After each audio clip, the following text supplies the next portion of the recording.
Yeah. And we're back at it again. Can you believe that? Wow.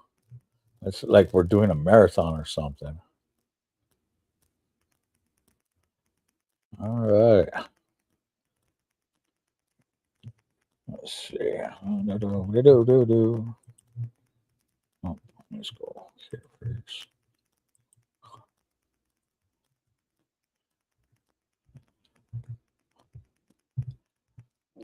Let's get this out of the way.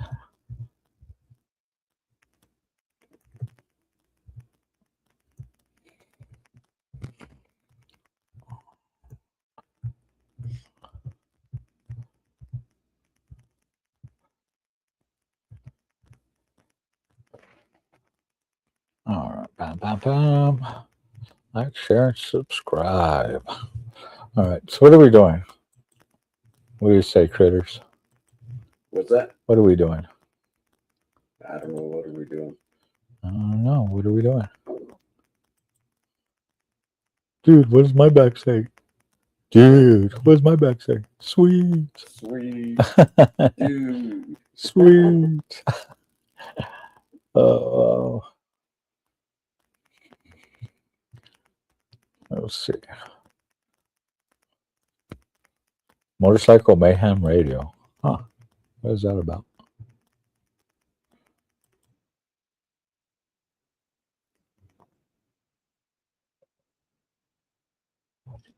All right, so we're going to put this on, and we're going to take a little break, and we'll be back.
Say, can and will be used against you. I looked at her and I said, boobs.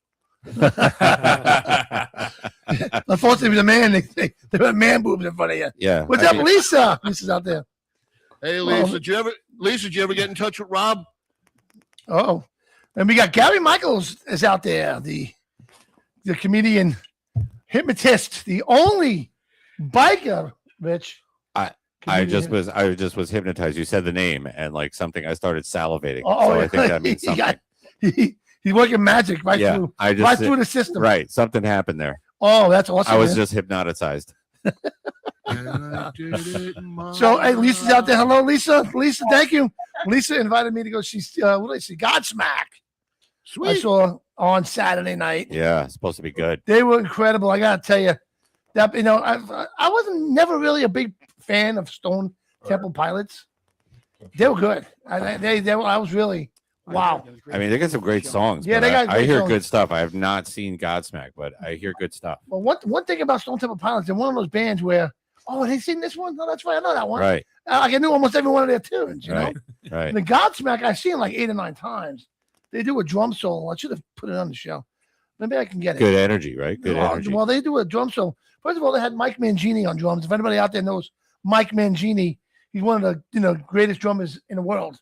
One of the fastest drummers in the world. He's incredible. So they do this dueling drum set, this dueling drum solo together. My only complaint about this, the whole thing with that is, that's Mike Mangini got on the drums. Give him 5 minutes by himself. Yeah. You know what I'm saying? That's the only thing I was asking for. But otherwise, unbelievable. I'll write a letter for you. I'll write a strongly worded letter. Can you do that for me? I'll get it done. I would really appreciate it. I'll get it done. Yeah. If you could do that, it's going in the contract. I'd be very happy. All right. If you could do it. I'm looking for the video, but these videos. I'll be his agent. You'd be my agent for me? Yeah. Take care of that for me, would you? I got it. All right. So who else is out there? Oh, I'm making a mess over here. We got Gary Michaels, Riding Council, and I should do a show together. Are you going to hypnotize him?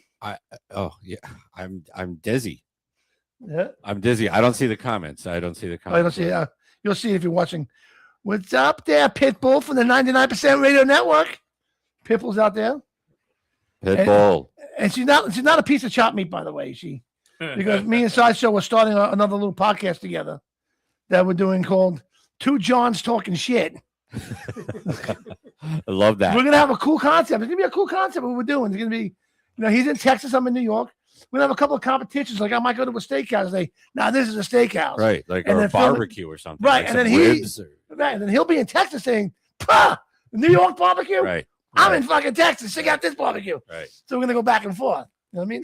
Or like bet on a game or something like that. Like if New York Right. plays Texas in something and New York wins, then they got to send us stuff. Exactly. Right. It's gonna be something really fun. Right. Something from New York and something. Right. Right. Yeah. Right. Whether it's gonna be a game. I Might don't be know the about bike race. barbecue though. They need pizza down there. Well, you know what? We'll beat them. Oh, and bagels. Texas, let me tell you something. I love Texas.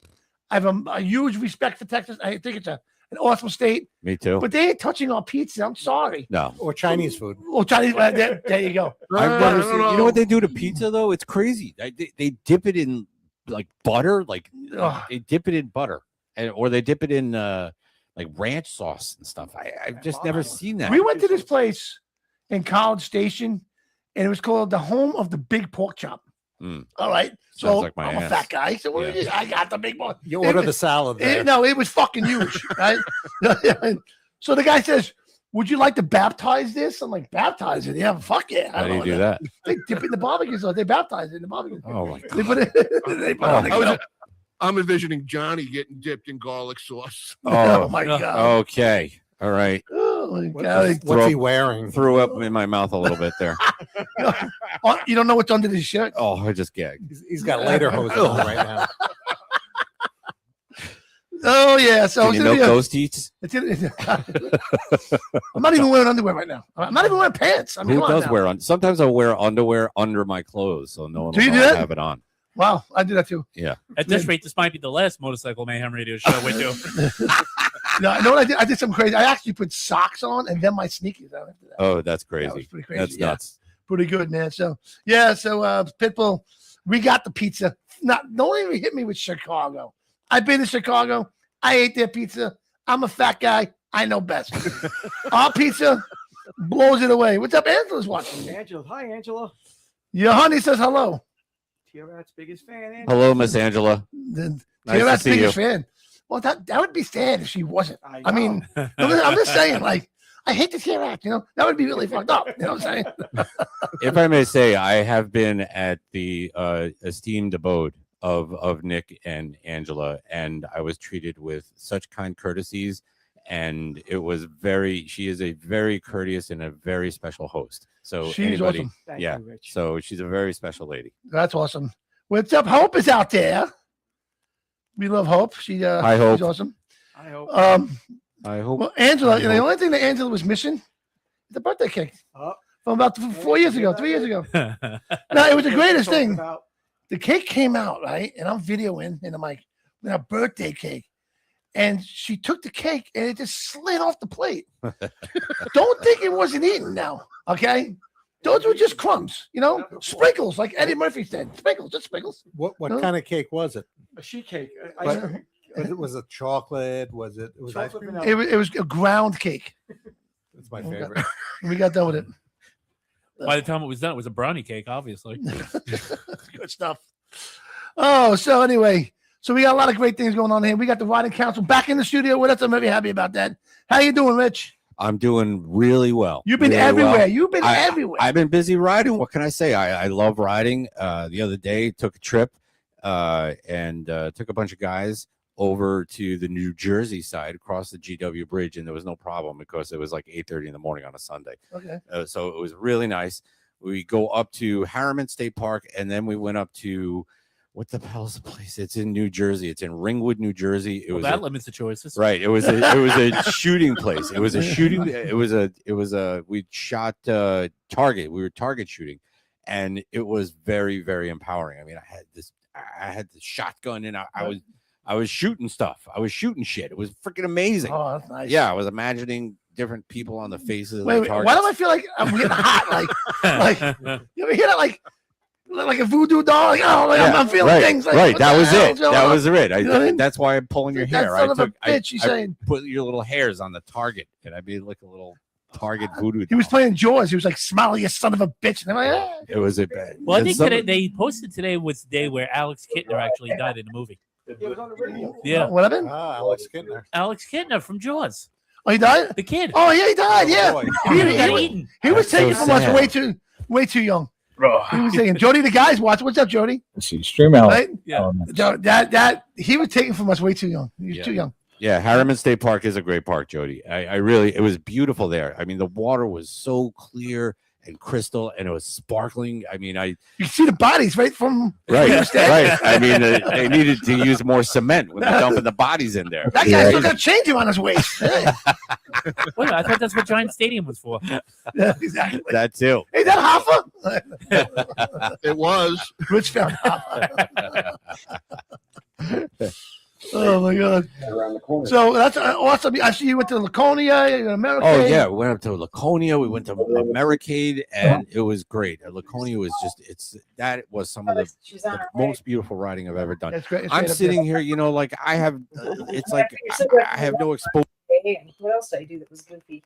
I did Goofy. something else goofy today. That was yesterday. Okay, whatever. Goofy. Thought I did something goofy earlier, but I can't remember.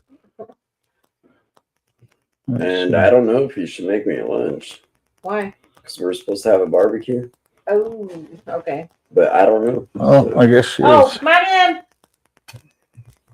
in. Should be unlocked.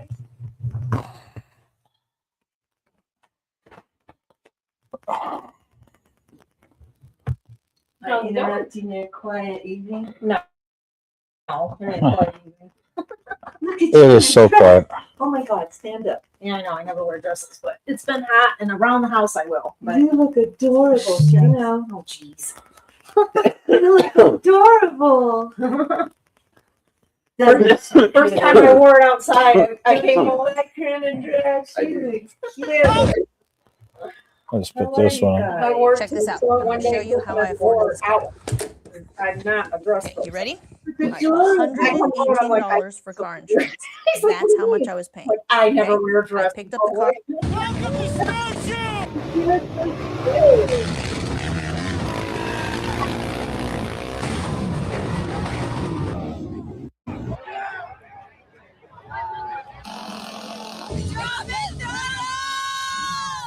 Uh-oh. You hear the chainsaws firing? It means we're getting close. I know where the boys are gonna be. Follow the chainsaw, follow the chainsaw.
Why'd you let him shit on you like that? I'm not a quad runner. I'm a quad viewer. I'm a viewer. A viewer of the quad. Yeah. This is unbelievable performance. I have a brand new phone in my pocket. Yeah.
We have got to the point where literally anybody can build a fully working app without knowing how to code. This is Base 44. This is a first look at the current industry-leading AI app builder, and you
Kawasaki. Check them out. Cody Groves in the house. Drinking the lattes. How's Sue gonna do tomorrow? Snowboard.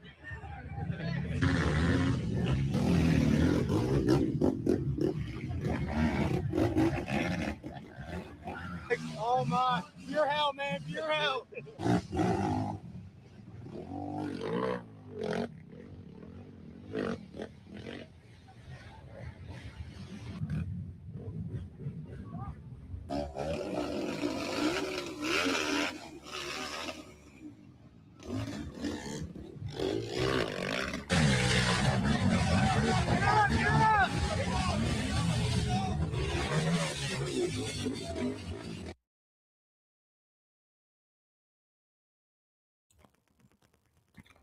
Hey, thanks a lot, Smoking Spaceman. Appreciate it.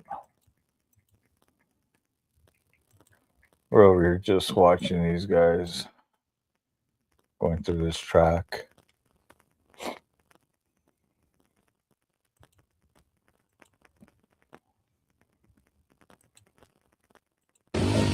How we feeling? Amazing. This is beautiful. I love the Lord. Yeah. What's up, homie? What's up, Tio? Chopping fucking throttles, baby. Snowshoe 2K26. It's down.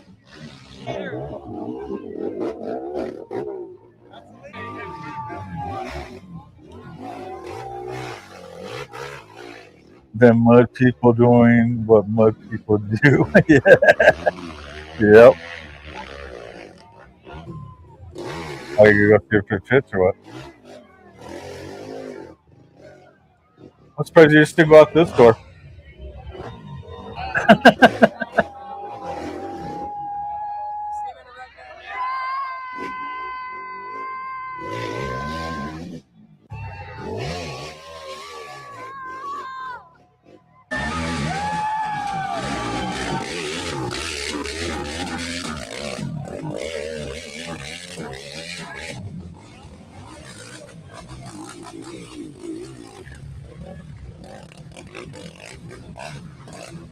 Looking down here. It's crazy.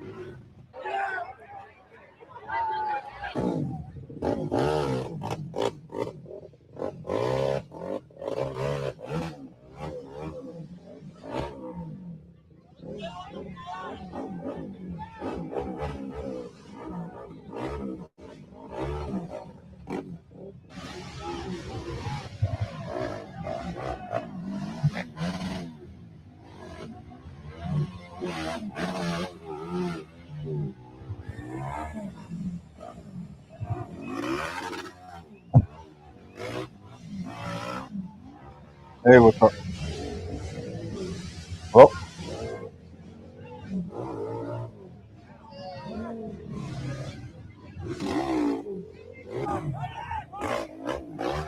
hello?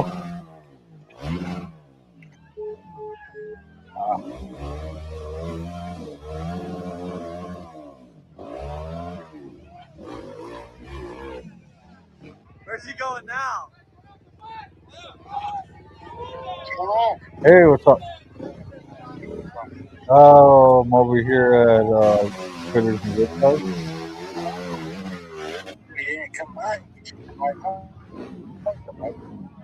Oh, that's awesome. Yeah, I'm also doing a show right now, too. Wait, how are you? Oh, yeah. I appreciate it, though, yeah. Yeah, no problem, no problem. Do you drink me some food or whatever? Yeah. Some yeah, AI we're just builds a chilling website out here. for you, but Wix Harmony builds it. Oh, okay. Well, Figure, because I was doing my show for yeah. my birthday and stuff, so I was like, oh, Yeah. Okay, awesome. I would stop by there too, but I had a couple drinks there, so I'm like, eh. All right, man. I'll probably ride and all that shit, ride home or whatever. But I stopped at my buddy's house, had a couple of scotches, some beers, and then I came here and had whiskeys and a couple of beers. But Oh, yeah. yeah, all right. Well, I'm gonna meet Yarn tomorrow, probably about 3:00. Go help him dump some trash or whatever he has. Okay. He just texted me, hit me up a little bit ago, so I told him no problem, man. I'll be there. Well, Well, we're 10 minutes late. We just got the snowshoe. all right, man. Well, you have a good. Now they're starting already. They started 10 minutes All right, ago. man. We signed them up as 200 cc's because that's the smallest you could ride them in. But these are actually 90 cc quads, and we're going to see if we can compete this race today. Dude, we're going for one lap. One solid lap. Solo lap. Me and Alex, the hardest GNCC. Could have at least painted underneath. I've got. Come on, man. I'm on the gate. I'm on the gate. Shout out to Heatwave. Best goggles in the game. Get me right. Got my tear offs on. I don't know if tinted lenses were the best move. We're going to throw them on though. Is she running good? Cody got that car tuned up nice. At 9:55 for the 10 a.m. race.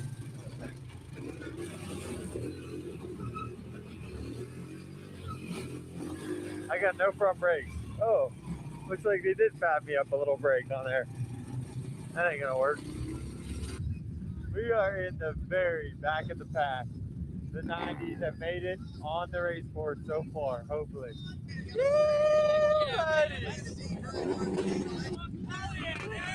You're gonna have so much fun on this.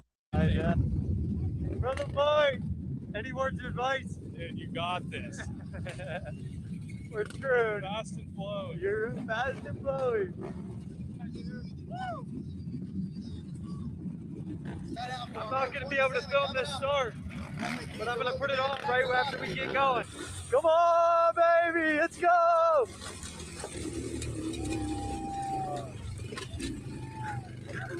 Here we go at the start. Come on, hit it!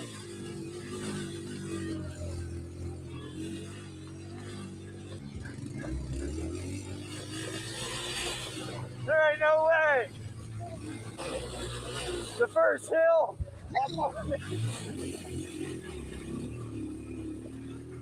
Ah! You guys just playing? No, we're signed up.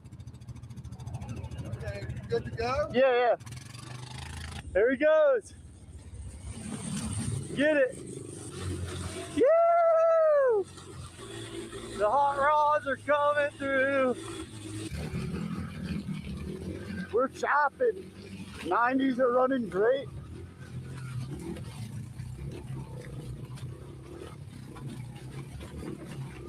Oh my gosh, dude. This is terrible. Oh God. What is this? Oh yeah. Once quads start coming by, we're in trouble because then we're just gonna be hazards. Oh yeah. Holy shit. Oh, we gotta get off the track. We gotta get off the track. I gotta go get Alex. Dude, the leaders, bro. They're on the gas. Out a second gear. I can, but I can't get back, so I get stuck on the roof. We're in the way now. They're gonna kill him. I remember it from last year, it's bad. Yeah, it's the off-camera slippery. But I think if in first gear we got it.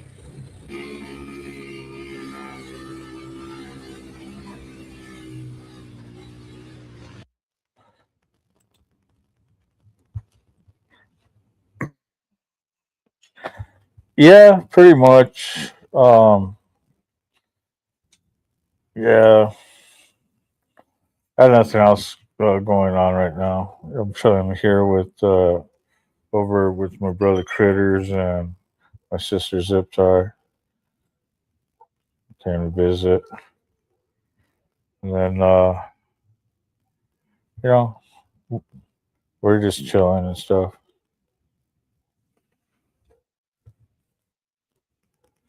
I don't go out and stuff anymore. Plus, it's Monday night.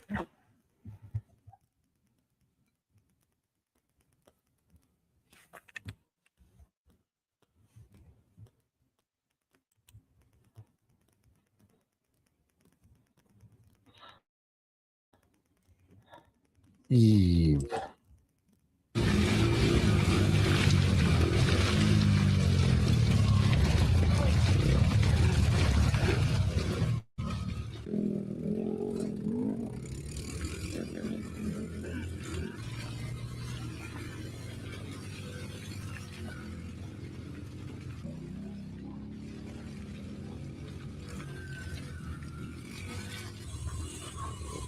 Boys are ripping. Ripping. Plus, if somebody wants to Holy. set donuts, I'm you know, cramping up. No way. Yeah, I am. that's what I'm doing. Perfect shape. I need water.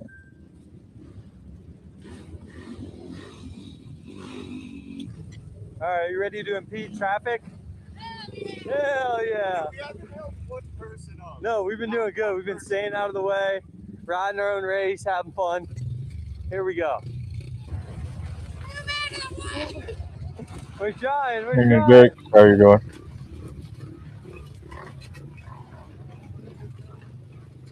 You guys help her, or are you in a class? We're in a class. Yeah. Let's go, baby. I didn't know that's a class. No, it's not. It's not. Chopping Throttles on YouTube. Check it out. Chopping Throttles. Gotcha, guys. Let's go!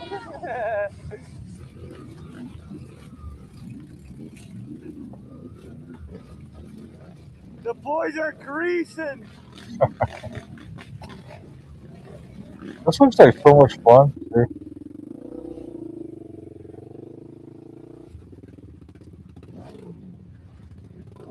I mean, these pros look awesome.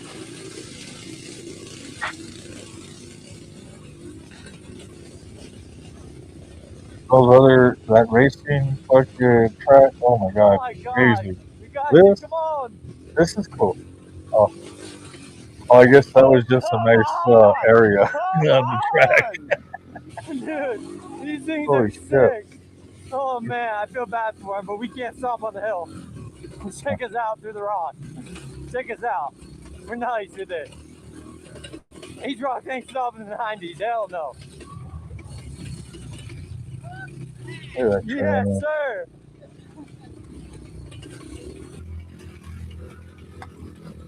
Come on now. Help.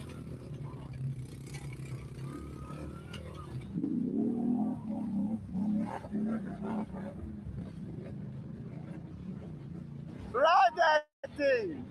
Bottom of the tube. So, Bottom of the Smokey tube. this one, Woo! yeah, Come on. this one. Yeah. Woo! There it is.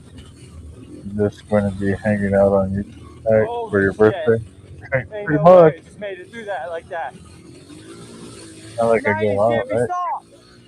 This is me going out. Animal. You know, with my family. Yeah, yeah. Yeah. Whoa. Watch this shit.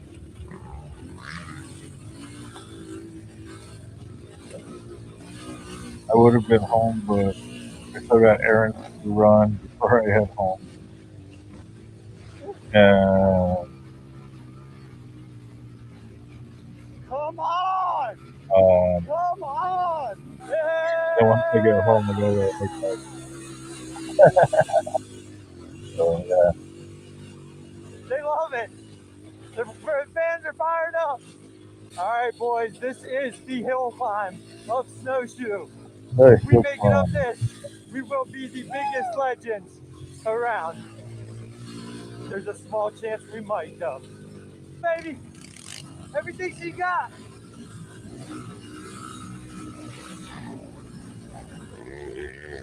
Ah!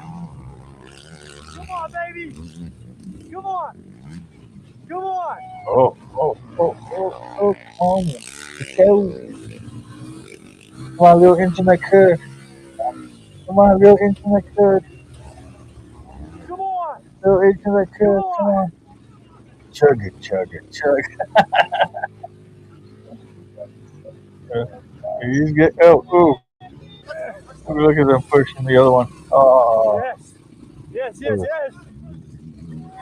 Yes.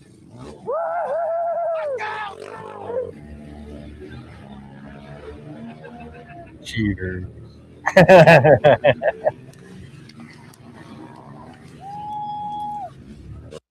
I dare you. I let me dare coach you. completely free e-commerce store, preloaded. Preloaded. Back to the show. Oh yeah, full speed to the finish. The boys have made the checkers in 1 lap. Woo-hoo! Me and Alex doubled up. There we go, baby. Done. Yes. Completed it. Yes, we need that bad. Bad we need it. Woo! Nobody's that good. 1 lap total. 2-hour lap. Mini quad. 2-hour lap. I think I burned the clutch out of this one. Yeah. A lot of stuff to I look nuts, man. race. After the first hill, Muddy and we really thought we were not making on it. a Like, 90 we cc. couldn't even get up the first hill, and we're like, all right, this is it. And then halfway through the race, we find out we don't even go through Howard's Hole. That's the whole point of us doing this whole thing. So now me and Gio are stuck with these little quads that are trashed. It was good, though. Yeah. We were going through some rock gardens that there's like 5 or 6 other guys stuck, and me and Gio were going right up them. The quads are so small that they can't even like frame bang. Like every wheel's touching the ground. So we're just squeezing between every big rock. It was sick. I completely doubt that any of the boys, they probably waited for us for about 35 minutes, 40 minutes, and we were moving so slow that they probably just left. I guarantee they didn't get any footage of us actually riding. That chop and throttle speed, don't know how to climb a goddamn hill. We climbed the hill climb on 90. You didn't do shit. You make good video content. You know what I do? I make fucking shit happen.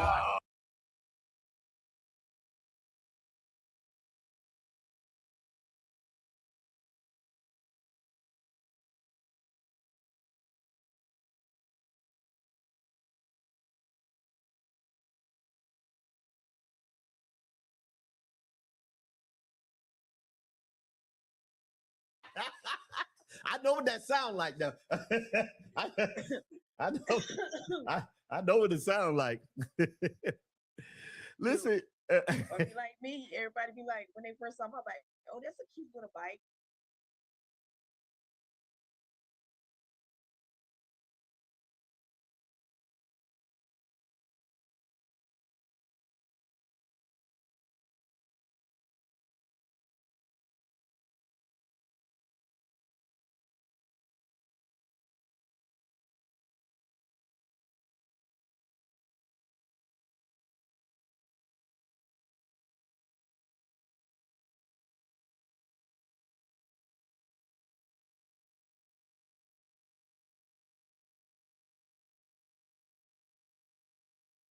Ain't no Carney that found me.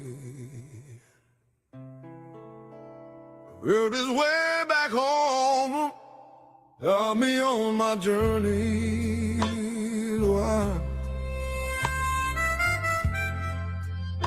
Run riding on a motorcycle across a beautiful country.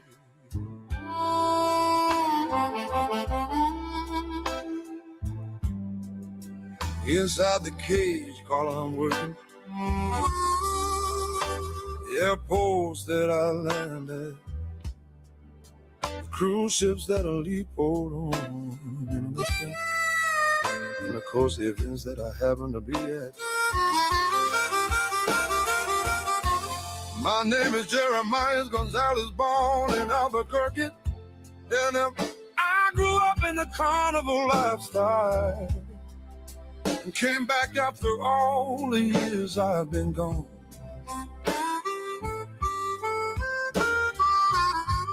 Now I ride with Vanguard Motorcycle Club and enjoy life while I can.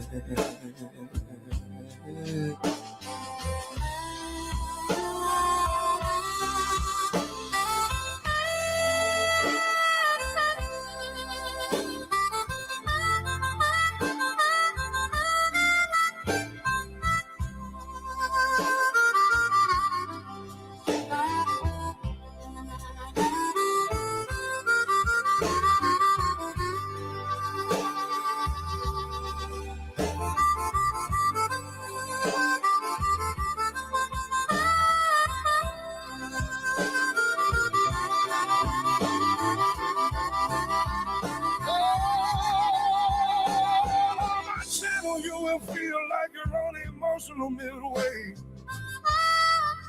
From the calm, smooth carousel ride to more than likely playing the games, enjoy yourself.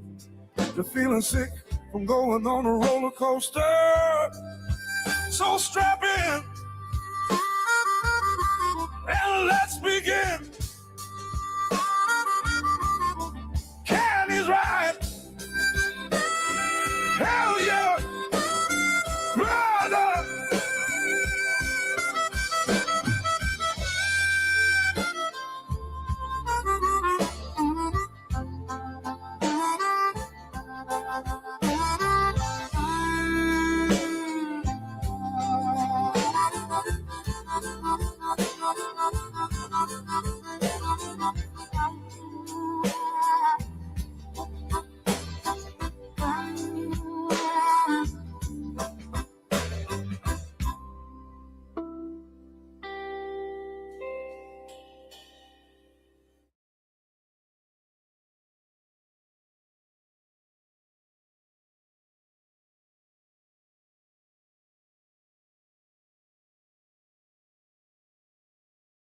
Yeah, for a while there, it was like,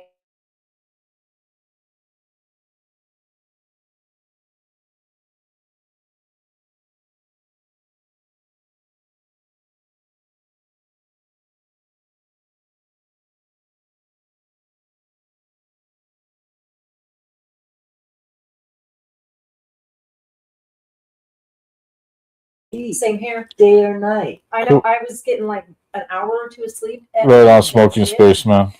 I appreciate you coming in, hanging out. Yeah, so we're still doing the game show also. Because I get out of school. She was a bus driver and with worked in the Triple B. cafeteria. So I'd get home before her because I might end up redirecting you guys over that way. Sometimes I rode the bus with her, but she thought.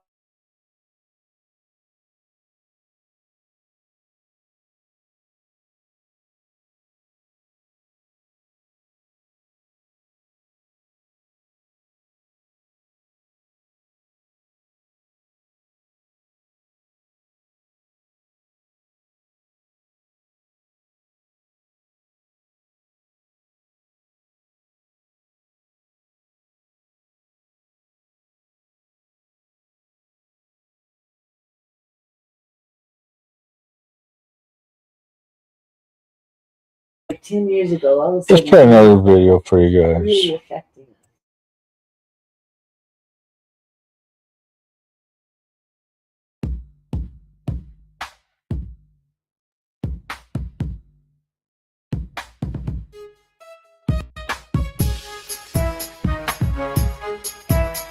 Come on. Grab up.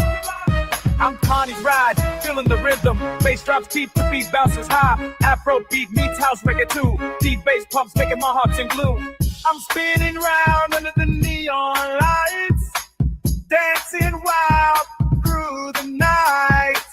Feel the groove, let go and shout. In this ride, we're never about. I'm CARNY'S RIDE, feeling the rhythm. Bass drops deep, the beat bounces high. Together we dance in this electrifying ride. Afrobeat, house, reggae, deep bass inside.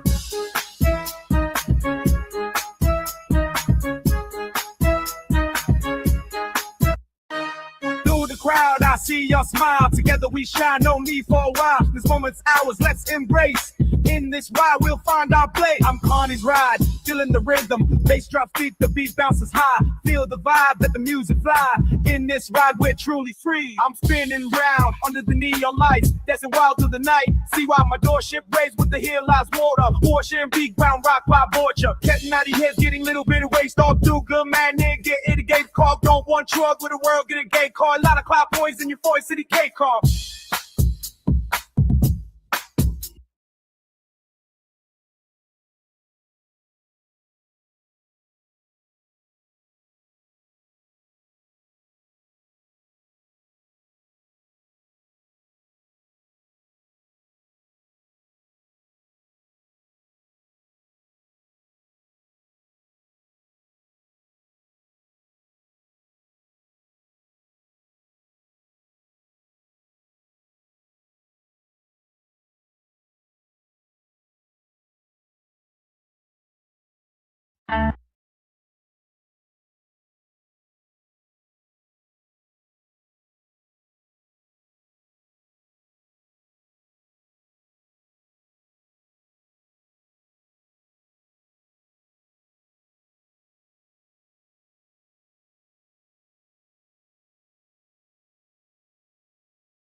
No, All right, we after still the got wedding, 5 we'll get people together in watching. September. Oh, Oh, yeah. right.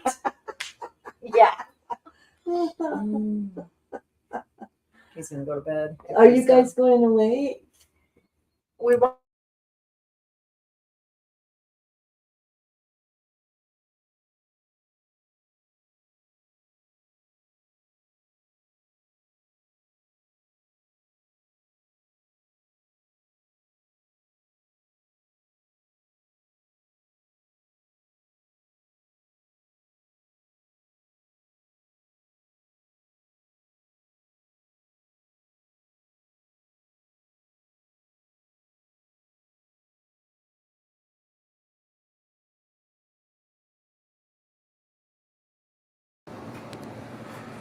Well, we had a package to arrive today, and we're opening it here. It came from England, jolly old England, and this is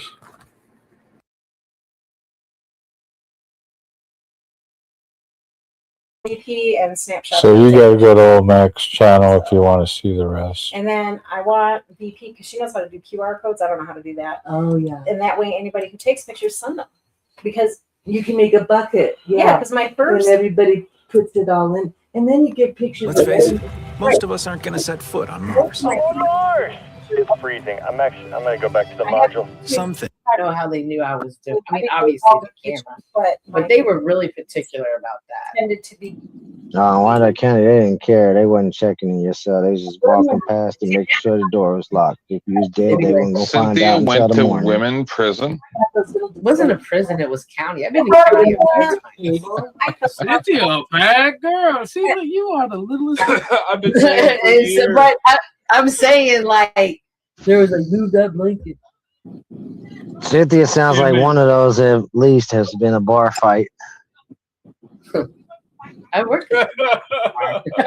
Cynthia's like, I beat a case, bro. I stabbed a bitch. Fuck you mean? No, I did not. Straight in the throat. I Straight in the throat. You're right. It was in the. I gave a bitch plastic surgery with no nip tuck. I've been in jail a few times.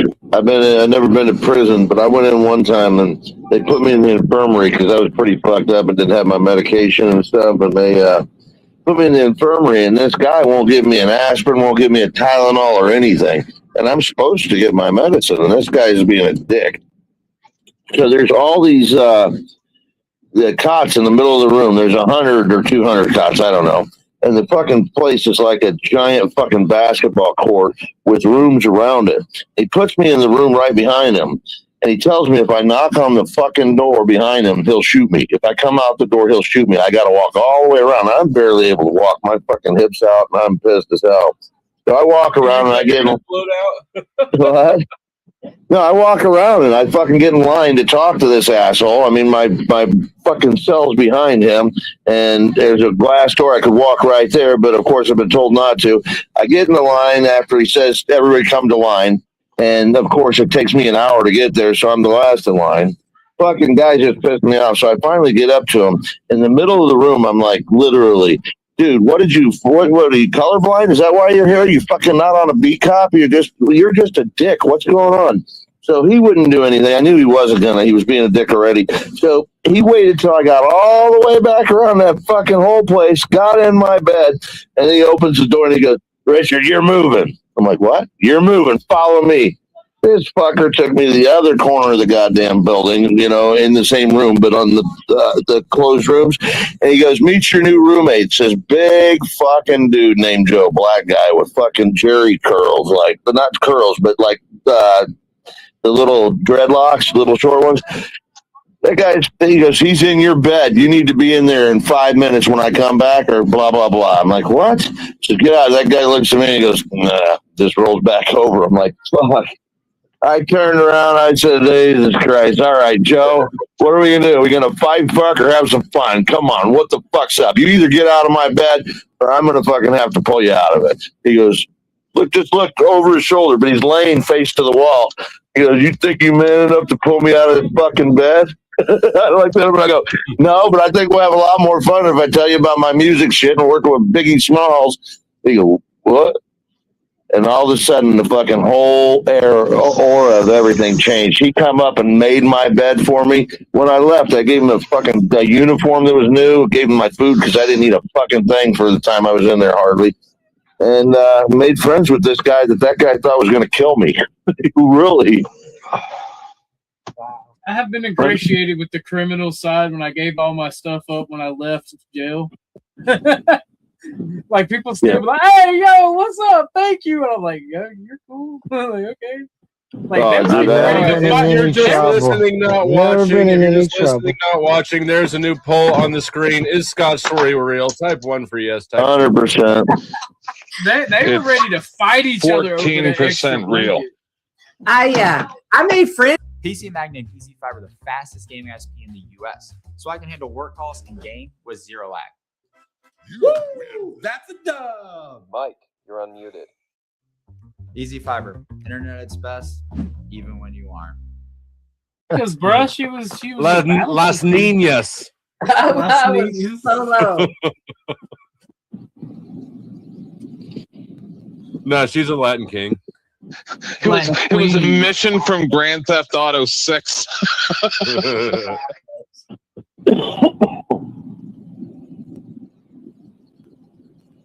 Did you do visits? No, Did you go visit and have cognitive? Well, I wasn't in prison, but I did get visits.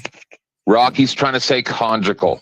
he said cognitive. Did you get a cognitive visit?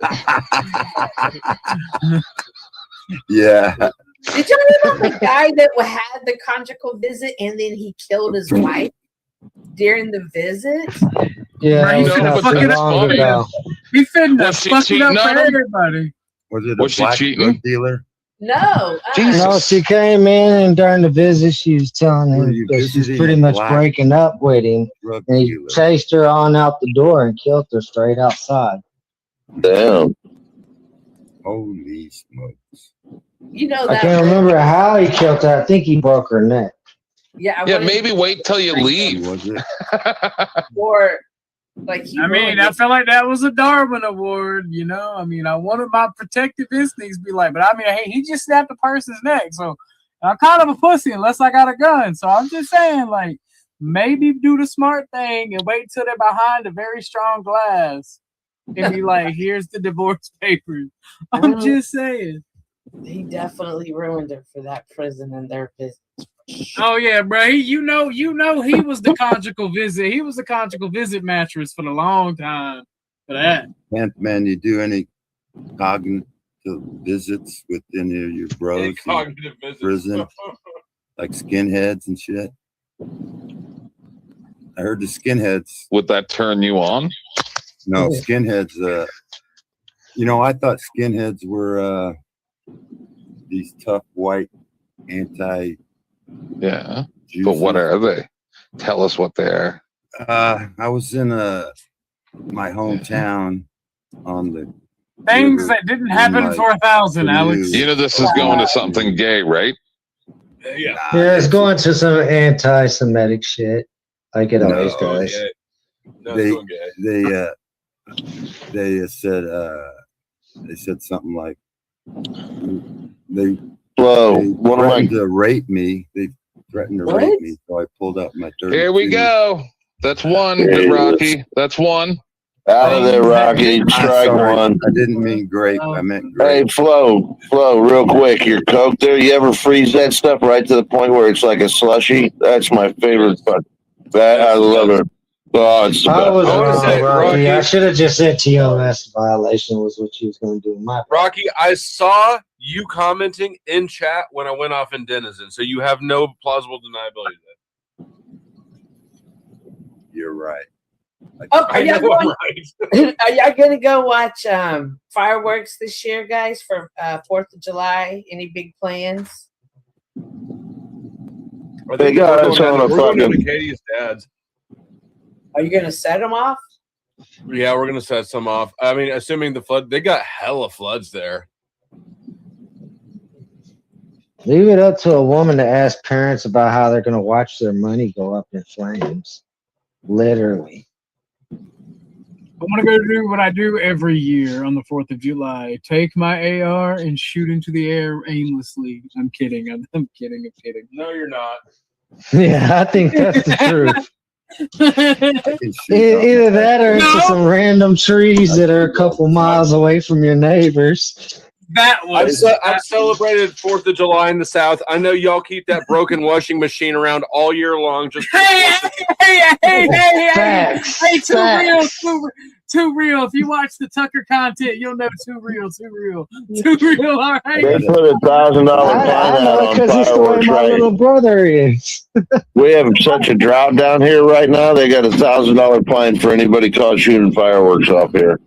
Oh wow! First off, it's a washing machine, not a dryer, right? You gotta have some weight to catch them slugs. Right. Yeah, either or, it doesn't matter. And then same. after the 4th of July, y'all can put it on the trailer and haul it to the scrapyard. Yes. After the meth heads bring their offering. Right. Got a rifle range in the back. I look. All I'm saying is, all you have to do is try. Because like they was ready. I was telling NJ, I mentioned giving my stuff up when I left. Like there were dudes ready to fight over that extra blanket, and I was just like, when are y'all gonna have this? I'm gonna leave it right there. The sheriff's deputy was like, nope, hand me that blanket. We turn in blankets around here. I was like, oh. Okay. Yeah, I know. Do you know what I did? I left all my shit to my OG Daryl Stallings. I think you know who that is, don't you, Dusty? It sounds familiar, but I'm not placing the worst killer in Kansas history. He went to 3 different houses and killed 5 different people because they duct taped his mom to a chair and beat her half to death trying to get her to his safe. I mean, that's a valid crash out, though. I mean, you think? Yeah, but he got 380 years behind that crash out. Yeah, but like maybe they should give him time served and a cookie. Oh. I mean, I don't think it's that light. You want to hear the worst part? He had just got out of prison. He had just got out of prison 9 months prior for a murder he committed when he was 17. And then he let his mom deal with the situation. Police picked the people up that was involved. Well, 3 out of the 5 people, and let them go within 72 hours. Said they didn't have enough to hold him. What was his name? Daryl Stallings. What were the other 2 people? What were the other 2 people involved? Like, is that Russian or was he a Russian or white No. guy? White guy. No, a black guy. Who was the other 3 involved? That makes sense now. What do you mean? Who was the other 3 involved? Here we go. I knew it. What is There that? was 5 people. They picked up 3 of the 5. And did he kill all 5 people involved, or was it like a Yeah, but somebody shot. They got hit in the elbow and somewhere else, and they made it away. That's how they found out who was rolling around doing all that. They picked him up in Florida on the beach, like he was on vacation. Well, hey, he knew he was going to get caught. Who's clacking their microphone? Scott, Bullshit. Rocky. What the fuck's wrong with you? Woman, I used to love you, but now I gotta kill you in Minecraft. Oh my gosh. Shot. So you're too goddamn old to know what Minecraft is. Get him, FBI. He's lying. Stop fighting. It's me, goddammit. I was using a lint roller. Shit. Chuck's adjusting his braces on his legs. Chatter. Right, Chuck. OD, you're pretty much too young to know where that reference to what I said came from. OD. Are you too, OD, oddball. What reference? I used to love her, but I had to kill her. Yeah, see, I didn't Isn't even that know nice what that and pretty reference song? was. Guns N' Roses, for fuck's sakes. No, that wasn't Guns N' Roses. Listen to Guns N' Roses. Yes, it was. No, it wasn't. Oh. It Now wasn't. she's fair. No, Nirvana. It's fucking Kurt Cobain. Oh, same thing. See, I only Yeah, know Kurt. Nirvana and Guns N' Roses are the same thing, Ted. Come on, you got to retract that statement. Oh my God. I only know 80s Kurt fucking emo music. What God, my God. I only know Kurt Cobain's. Holy smokes. Fucking hey, somebody's got some feedback. I only know Kurt Cobain's name because I name my shotguns and follow up Kurt Cobain's microphone. I think it's the funniest thing ever. I know everybody probably past the age of 35 hates me now. Yeah, you're pretty much a dick. Oh. Huh? Poor Kurt Cobain. He thought he was with Courtney Love and that was going to last. Well, love didn't last. Man, I just watched the story on Chester from Lincoln Park. Oh my gosh. Oh, man. He was a cool dude. Man, so cool. Too soon! No, it was like 30,000 years ago. Did you ever hear the conspiracy theory about him? What? Courtney Love killed him. No. Chester. He was about to come out. Allegedly, allegedly, his father was involved in some of the that dude who died in jail stuff, and then he was about to come out, like I think Scott was about to say, and they may have unalived him. He actually spoke about coming out. There was a couple of Isaac Cappy as well. A few people have been unalived.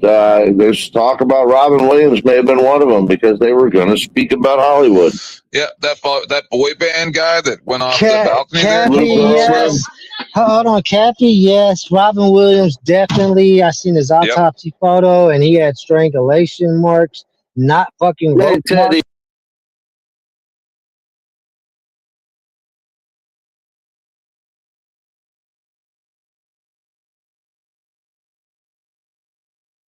Keep going, Andrew. I think we're going to start with the one that. There we go. One of our guests tonight. We have the Knucklehead Company is on with us. So excited to revisit with these guys because we really had such a great time. 4 days in Wisconsin last week, and I got to say, it was just last week we did this. Yep, it was sure big fun. Let's get to in the barn and Frank Rick standing there, I believe. Yeah. There's Frank that has a little sun in it, but most important one I'm going to show everybody. Go ahead and hit the next one, Andrew. Oh, okay. There's some people in the pole barn, but that's not the most important. We got to get to that one with Mr. Henry. No, somehow I got out of sequence. That's all right. We were showing some pretty girls with knuckleheads. That's right. Can't go wrong there. So this was Frank's. Well, this is still Frank's bike. It made its version start. It was first started there at the Knucklehead Party. Yeah, it did, and we had that. I had a little clip of that, but somehow when Andrew got it, it didn't show. Matt Olson starting it in the pole barn, or in Tom's garage, and it's starting it for the first time, and so it didn't get ridden, but it made its debut at the Vagabond Reds at Tom's place. Yeah.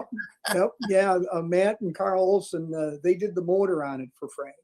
Yeah. So that was kind of cool that they had Matt do the inaugural start of that 36, and it's a beautiful, beautiful bike. So it is gorgeous. It was just everybody was just oozing over it. It was just amazing, just a gorgeous bike. Frank will talk to us about this more when he comes on. And there we go. There's the Knucklehead.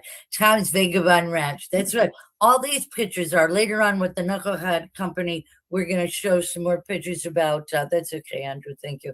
We're going to show some more pictures of the more events at Tom's Ranch and, of course, at the Harley Davidson, and just really get to know who these guys are. They've been around for a bit, so it's really exciting. This guy had a beautiful knuckle, too. God, that thing was gorgeous. Yep, I think that's Dan. Yeah, that's Dan. Yeah, that's Dan McMullen. Yeah, he's got a nice, I believe that's a 37 that he has there, and he says he was interested in possibly selling it, but he couldn't make his mind up. It's hard to let go, once you got it. So, he was saying, he said, well, I might sell it, but then I might not. And he didn't have to be the right person. And oh my God, I just like this guy's not gonna. Mary Ann was selling her RV better than he was selling that bike. There we go. There we go. That's on my pan head. That's a 49. I call it the rubber band pan because it's got a belt drive primary, and I made a final drive. I did the engineering on a final drive belt drive that bolts right on. So I call it the rubber band pan. It just seemed appropriate. I saw this was from 23. Is that when we had the panhead party? Yeah, I think so. Yeah. 3 years ago. Yep. That almost seems like it might have been a little bit longer. Wow. Yeah, the time flies, when you're having fun. So, it sure does. It always flies too fast when we're at these events for a week, just having a great time. And that was another great event that Tom did. So Tom is just full of great events. you need to get to know Tom. If you're panhead, knucklehead, shovel, there is an assortment of bikes there. Most of them are friends, the knuckle. Company. Yeah, well, you just try to keep the fun things going, and the knucklehead was dear to my heart. I always wanted to do it. So we did a couple of the panhead things, and that kind of fell into my lap. That's sort of how all this stuff came together for me. So, but I'm a knucklehead rider. I got a 46 and I'm working on a 42. And I got 65,000 miles or better on Hey, Sister Jet, how are you doing? Oh, I'm so sorry. I should have had a picture of that up. So this is go back to that just for a second, Andrew, because I just want to say that this is in front of Tom's. If Tom didn't have such a cool place, he couldn't have such a cool party. But he has a cool place, so he has cool parties. And thankfully, we've got this big beautiful sign that people just going down the street. He's on a highway H. Yep. And people just see the sign, they just honk all day long going down, and motorcycles rev up when they go by. And our good friends from Andrew's Products, they were ever so kind to throw us a whole bunch of giveaways for the party as well. So it was a good time had by y'all. Let's see what else you got there, Andrew.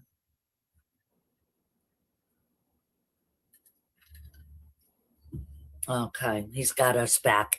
Fantastic. So why would you do this, Tom Hinderholtz? This is a lot of time and a lot of expense, a lot of preparation, but man, you make it seem like you're just cool as a cucumber all the time, and you just make this stuff look easy. Well, it's sheer panic on the inside. That's what it really is.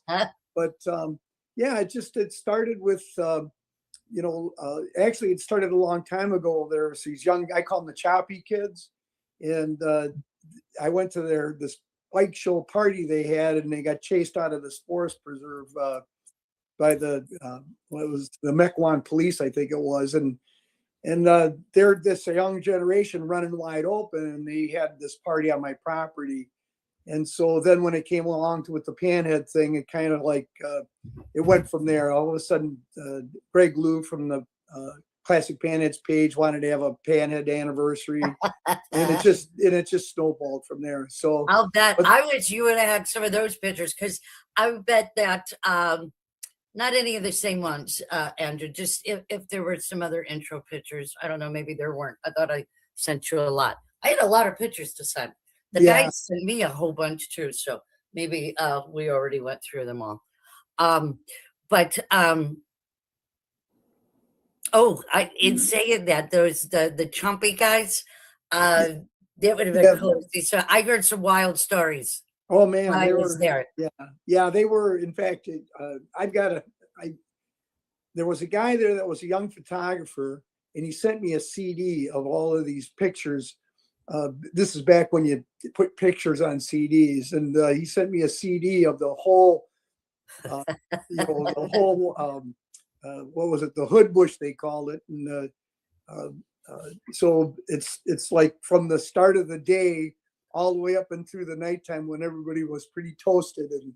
and they gave away. They built a chopper and gave away a bike and stuff. So they know what knuckleheads are. They know what panheads are. That's their thing. They're cool guys. So that's the next generation. If for me, because my motorcycles, I ride them and I ride them everywhere.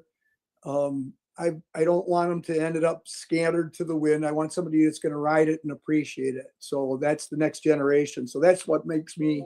That's where my head's at with it. And That's fantastic. yeah. So and the parties just promotes all of that. Good. Yeah, people. it really does. Yeah. And what's so cool is that everybody brings their. The first day was a little choppy. We got out there on. Oh well, I got out there on Wednesday, but I think it rained on Wednesday, so I know you were a little nervous about that, but everything worked out really good, and everything worked out exactly how it was supposed to. But yeah, I was going to say those pictures of the choppy guys, the choppy party, probably were not. Probably it's a good thing Facebook wasn't around then. No, that was all Instagram there. Yeah, some of them this last weekend here, but yeah, we rode, like, to get back to what we did on Wednesday. We rode 200 miles in the rain. Yeah, and there were some real diehards. 10. Yeah, I had to go. I mean, I had to ride because I'm the guy that put it together. So that's right. So it was 200 miles we rode up to the Throttle Stop Museum in what is it? Bikers. God, Don, I can't think of the name of it. It's a nice bar and restaurant up there in Plymouth, Wisconsin. But the Throttle Stop is kind of a museum, car museum for Elkhart Lake and that sort of a thing. And yeah, I did. It was a great ride. That I didn't include in that, but yeah, that was a first for me. I hadn't heard of that, so it's always nice to get on these. So every day, everybody would come in for coffee and Kringle. Because that's a favor up there. Right. And at 7 a.m. And then they would leave approximately 8:30, 9 o'clock latest, and go on a day ride. And then sometimes there would either be, something, they would have catered lunches or something that they could have maybe later for dinner. So it was really cool. People camped on the other side of Tom's property by his great neighbor, and he's done that for years. So it was really cool. I got the RV, which was super cool. Thank you, Mary. Right. Thank you, Mary. Yeah. It's still not selling, so maybe I'll get it for the next party. Well, yeah, it was a Throttle Stop it was Racers Hall that we stopped in. Yeah. Lunch, and they're right outside of Plymouth. They're a popular place, and they did an outstanding job. So and fed us well. Yeah. But yeah, it was, and we actually did see some blue sky on our way when we started heading for. We made it to Port Washington, and headed for Racers Hall. So yeah, so it was a good day. It was actually the rest of the week was perfect. The evenings were a little cool, and I'm gonna tell you what, the weather was perfect. Other than the one day, you really did great, and it was really lucky that we had that weather instead of this week's weather. So I thought it was a great scenario for. Yeah, it worked out well for really being what it was. Yes, it sure did. Oh, it really did. Well, I got some great souvenirs I wanted to show. One of the Badger guys gave me this. So it's just a little shop cloth. Yeah. And then Tom had cool bags for everybody, cool swag bags. And I bought a shirt. I didn't necessarily get a swag bag. I didn't really, I didn't ride in for it, but I tried to help as much as I could. Yep. And yeah, that was really cool. And then the number guys have some really great stuff that they're going to show us as well. But let's bring in our friends from the Knucklehead Company. And first off, wait, Andrew, let me see. Do we have that one leaving? I think that would be kind of a good entrance, because we'll leave this segment and go to them. But I think the one that we're all leaving, that Tom's Vagabond Ranch.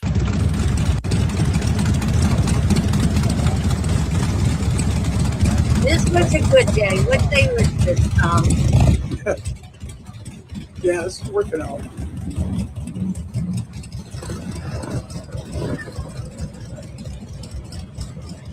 What day was that, Tom?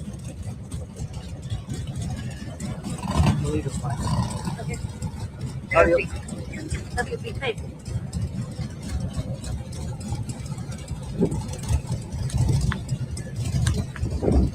Look at all those motorcycles.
This so excited to see all of those knuckleheads, all those motorcycles, all those vintage motorcycles getting ready to head out. What a thrill that was.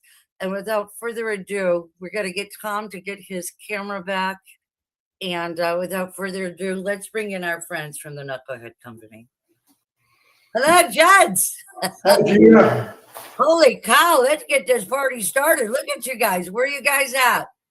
We're at our clubhouse in Wisconsin Rapids. Very cool. I like it. It looks good. A lot of wood and looks like a lot of booze. Great. So why don't you, and let's bring Frank Rick in too, because he is one of the, there we go. Hi, Frank. Good evening. And so Frank, it's all his fault because he said, you know, you should have the Knucklehead Company on. And I said, I think that's a great idea. We certainly should. So we sure the heck did it. And I am sure glad to see you all. Let's see if we can bring Tom back in because I think that we lost him just for a second there. All right.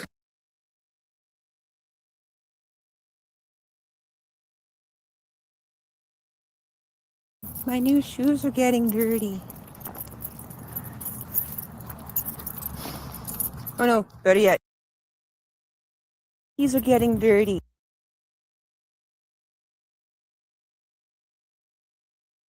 Nikes are getting dirty. Oh well, they're shoes. They're meant.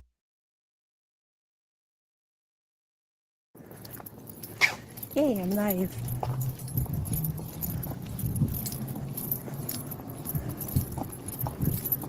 And yes, the sky looks like there's storm clouds, which there is supposed to be a storm starting in soon.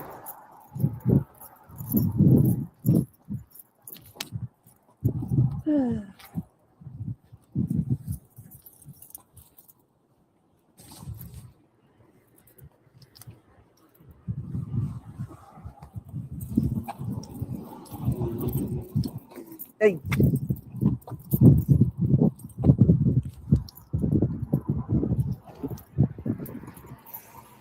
Sorry. Didn't want a beetle to land on me.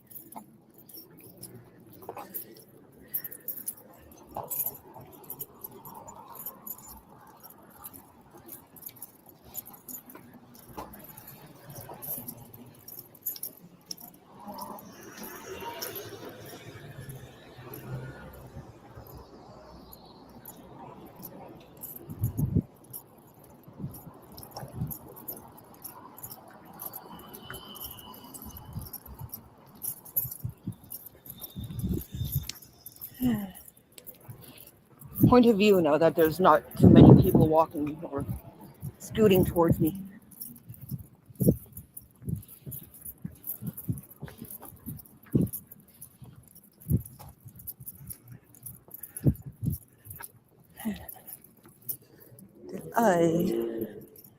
All messages.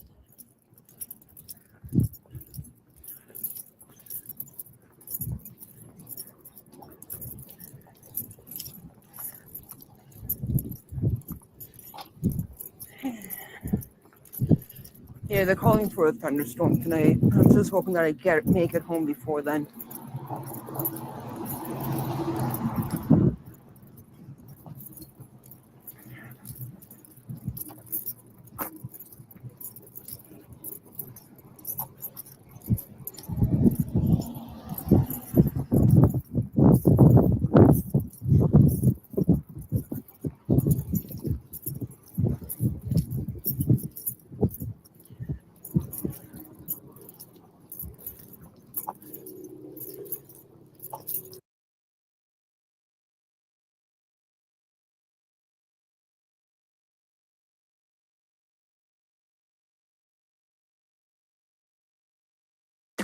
Raising Cane's Chicken Fingers. One love. Whoa. What's that? I just built a budgeting app in Base. That we are in this universe, they get pregnant through penetrative anal sex, males ejaculating into another male's anus, to use Andrew's flowery and poetic language for one of his debates with Brandon Robertson, a colleague of mine. In this universe, many of the traditions, especially the conservative traditional traditions, they say it's natural, and it is. It is procreative. It perpetuates the species. There are heterosexuals. They have heterosexual sex, but it is kind of pointless. It is disordered. There are clobber passages. You have Gay Viticus 20:13 in one of these scriptures. Man shall not lie with a woman as with a man, for it is an abomination. Now, if you transported me and Andrew into this universe, to be logically consistent, I suppose I would be arguing for the inclusion of heterosexuals in the church, even though they don't procreate, even though it is against the Bible or whatever whatever the scriptures are called in this universe. And I would assume that to be logically consistent for all the reasons I believe Andrew gives in like his debate with Brandon. He would argue for the homosexual position because it is procreative and life-giving and all the other things. And so it just gives me great joy that no matter how this debate goes, like in some universe out there, Andrew Wilson would be arguing for homosexual sex. And I think that's hilarious to me.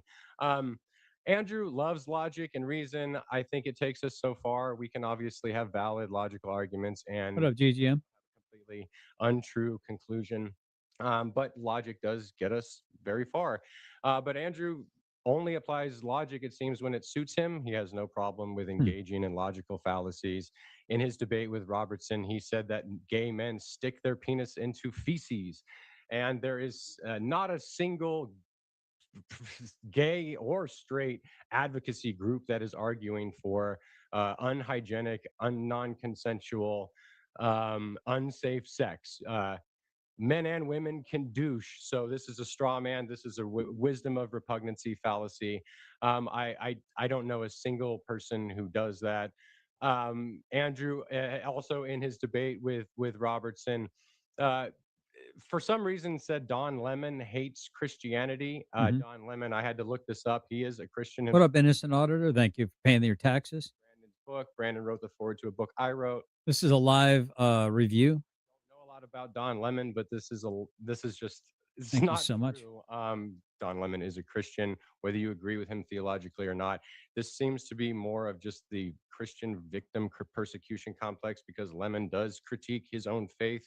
And it feels like, I know it's not an argument, but it feels like there's a lot of Christians out there who, anytime there's a critique of our own faith, we get really bristly and think that like we're under attack or something. And finally, on May 19th, Andrew said, and I refuse to call it X, it was Twitter. I live in a man's body. It'll be impossible for you libs to ever convince me a man attracted to another man's butthole is mentally ill. And I mean, almost objectively funny, but whatever. Like, does this apply to mutatis mutandis for females finding women's buttholes attractive? And Andrew poo-pooed, pardon the pun, poo-pooed psychology as a discipline in his debate with Robertson. So how is he on Twitter diagnosing mental illness? And is there correlation or causation from like your attraction to an anus? This guy just sounds like he's spurging. Mental illness. I have a lot of close-ups of anuses. I can't put it on YouTube because we're going to get kicked off, but I can DM you, Andrew. I can put it in a grid, and if you can pick out the male and female ones, like that would be kind of cool, I guess. Or does it just apply to an attraction to all anuses? Again, this is just, it's logically fallacious. And I think it just goes to show that like Andrew will use logic all day if it suits him, and will be fallacious if it suits him. And he's the master debater, and I'm simply a masturbator. I've only done this 3 or 4 times. I'm sure there's going to be points where I misstep, but as far as I understood, the Socratic method is all for collaboration, and it seems like, according to Andrew's Debate University, it's all about like domination. I think even that word is used in the first paragraph of the copy. All of this logic, and I'll wrap up real quick. It's important, but what seems more important is, again, the inconsistencies when it comes to Christianity. And there's famous scenes where, regardless of whether a YouTuber should have mentioned family or get personal or anything like that, but there's a scene where he basically tells someone to shut their fucking mouth, you fucking bitch. And Ephesians 4:9, are we going to apply this? You shall not have any unwholesome talk. Or are we just going to pick and choose the Bible? My argument is that this guy sounds really, I don't know. He just sounds spurgy. Christians will cherry pick, and I don't care if you're conservative or you're liberal or you're progressive. We all cherry Well, it's not cherry picking, bro. It's either you follow the doctrines or you don't. pick, and it seems like they're going to really focus on that. And so my concern. Hey, Adam, What up, yes. boss? How you doing? Good to see you. Saying hi to everyone in the chat, and JGM saying hi. You're a big fan favorite around here. We're just doing a quick review of a live debate between Andrew Wilson and this. I don't know what this person's. I don't know who this person is, but we're listening. Head over to Andrew for his opening. But first, folks, want to let you know DebateCon 8, as you can see at the bottom right of your screen, is coming. DebateCon 8 is Modern Day Debate's flagship event. Modern Day Debate is a fully neutral platform hosting debates on science, religion, and politics. And this conference is going to blow the roof off. Get your tickets right now. It really is going to sell out. Get your tickets in the description box. See Andrew Wilson debate Dinesh D'Souza, as well as Jay Dyer debate Jake Brancatella. With that, we're going to kick it over to Andrew. Thanks for being with us. The floor is all yours. Yeah, thank you. It didn't seem like it was as nice to meet me as you had led me to believe. Anyway, let me dive into this real quick. Haters gonna hate. Stuff personally, I'm here to represent a worldview just like my opponent is. And today we get to view a progressive Christian, which is to say not a Christian at all, just somebody kind of pretending to be one. My opponent's actually a harm reductionist. What he focuses on isn't Christian ethics at all, but harm reductionism, because he's a harm reductionist. He's basically a secular humanist in reality, and his agenda seems mostly focused on the idea of eliminating social stigma, the ideas of equality, equity, and social justice. Interestingly enough, the reason that may sound more like a 21st century progressive ideology instead of Christian ethics to you is because that's what it is. His view really has nothing to do with Christianity at all and just focuses on a modern world. All right.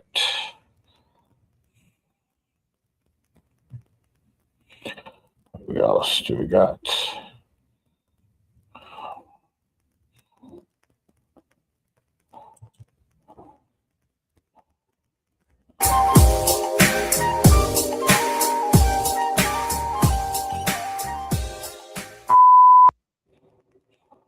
The views and opinions expressed in this program are those of the podcasters and guests, and do not necessarily reflect the views or positions of any entities they represent or their affiliates.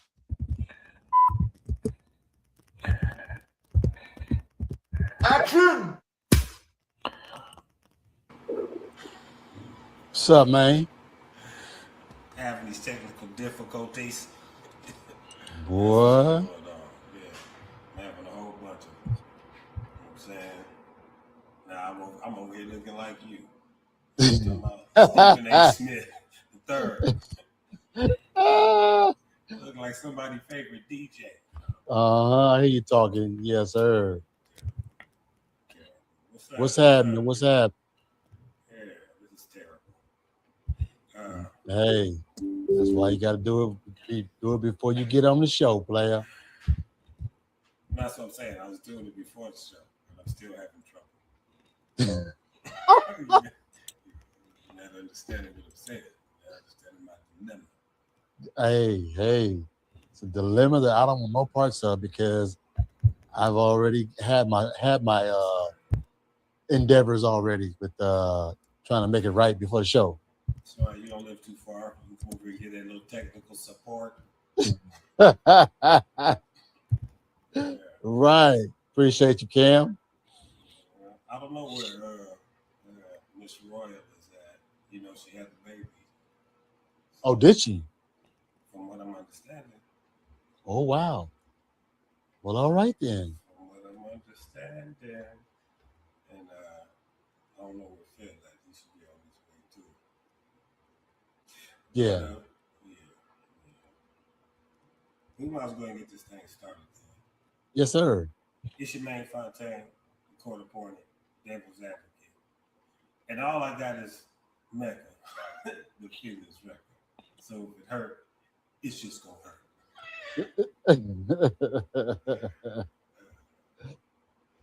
Yeah. Yeah, today we got a special guest by the name of Raquel Jacome. Oh, is it? They said lots of feedback on your mic, player. I can Jack. But go ahead and do the intro. Get it popping. Let me do this. You sound far away. Well, anyway, we're going to go ahead and bring Raquel to the show, you guys and females. Before I do, let me get this out the way real quick because, you know, there's a lot to do over here, and I want to make it right. You know what I'm saying, Raquel? I want to make it right.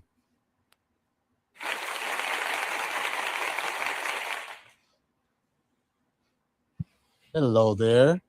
Hello. How's it going? What's going on? It's going, man. It's going. It's about 8:30 in Texas, and it's still light out. Okay. So let me ask you, like, the transition from California, being that you came from San Diego, then went to Glendora, now you're in Texas. How was that transition like? What was it like? It's hot out here, y'all. It's good. It's been good so far. I've been out here about 3 months. Seen some crazy showers and crazy thunderstorms. Took my bike out to the local Harley. Saw that the radar said it was not going to pour for 3 hours.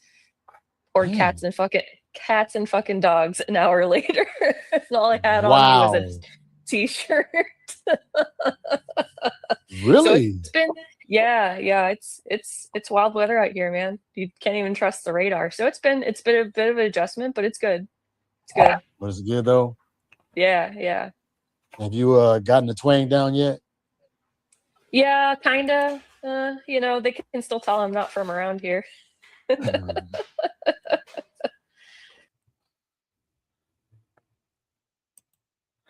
I'm doing good, Bob. How are you doing?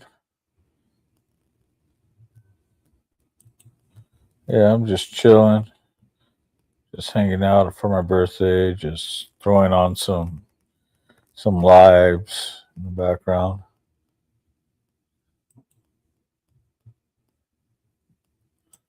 But I appreciate you tuning in, hanging out.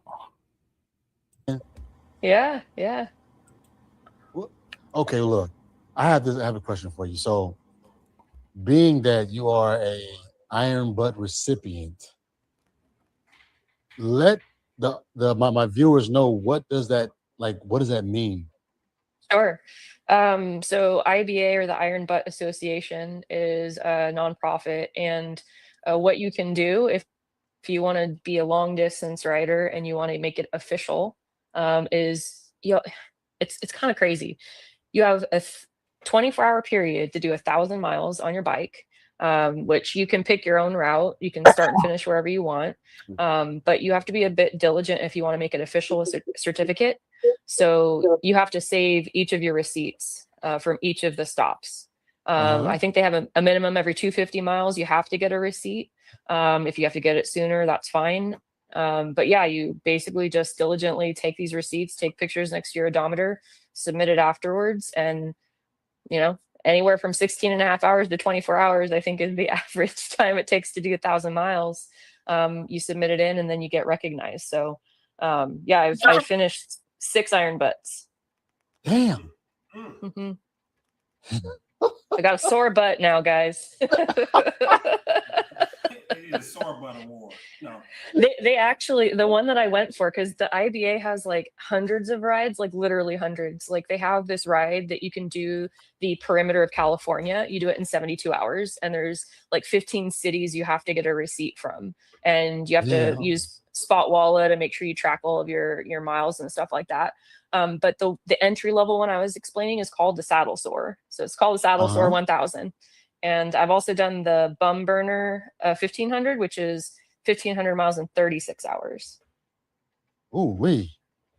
Yeah. I can do that. There you go. Here we go. Come join me. Let's go get a sore ass together. Mine is already flat, so I ain't got no problem. Oh yeah.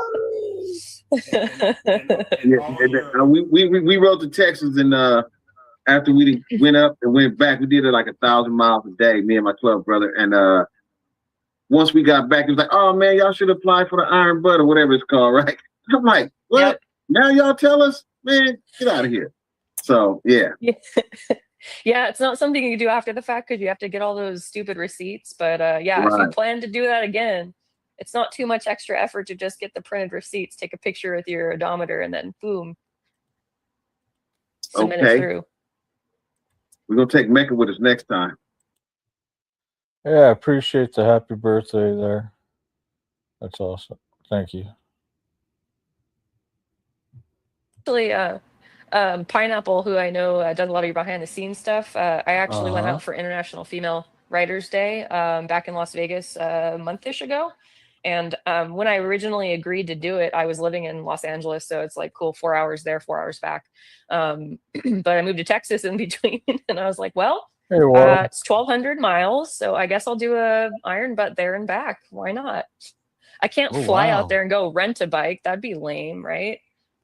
Absolutely.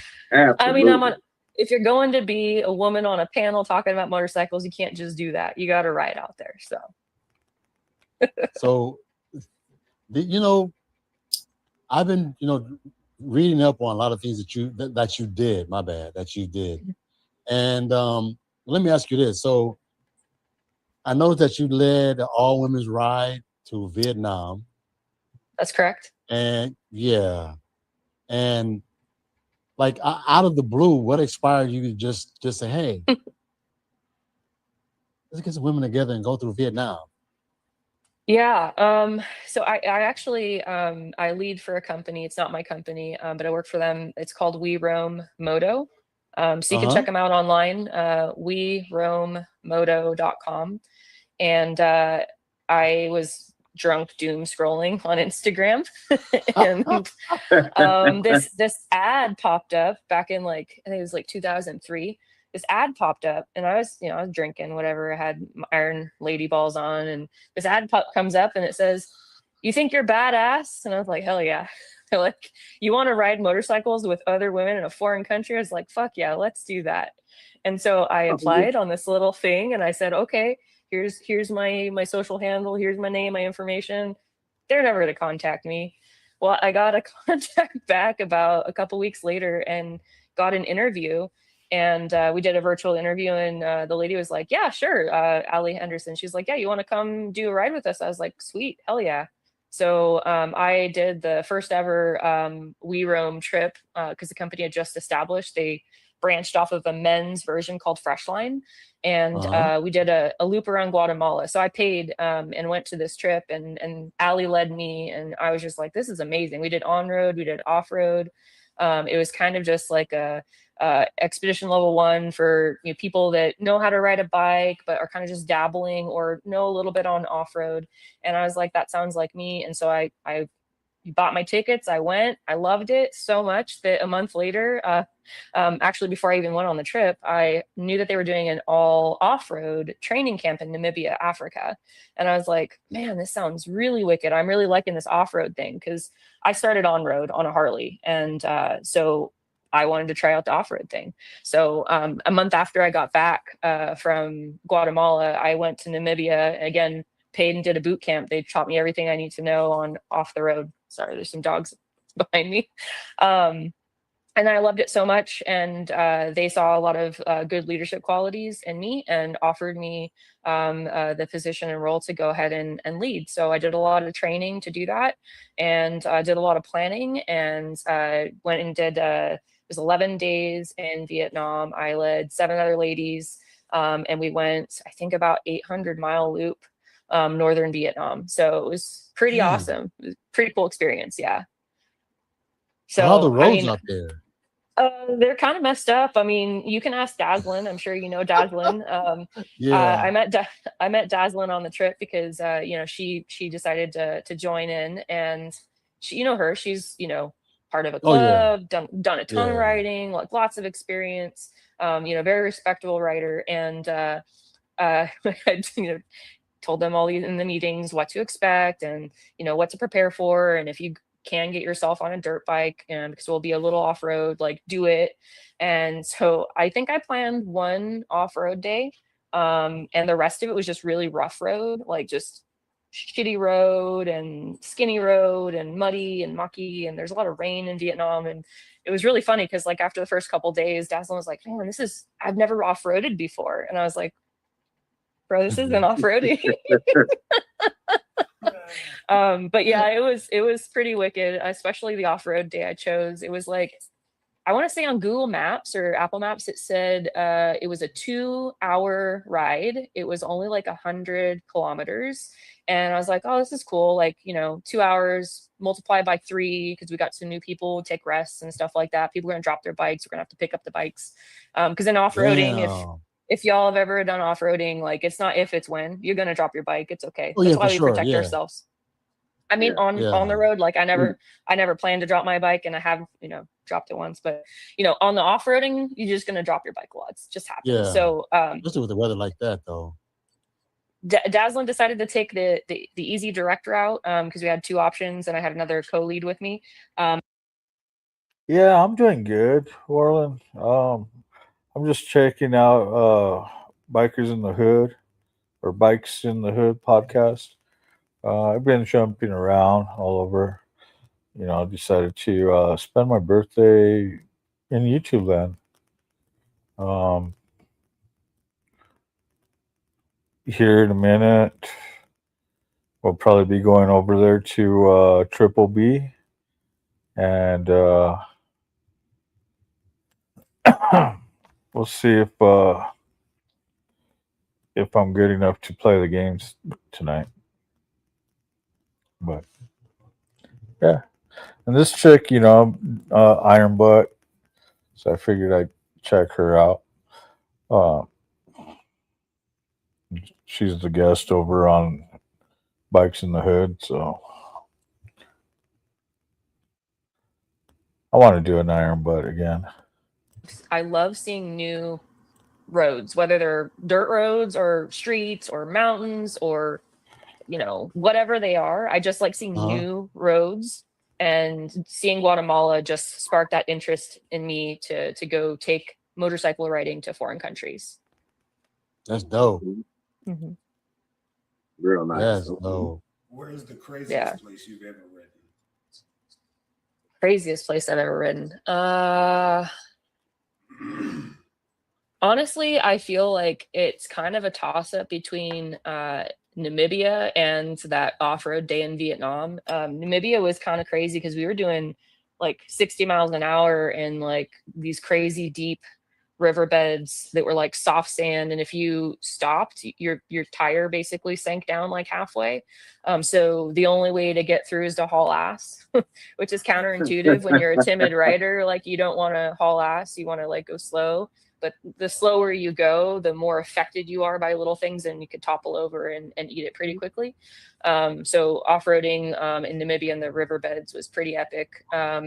Especially getting bushwhacked by everything, you know, like 60 miles an hour, and there's like stuff hitting you in the face. And then, like I said, the Vietnam day, that off-road day was pretty epic. You know, there's a lot of Expedition level 1, again, for We Roam is slated for people that have an interest in a drive to keep pushing, but maybe they don't have the off-road experience that would put them into like an expedition level 2 or more intermediate rider on the off-road section. So there was a lot of dropped bikes, and so it was a bit challenging. I had to walk up and down hills and ride people's bikes up for them if they felt uncomfortable. So it was a taxing day. A lot of salt shoes, like I don't know if you heard of salt shoes, like hikers use them, just a little bit of energy and electrolytes, pass those out like candy. Yeah. Were they crying? That's cool. No, nobody was crying. There was a couple people that just needed a minute, just give me a minute. My favorite my favorite thing for a little bit. My favorite thing was like we'd be on comms, right? And a lot of people weren't trained to like actually be on comms. And so we had to go over comm etiquette and stuff like that. And the first couple of days, like I know Tasma, she was a victim of this too. Someone would be riding, if you've never ridden comms before and you're doing a group ride, like you can oh shit, oh fuck all you want all day long, and no one's gonna hear it. As long as you're not like actually toppling over, everyone thinks you're good. Well, when you have people that got the inner monologue and they've never been on the comms before, it's like, oh fuck. I'm like, okay, remember, ladies, if you say oh fuck, you have to follow it up with I'm good. Like, are you down? Do we need to stop? Did a bee go in your helmet? Like, what's going on? What's the oh fuck? Right, yeah. So yeah, most of the fun parts are, the calm.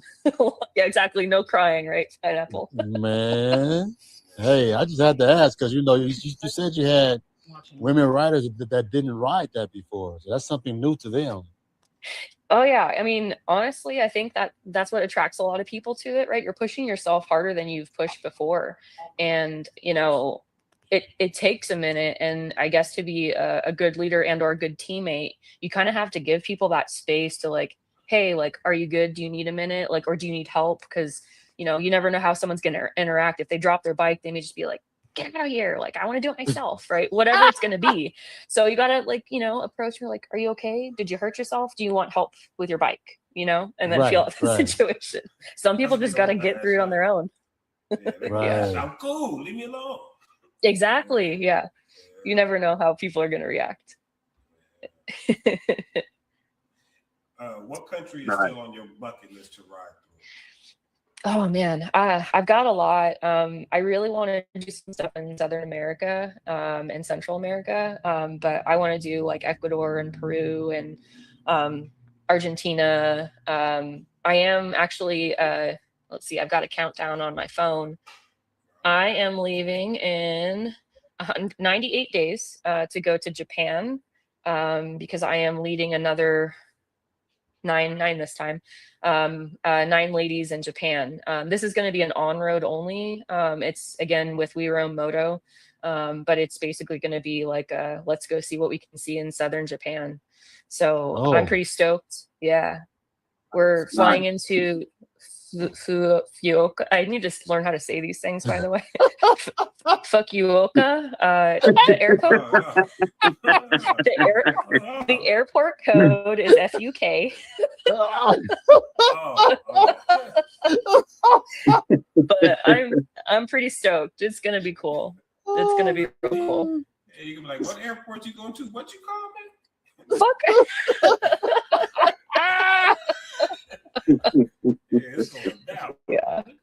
Yeah. So what's the most challenging obstacle that you've overcome? I think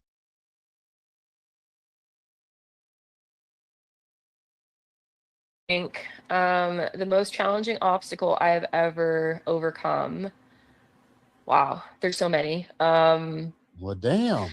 So I'll give 2. I mean, if you're gonna ride a lot and you're gonna be on a bike a lot, you're gonna overcome a lot. So I'll give 2. One was my off-roading experience overcome, and the other is on-road. So off-road, that Guatemala trip I told you about, like I had done like a little off-road before I went on that trip, but not a whole lot. And but the trip catered to it, it's all good. And we did a off-road riding day, and we started at like 8 in the morning. And we, about an hour in, started going off road, no big deal. But there was, and it was a ride that the guys Fresh Line had gone on. So it was a proven road. Like, it wasn't like we were just bushwhacking. But we went on the road, and there was like this set of villagers that had like a chain link, and they were sitting there, and they weren't going to let us cross. And out of everyone in the group, there was only one other girl that was really fluent in Spanish, and I speak un poco. I learned a lot more.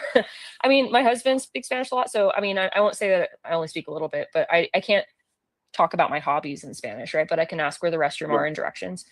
So we had to like hustle him a little bit, and then he hustled us down for money so we could cross. We had to give him some money, had to shake down that cost, and then we went like another 2 kilometers, and then some other guy shook us down. And I just remember thinking in my head, I was like, dude, like, everyone's going to continue to hustle us. Like, so quick on my feet, I was just like, I was number 2 because my leader, Allie, was the lead of the trip. And I was put as number 2 position because I was the translator, the one that was speaking the most Spanish. And so I just told the guy in Spanish, I was like, I don't know, the guy with the red shirt, we paid him the money already. Like, I just made it up. Like we kind of had, but like, I didn't need to tell that guy it was 2 kilometers ago. I was just like, oh, we just paid the guy with the red shirt money. Like, and he was like, he looked at me very confused, and I like said it again and kind of aggressively. And he's like, and then he like opened the thing and let us go. So that trip, like, it was probably only supposed to be a couple hours off road, but people are dropping their bikes left and right. People were getting overheated. It was really hot. We finally got onto the asphalt, but then it started raining by the time when we were doing twisty roads. We got to our place at like 10 or 11 o'clock at night, and the last little clip, like, to get to this really cool hostel that had like a beautiful like view, was off-road again at night. So it was just like, yeah, at night. And so everyone was just like, you know, to their limits, and some people more so than others, people dropping bikes. It was a challenging day to be part of the team and get the team there. So I think that would probably be my most challenging off-road experience. And my most challenging on-road experience, it was my trip out to Texas. I wasn't planning on moving here or living here then, but it was my first iron butt. I decided I wanted to go and visit my aunt and uncle that live out here. And so there's details to the trip. I actually, you know, attempted it on my Sportster 883. It broke down 250 miles into it, had to get towed, had to go buy a new bike mid-trip because I needed to get to Texas. got a Heritage Softail mid-trip, had them store my other bike, and did the 1K the next day successfully, which was awesome. But we went down, the whole sole purpose of the trip was my husband was flying into Texas. He was going to caravan style with me on the bike. I had ridden my bike out here, and we're going to go visit some coworkers and go watch the solar eclipse. And so after the solar eclipse, I was like, you know, when in Texas, you know, I'm already out here. Let me go visit my friend in Houston while I'm near Dallas. Like, no big deal. Like, it's only a couple hours. You know, it's very far away from California, but I'm already here. And so I didn't really check the weather because, like, you know, I don't know. And as soon as I got on my bike at like 9 o'clock in the morning, it's only a 2-hour drive too. I was like, it's totally fine. Like, we're going to be great. And so I get on the bike and say goodbye to my husband. He's going to take the airport back home. Right.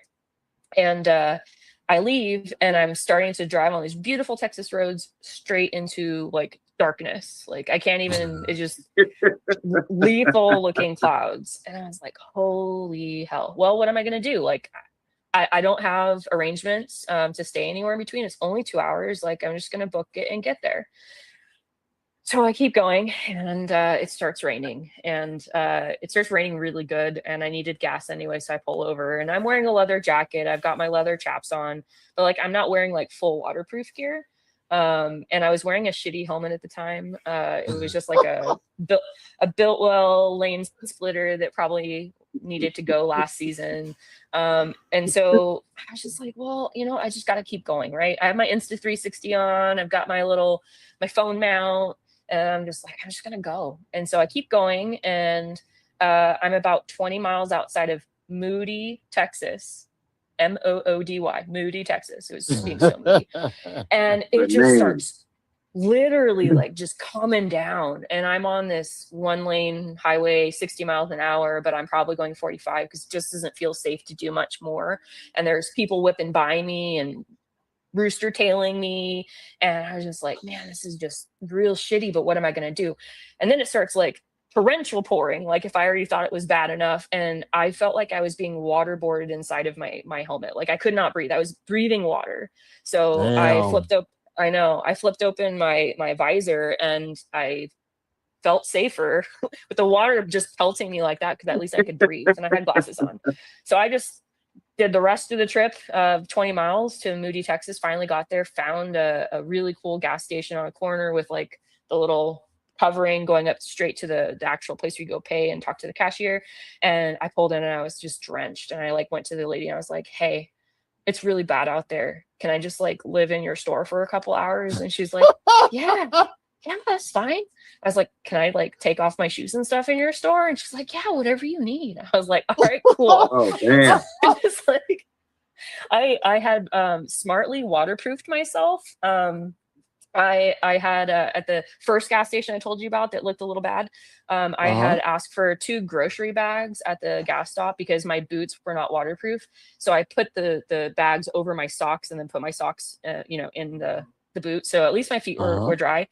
And I just sat there and I watched the radar. And then this guy on the sports bike shows up, and he's wearing Nike high tops, shorts, a leather jacket with one of those, the vest things that are just like protected, like hard shell. Yeah. He looks like he went out for a summer ride and got caught in a hurricane. Like I was just like, hey. And he's like, hey. I was like, bad weather out there. He's like, yeah, it's pretty bad. I was like, what are you doing? He's like, oh, I'm gonna visit my grandma. I was like, oh, okay. And so I'm just like, whatever. And I hang out in there, I'm talking to the cashier, and I was like, oh shit. Like an hour goes by, and there's this old couple in a Ford Expedition. They're hanging out too, and they're like, oh man, like, are you gonna be okay? I'm like, yeah, I'm okay. Like watching the radar. They're watching the radar. They're like, it's unsafe for us to drive, and I'm like, you're in a car. So like finally figure out when to leave, and Nike guy was like, hey, where you headed? And I was like, oh god, this is my first solo, and I was stranger danger. I was like, south. He's like, oh, I'm going to XYZ. I could head south. Do you mind if I ride with you? I was like, bro, you can do whatever you want. I'm on a bike. Like, you're not like on my bike. Like, whatever. And I was like, okay, well, it looks like it's looking good right now, so I'm gonna leave. And he's like, cool, I'm gonna come with you. I was like, all right, cool. Mind you, again, I just bought this bike, mid-trip, like 5 days ago, and my bike and I only collectively have about 1,200 miles together, of which 1,000 was in one day. And I do this, right? And so I'm riding, and it just, it's clear, it looks good, and I'm looking off to the right, and there's like this body of water that's like getting closer and closer and closer to the street. I was like, what is that? Like, is that a lake? What is that? And then I see cherries and blueberries in the middle of the road, and I was like, oh shit. There's cop cars that have closed the street because it's literally a lake right now. It is waterlogged. And there are cars that are like slowly 5 miles an hour going over this, like they're forging the Oregon River. I don't even know what's happening in front of me. And I stop and I look at Mr. Nike, and I was like, what do you think? And he's like, I don't know. I mean, we probably have to go around like 100 miles and we'll probably face the same thing there too. And I was like, you're not wrong. I was like, well, I've been through water before on my dirt bike.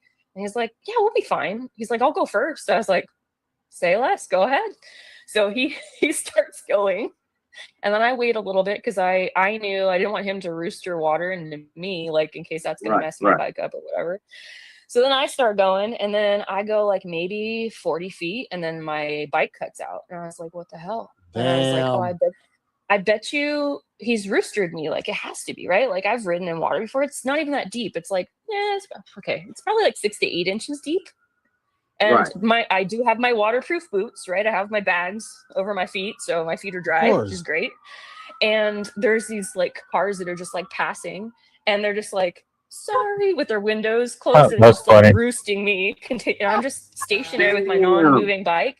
I was like, okay, well, I guess I'm going to start it again and try again. So I start my bike, starts up, and I'm in the middle of this river, and I keep going about 10 more feet, and it cuts out again. I was like, I bet you my bike is aerodynamically sending water straight to my carburetor.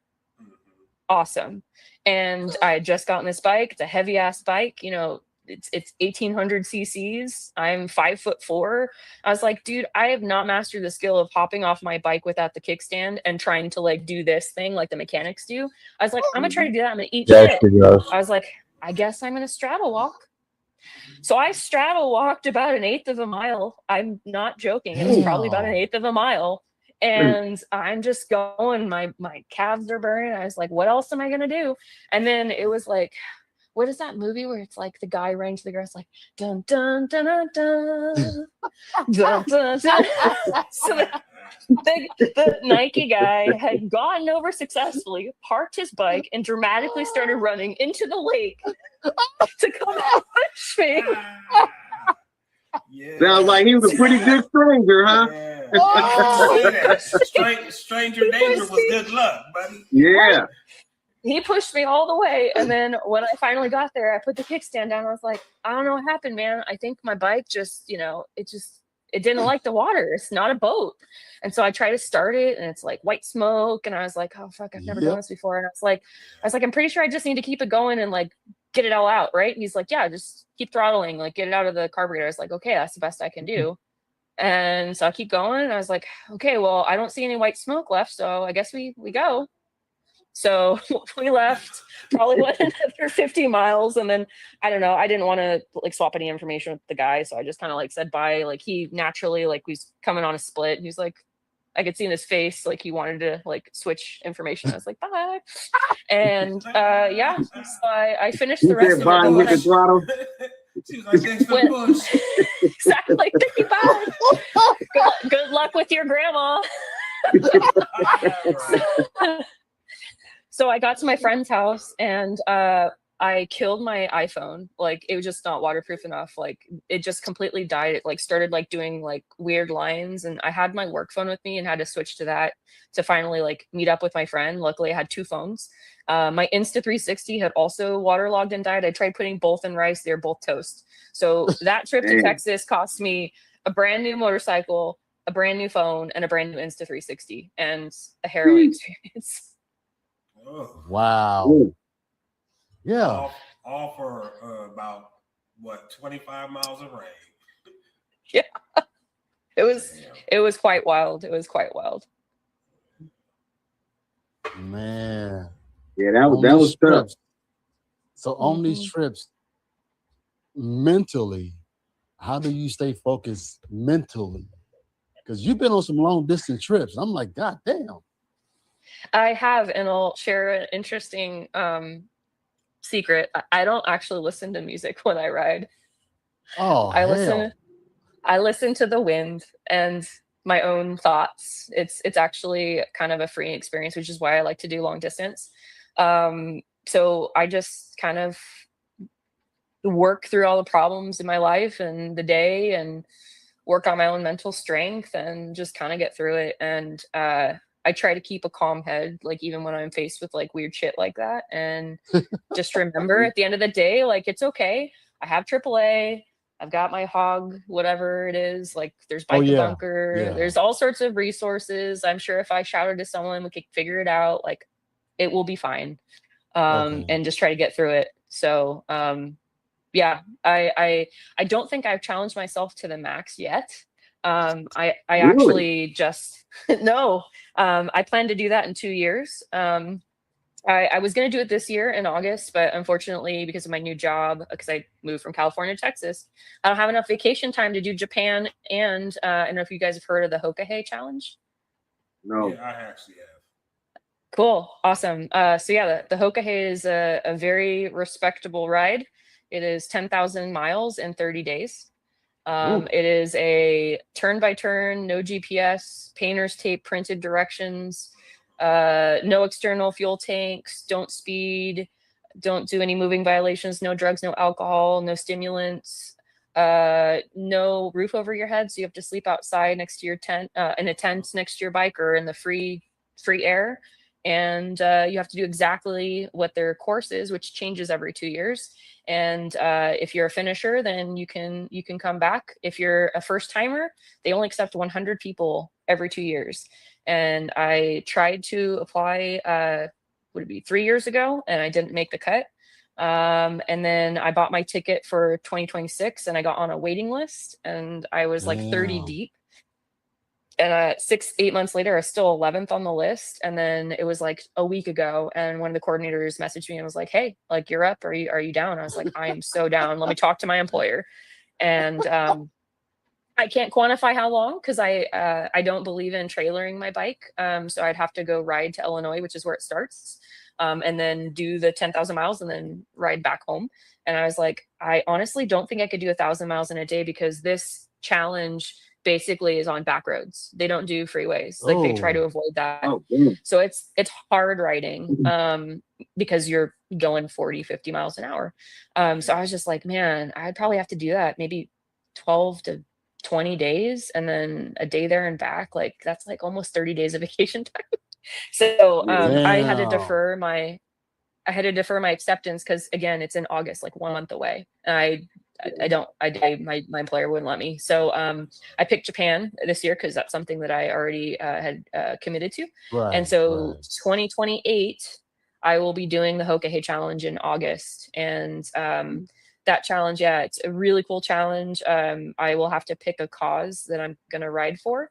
And I'll put together, a web page of trying to get people to contribute to a charity of my choice. I think I'm going to pick something to do with cancer, specifically kidney cancer, if I can find something, because my dad actually passed away a handful of years due to kidney cancer.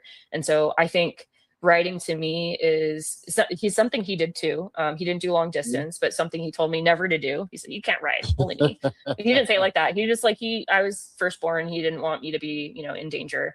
And so I respectfully didn't get my license until probably 6 years after he passed. And then I was like, I really want to ride. Like, I'm sure he'll roll over a little bit, and then he'll realize it was meant for me, because I felt it in my bones and I did it.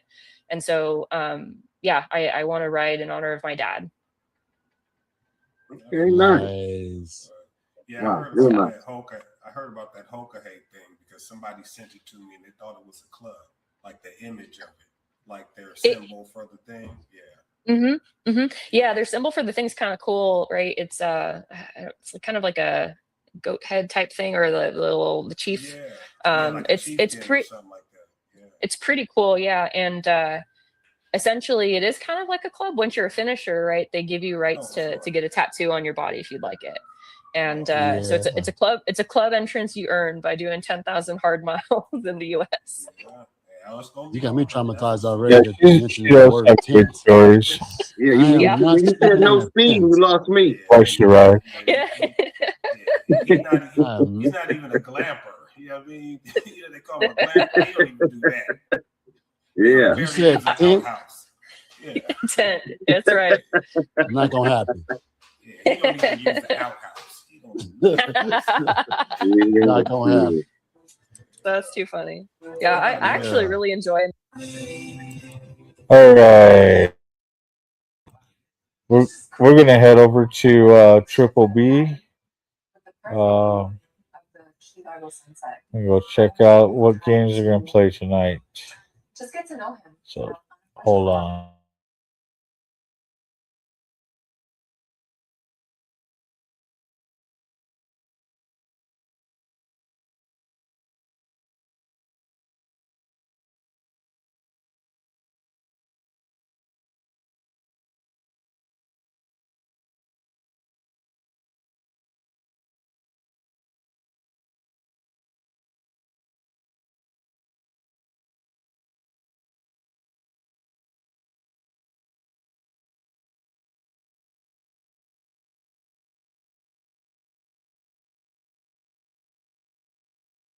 Coming?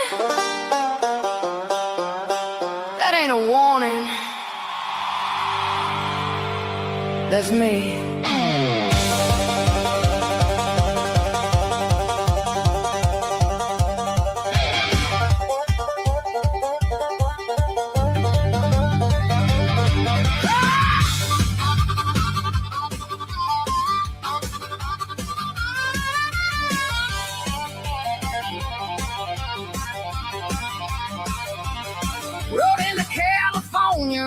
midnight line, boots on fire and a restless mind. Highway lights cut the desert air.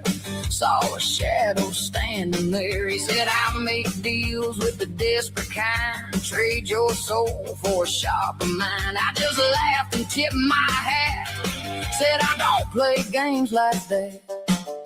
He leaned in close, said, you'll see. I said, boy, you ain't met me. I rode through hell and I came back fast. Didn't lose my soul, didn't sell my past. Banjo screaming, harmonica cries, lightning living in my eyes. You can bet, you can try, you can gamble with a lie, but I don't fold, I don't crack. I rode into hell and I came back.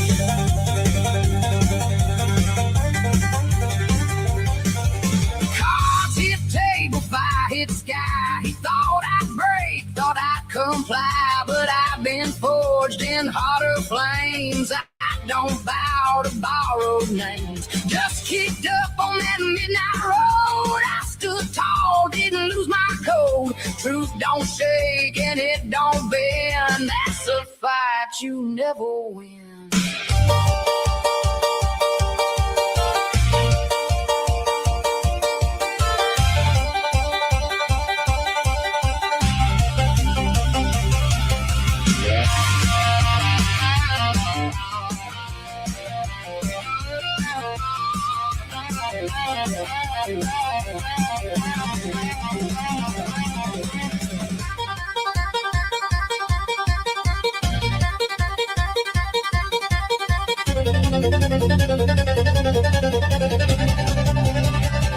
You can chase power, you can chase gold, but you can't take what I already own.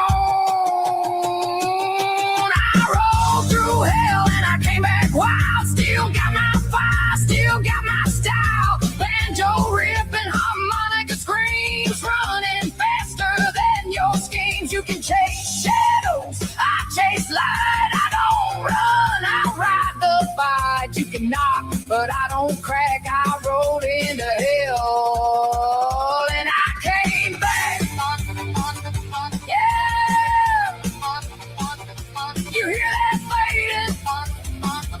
That ain't me leaving. That's me moving on.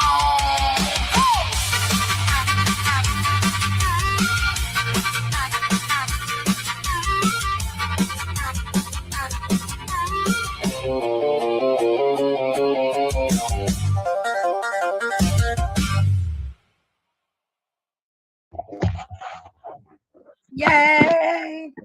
All right, BBB family, welcome back to another BBB game show night. Tonight, there are no rules, no predictable categories, and absolutely no telling what is coming next. This is random chaos. We've packed tonight with random trivia, surprise twists, brain-bending questions, maybe even a few curveballs designed to keep both the panel and chat on their toes. Panel, I hope you're ready. Chat, I know you're ready. Tonight isn't just about knowing the answers, it's about thinking fast, adapting, and surviving to the chaos. Remember, this isn't a spectator sport. I want everyone in chat playing along. Throw out your answers, cheer on your favorite side, maybe even a little friendly trash talk. So grab your snacks, warm up those brains. Let's find out once and for all, will the panel defend their reputation, or will chat prove they're the true brain benders champions? Let's make some chaos.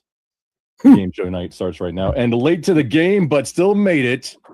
Uncle Jack, welcome in. Sorry, sir. Sorry. Also on the panel.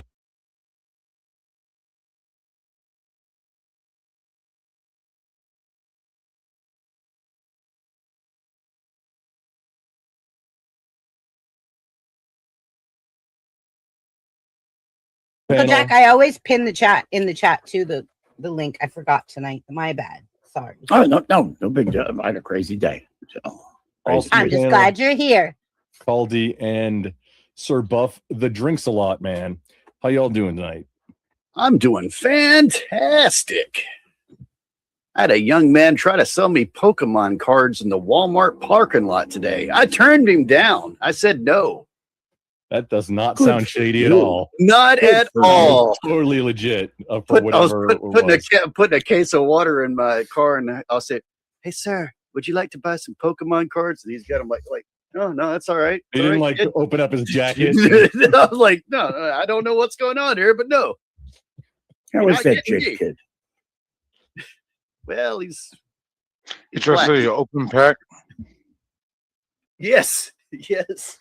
Okay, what I think they call them is hounders. What they do is they try to buy these packs looking for exclusive cards. And when they'll open them, and some of them they'll just discard them, throw them in the trash or whatever, or try to sell them off as something, trying to get something back. He probably stole them. Sorry, I know too. Look, I don't know about Pokemon, but I do know about this card scam industry that they have going on. He probably stole them. All right. Buff, I thought it was just an interesting story. Buff, you may be under attack from Decepticons currently, actively as we speak. Absolutely. Absolutely is. Mm-hmm.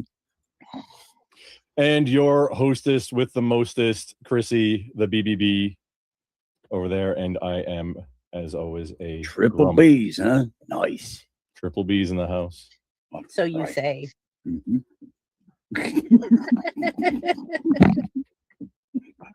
Over in the chat, we've got a Carney. Carney's always welcome up. We got a Kevin Theme Park, Juan Perez, Wadgeman, the lovely Wadgeman in the house. Fred, what are you doing, Mr. Fred? Breck? Get out of here. Yeah, you deserve that. You broke Fred. Fred said he stole my doppelganger. What? You broke the Fred. What? I don't know. What? You broke the Fred. That body snatcher. You broke the Fed. See what you did there, Fred. See what you did there. Breaking the Fed would have been a good thing. Fred. Mm-hmm. Okay. I am ready to go. We've got the game board ready. We are ready to go tonight. We've got Will ready to go. Are you guys all ready? Oh, Grumps, do you want to introduce the panel? I just did. Gentlemen, this is Grump. I was busy doing stuff. Yes, there's a new thing in town. There we go. I'm not sure how we integrate this. This is like a good thumbnail, but yeah. So this is. I like my chin. This is the names. I'll tell you what. You got a nice chin there, or on the art, Caldy. I'm just proud to be on a panel with John Jones, the undefeated UFC heavyweight champion and heavyweight. Talking about Buff. Oh yeah, he looks just like him. That is very similar. I think that everyone looks very attractive in these pictures. Yeah, I don't even know who that guy is in the bunny suit. It ain't me. It is you. That's the Unabomber, but I couldn't get it to make you without sleeves. I was getting mad. Well, you can start making me without pants too, because I cut them off the other night. I was on a stream a little inebriated. Yeah, a little bit. Funny. You made it like a thong or what? No, it looks like Herman Munster ripped out of them. Yeah, it's bad. Oh shit! There he goes. There he goes. I see there goes Buff. There goes Buff. Fueled with cocaine. Hell yeah, that's John Jones for you. If you guys haven't seen the thumbnail for tonight's show, the thumbnail for tonight's show is hilarious. See if I could grab it real fast just to show you guys. It's really funny. Juan, doesn't he? He looks. Is just it on like the media Buff, assets I'm telling already? you. No, I don't think so. Okay. Media assets. Are you cursing at me? Assets? Assets. I got assets. I got assets too, but I'm not sure. Triple media. B's. Yeah, I don't know if they're media. Caldy, are you there? Where'd you go? I'm just listening. Oh, there he is. Okay. Here I is. Wait, okay, let's break it down just for a second. Okay, so Triple B, if you were going to actually have sizes of something, that would be like getting an extra medium milkshake at McDonald's. Really? Extra medium. Let me see. Triple B. Well, you know what? You're right. Yeah. I didn't even think of that. I just figured it was like one big super B, you know? Not the That'd be interesting. That Like would Ultra Super B. B. Super B. Let's get 3 on times that the B. thumbnail for next week, right? One Yeah. big super B. Super B. Oh, we've got Kevin Theme Park already talking trash, just talking that Ooh. smack. Bring it on. Yeah, he knows who not Bring to it talk on. to. He knows bro. what's Me going and- on tonight. Me and Bones are up here. We're ready to throw down. We got this, guys. Let's get jiggy. So does this thing load? Why is it not loading? I don't know. It's doing the same thing it was doing to me the other night, Caldy. And you should probably not worry about it right now then. I told you Yeah. to put the seat back on. I'll be back here.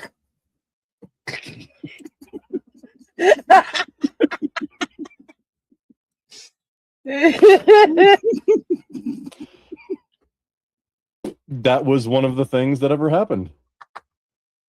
Okay, here. No, it's not there. Whatever. Okay. Here we go. It won't upload it. So we are going to start the game. Welcome to BBB's Brain Blender Trivia Night. Panel versus chat. Who's gonna wear the crown tonight? Lights up, minds on fire. The questions ignite. Brains a buzz and it's a battle tonight. Fingers flying, answers fly fast. Only the smartest one's gonna last. Bring your brains, bring your flair, chat and panel. Battle if you dare.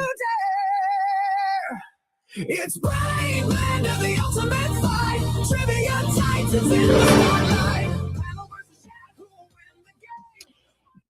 Okay, this is a game legally distinct, but seems similar to Wheel of Fortune.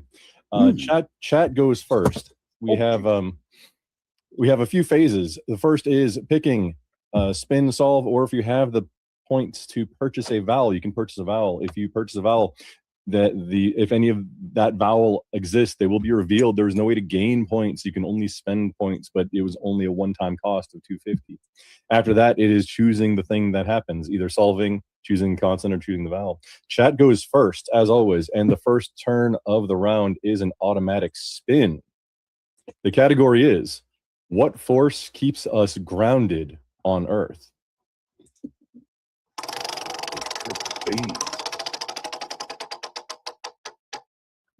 For 300, chat. Grump, are we not going off of what's on the screen? What? What do you mean? I don't see chat on screen. Uh-oh. What? What?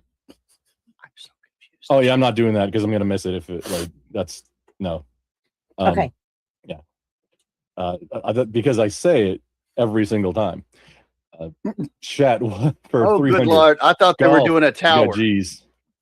I Yeah. thought they were doing a tower. Yeah, I was like, Oh, no, that's only oh, my no. place. Yeah. And I'm gonna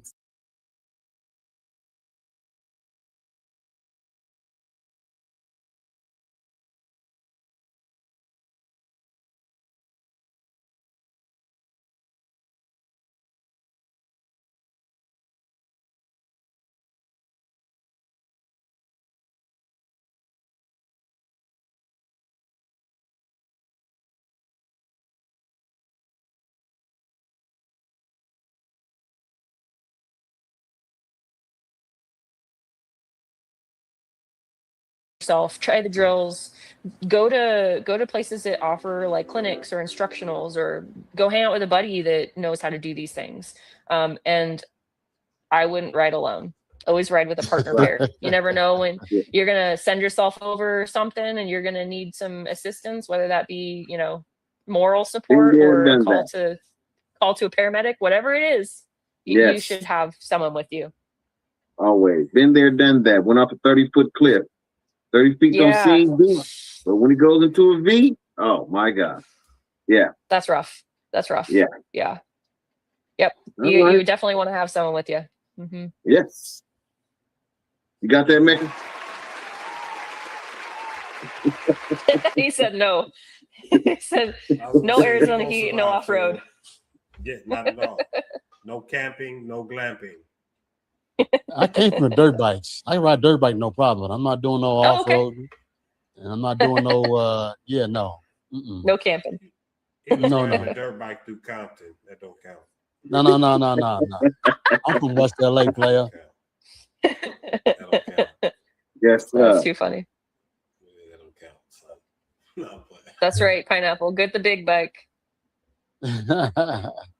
Otherwise, you're just Yeah. gonna do it over again. Yeah. Yeah. Appreciate you though. Yeah. Oh yeah. Don't forget Definitely to share that share your location. information, Raquel. Oh yeah. Oh yeah. I am on social media. I'm on Instagram, Rakdub, RAQDUB. That's kind of where I post a lot of my stuff. I don't have crazy following, but I do cool stuff. I also bake sourdough now, so sorry for the Instagram story spam of sourdough bread that looks great. Sorry, not sorry. But yeah, Sorry, not sorry. 3 months time, I'll be flying to Japan, like I said, and I'll be showing up at the airport with all my gear on, just like I do when I travel for these types of things, just because you never know when you take 3 flights if your crap's going to arrive with you. And yeah, I gotta be able to ride, so I'm going to wear that stuff on. I have a As couple you funny should. pictures of me in the lounge with a motocross helmet, motocross boots with a glass of champagne. Okay. Nice. Definitely was a pleasure. Definitely. No, thank you. It was a pleasure to be here. Yes, ma'am. What are you doing?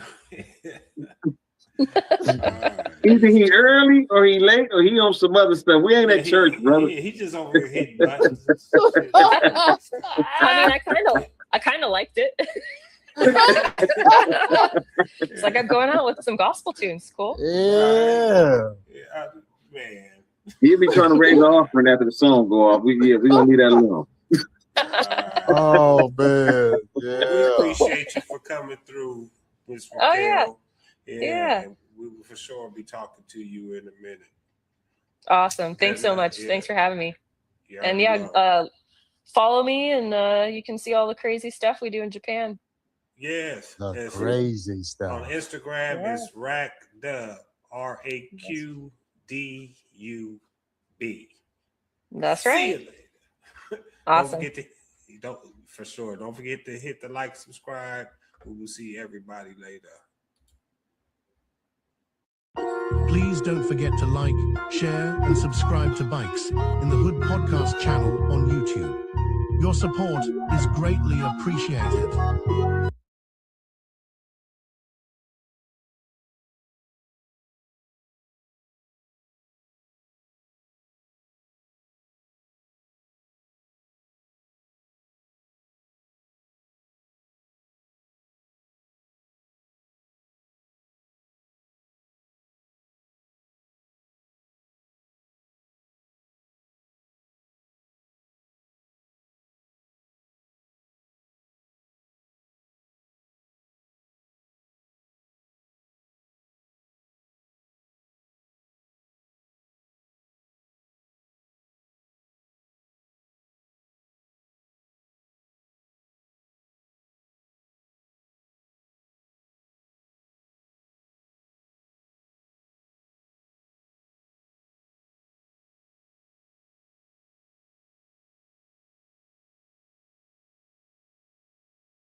I'm former FBI agent Joe Pistone, the real Donnie Brasco.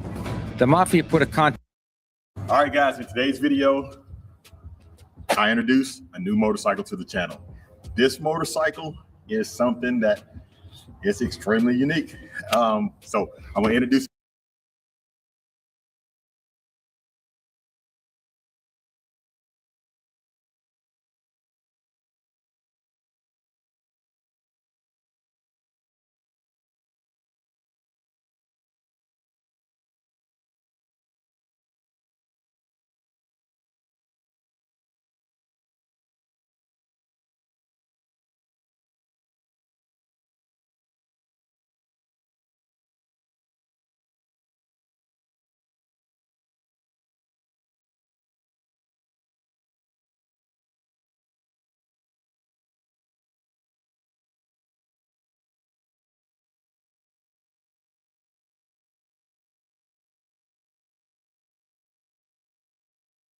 At Planet Fitness, no two members are alike, but they all have one thing in common.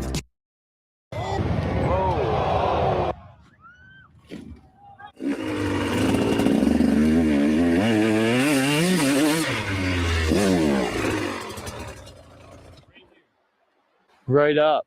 Right here. I think right to left.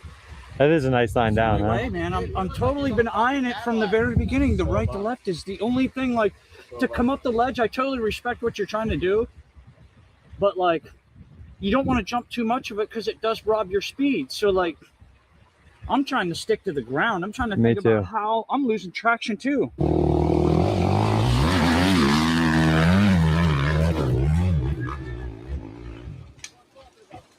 Oh no.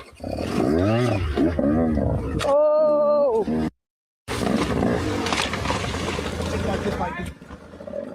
You okay, bro? Just knocked it out of you for a second. Did you hit that big, did you fall, free fall and then hit it? Like a double.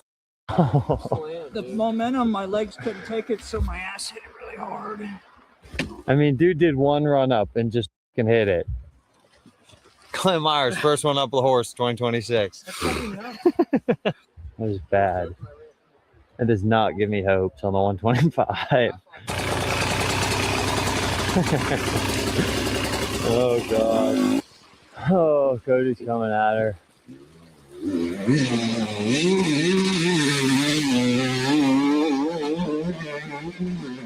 He's up.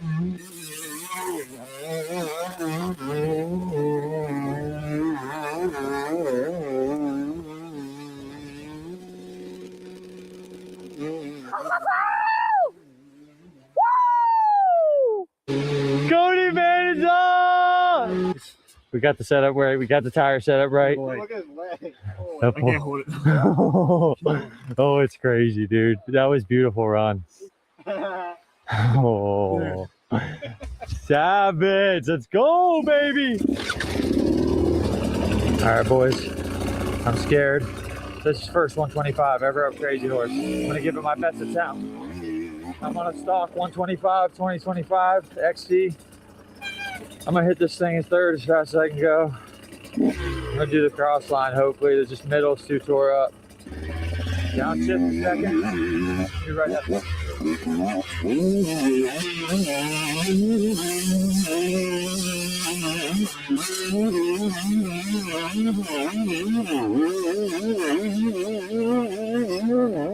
Oh shit, he got it.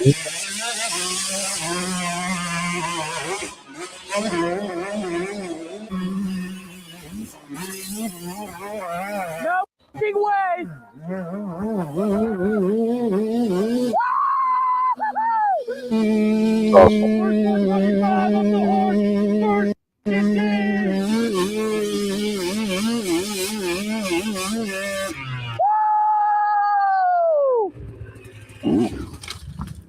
You got me, you up. Yeah! Yeah! Brothers made history! 125 up the horse. All right, 85 next up.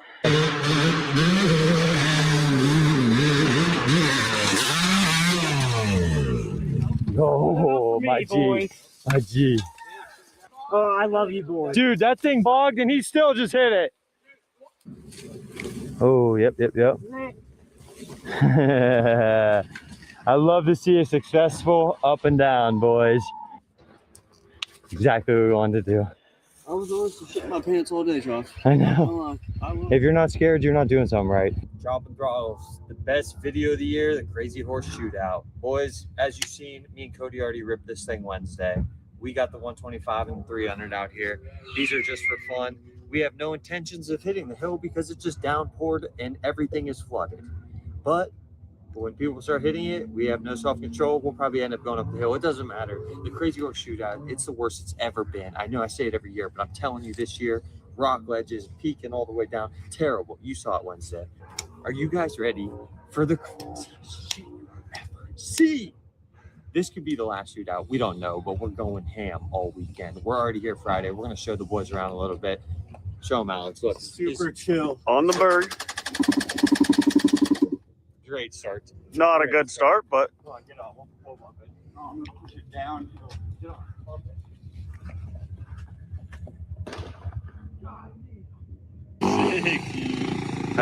Dude, you ready to see the horse? Oh my god, dude. First time. The tie pipe, check him out. Alex, you hitting it? Dude, we'll see it. He hasn't seen it. They haven't seen it yet. The boys haven't seen it yet. Where's Andy at? Andy says he's going up. I already got a $500 bet with Andy. He said he's going up the horse. 500. Let's see. What's the confidence looking like before you see it? I'm 100. You going right up? I'm ready to die. One day at a time. Getting the smokers onto the freeze. Someday, bro. On the way up here. Civic up to the top of Forbidden. Dawson the house. What's up, baby? I got in there with the Electric in the trunk. He's talking about getting a U-Haul. I said, put it in the Civic. New Jersey boys, first day out. Never seen Wellsville. We're fired up. Got him in the Chop and Charles gear. Clint's going to be our tour guide today. He knows this place best. Oh, no. What's up, boys? You guys all right in there? Yeah, you have people. Let's push this girl. Yeah, that's what I mean. We're all right. We'll get you right. We're good. We just got to get out. Yeah, we'll get you right. No problem.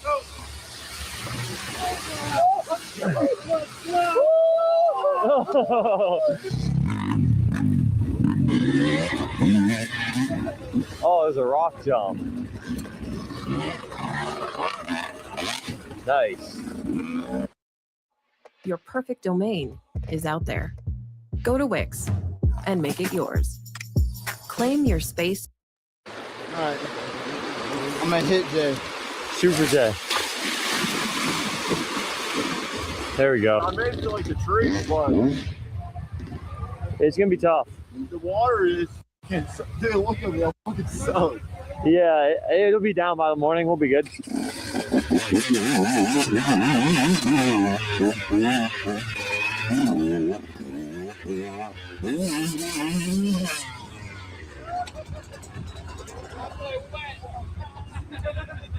No way.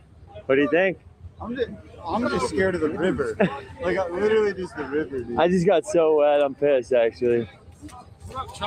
You ready, baby? This is the baddest 125 round. Here we go. Crazy Horse Day. Oh, no. On the way down already. You guys good? You guys good? Already?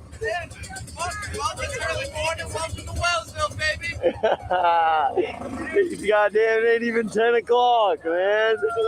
Yeah.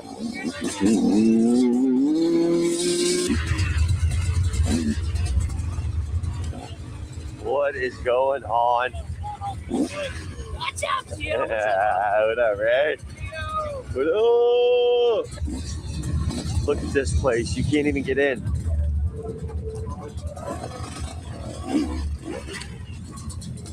Rolling, Chase. Rolling. You look like you're ready for the slide today.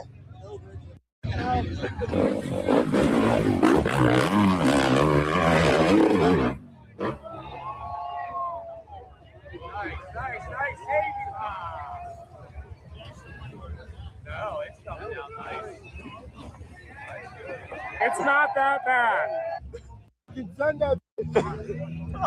Somebody got a cartwheel and shit. They can be your bars already, man. Who's extended on a 450 with a dummy? Me. Who's not gonna hit the hill today? Me. One and done. I hit it this morning. I hit it last night. Give everybody all that advice Wednesday. What are you doing?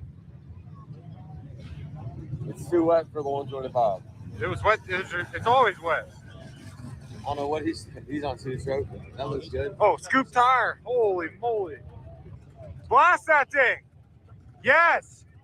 You got that. I can't be the people that say that and not do it. Dom, I hit it before. Dom got a shiesty on.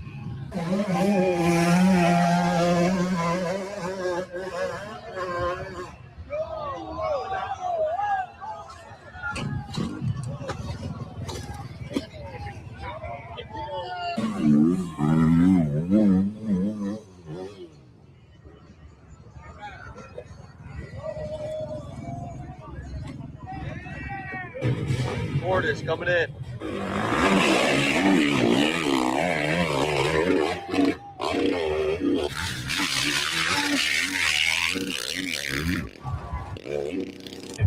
She prevailed from the truck burnouts upside down and sideways, but we're at the horse.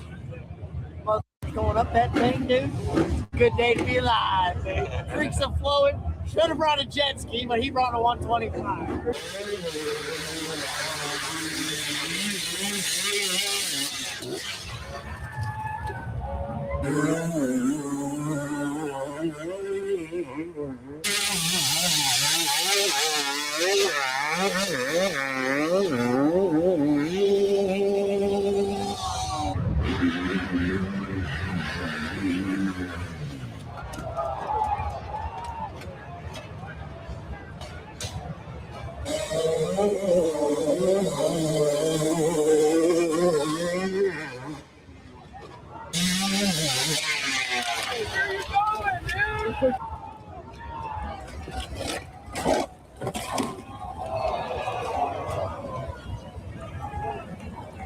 That thing is torn up.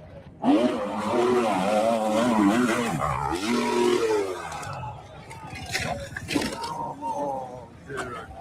This is such a scary spot. You got it, buddy.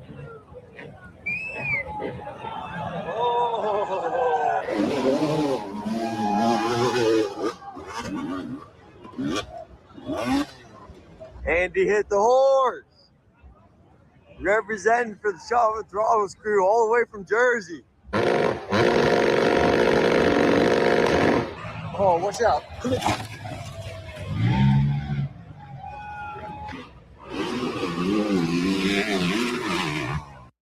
A 3-top and large for just $10 at Pizza Hut.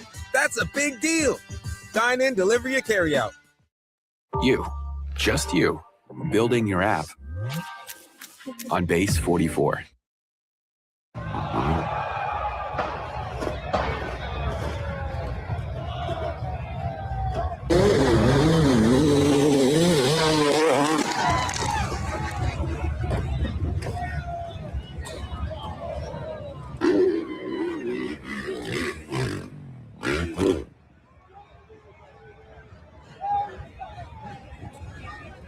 Watch out.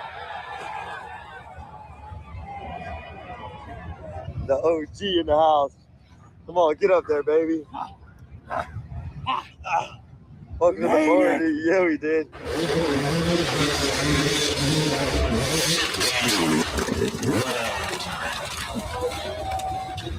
Evening, Crystal Clinton. How are you?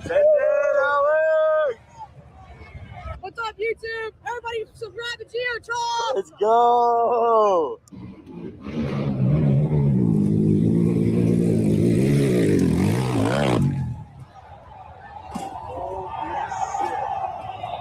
The wheels are off!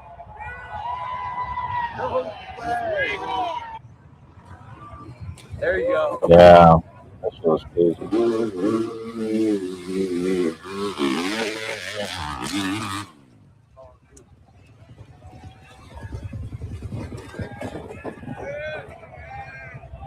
Who are we here with? Jeremy Taylor.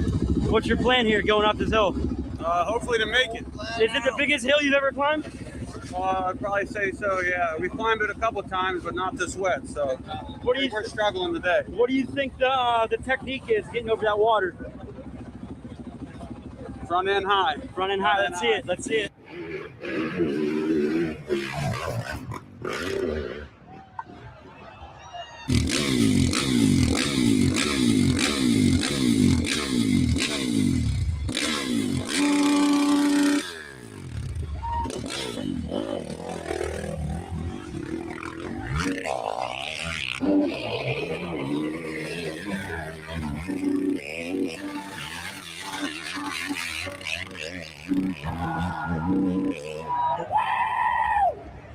Good, it's up the middle.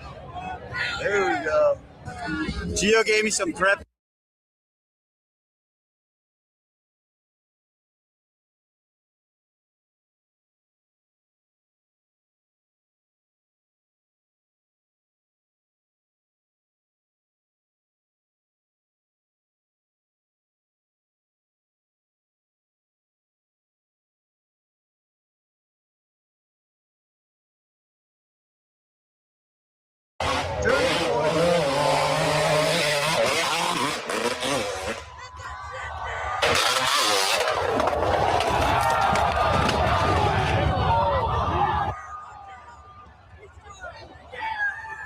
You're good, you're good. Yeah, LA! The Jersey boys are out! You crazy bastards! They can't believe it. They can't believe it. You gotta go that way. That's too much speed for that. If those guys weren't there, I was going. What are you thinking, Mason? I think right at the middle line now. Where are you guys from? What's up? So we're from Pittsburgh. Pittsburgh, all right. Yeah, Pittsburgh. What, you guys staying here for the whole weekend? Yeah. Yeah? Yep. The whole weekend. Nice. How many beverages do you guys have? Endless. Endless? Endless. What are you guys riding this weekend? We got an RMAX. RCR. We got an RCR. And we got a Raptor 700. Raptor 700 up there. Climb this hill. Nothing. Yeah, I don't think we can do it. How much? Like, what's the number? I don't even know. $50 grand? Replace the buggy and get a new one. So a new buggy and 50 grand. All right. So you end up with 2 buggies at the end of it. Or a really badass buggy that makes it. Right. Hell yeah. Next year we'll set it up. Oh yeah. We'll set it up.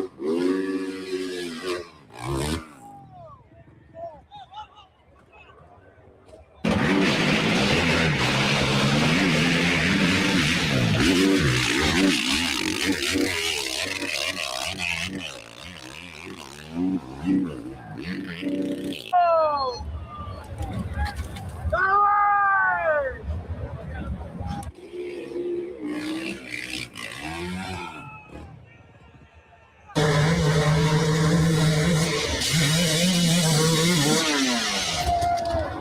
How many times did this guy try this hill? I don't know, maybe like 4 or 5. Looks like a million.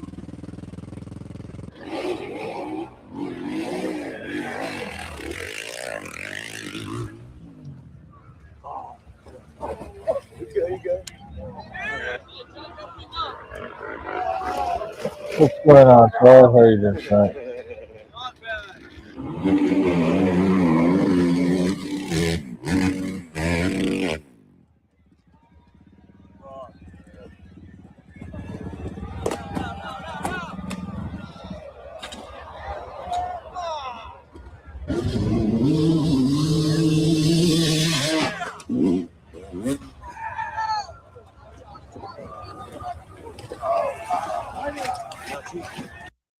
You're about to lose $50,000 for your car accident because you don't know this one trick.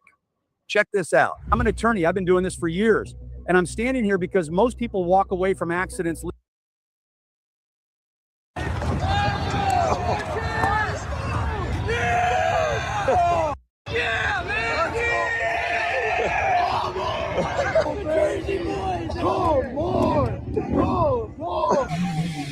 Rainbow up, rainbow up. Uh-oh. That ain't good. Whoa. Yeah!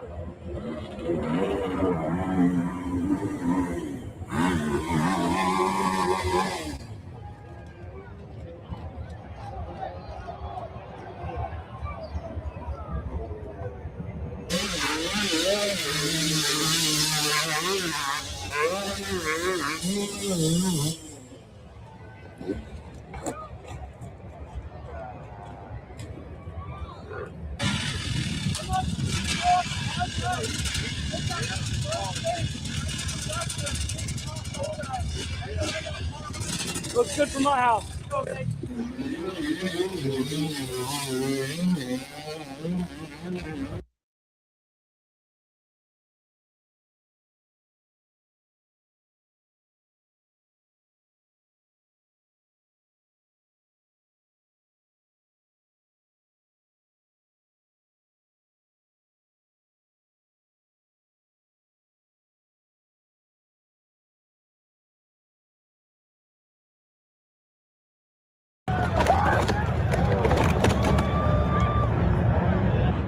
Yeah.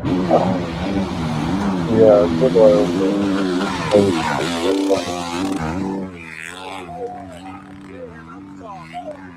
Hey, I'm about to talk. Hey, I'm about to talk. Yeah. Oh, hell no.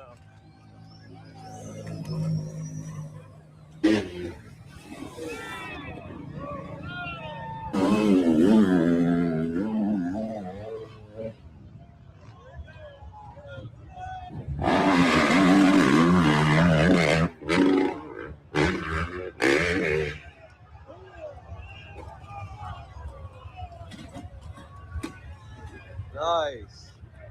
Got out pretty clean on that.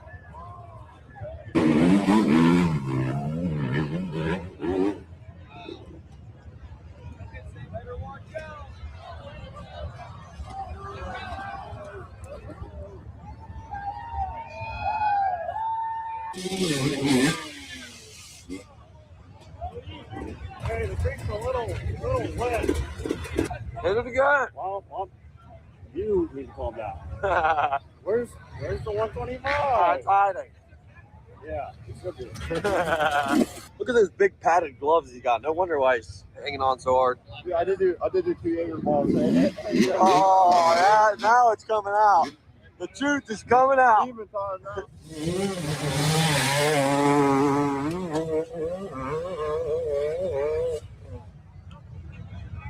Cowabunga!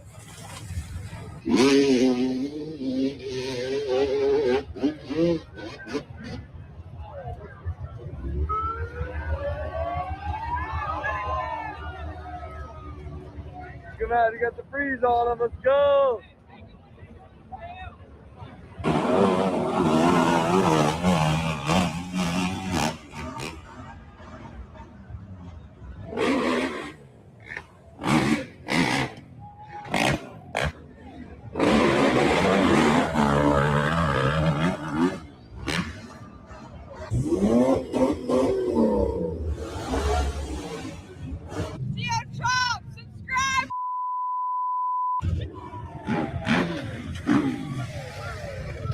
Yeah! Come on! Let's see that again. Once you get over that creek, then hammer it. Really too hard, dude. Steam it up. You good? You all right? Yeah. Got a little wet. Listen, wait till you get over the creek a little bit more. I was gonna say, You whiskeyed way over there. Give me some. Hey, hell yeah.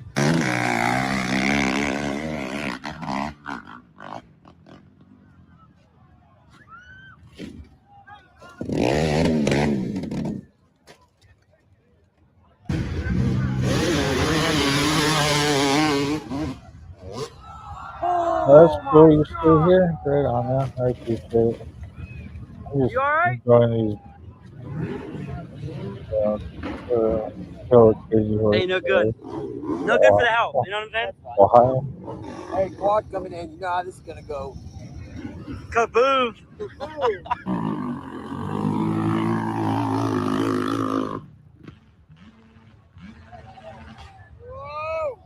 Get out of the way. Yeah, little 400 on 400 action. Don't put me on there. Don't put me on there. It's a Lipton. I've been telling people all day, cover it up, cover it up.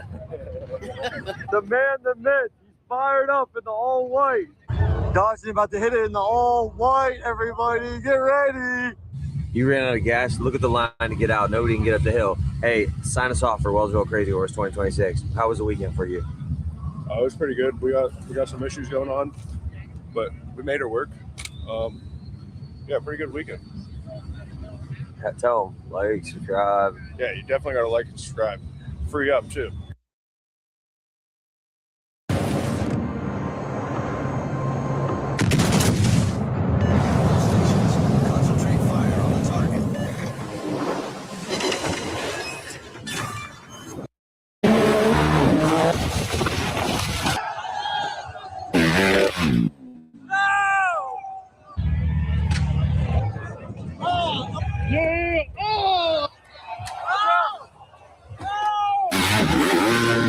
We're gonna get the camping bag out tonight. We'll see when you get Old-fashioned camp in the Miller van, and then tomorrow morning, boom, Crazy Horse starts. We're gonna be there bright and early, and we're gonna film everybody that hits this hill tomorrow. It is gonna be absolutely sick. The hill has gotten harder and harder every year, and it looks the worst this year I've ever seen it.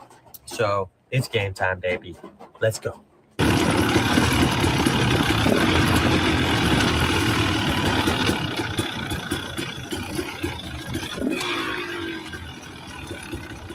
Uh-oh, this is looking sketchy.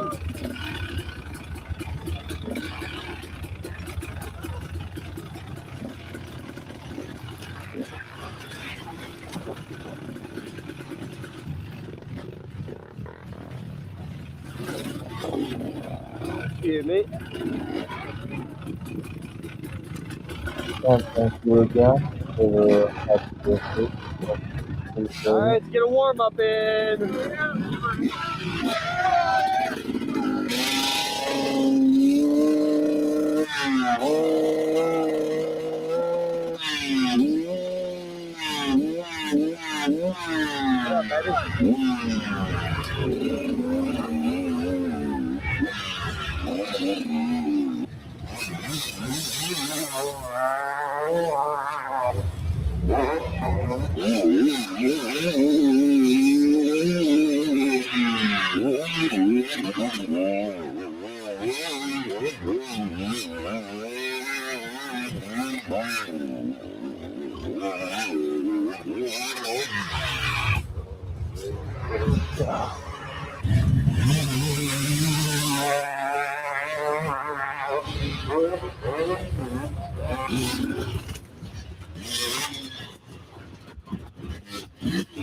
Welcome to the party.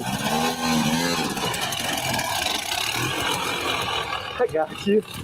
What's up, man? How you liking this thing? It's my 5th time today. I think the first 2 times clean. The other times I haven't been too clean. What's happening? TC 250 party. I'm probably gonna go down, get some videos. I want to drop back down the horse, but I'll hit the gas.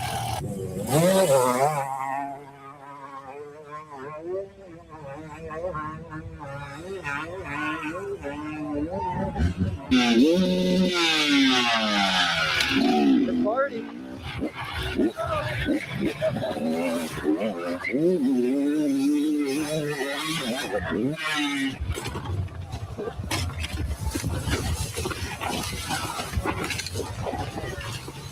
Motherfucker, dude. I don't think it's actually that bad. Bars, man. That was so dumb, dude. Hey, you can take my bars. This guy.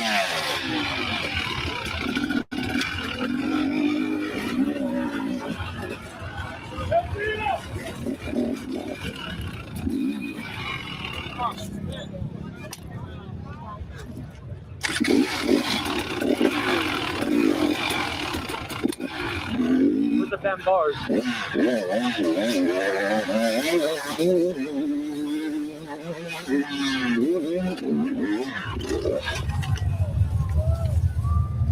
Damn, Terry. I wasn't ready, huh? I wasn't ready either.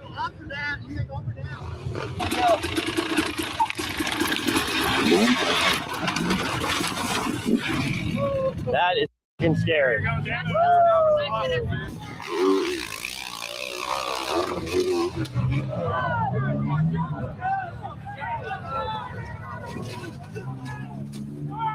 Yeah! Look who just pulled up! Look at these guys. Hey, this is Mayo on the horse. Last time it'll ever be this nice. Yeah, take a good look at her, boys. He did. I gotta get it right now. Well, you know, you can always come back to it like I do. When, next year? March next year?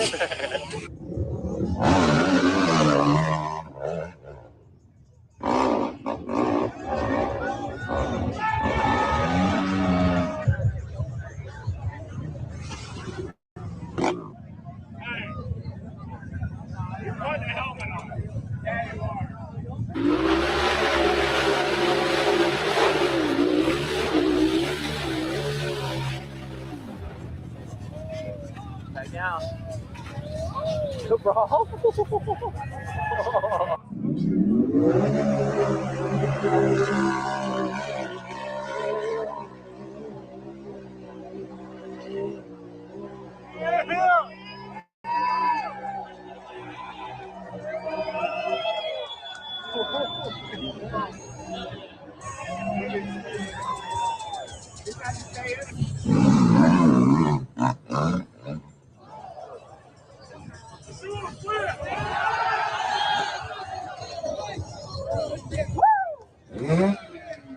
What's up, baby? What's up? Nah, Did you shoot her? Oh yeah, you shot her, didn't you? Huh? oh yeah. Get her going, Mom. Get her going.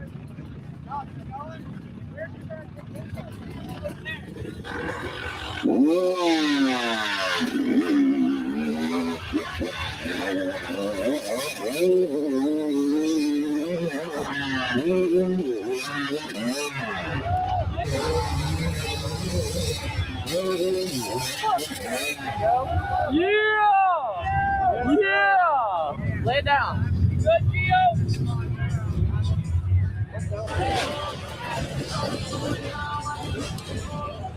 Yes, sir. Kia creates inspiration that connects the world. Inspiration connects us all. Behind this advisor are Vanguard's institutional quality bond funds, powered by a deep bench of experts who have outperformed peers over the last 10 years. Are you backed by institutional quality bond funds? Vanguard. That thing's a bitch, man, I tell you. You just don't want to go.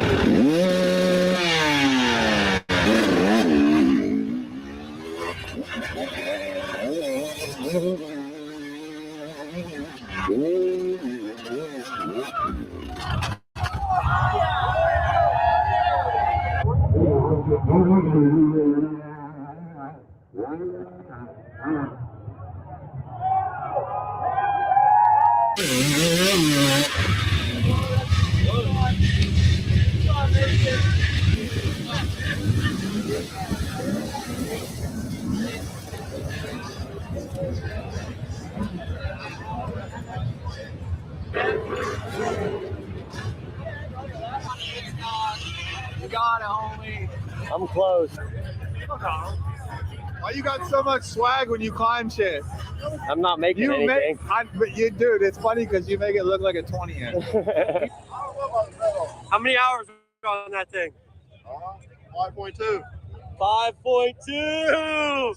Lined up on Crazy Horse. I've been telling you. We don't give a fuck.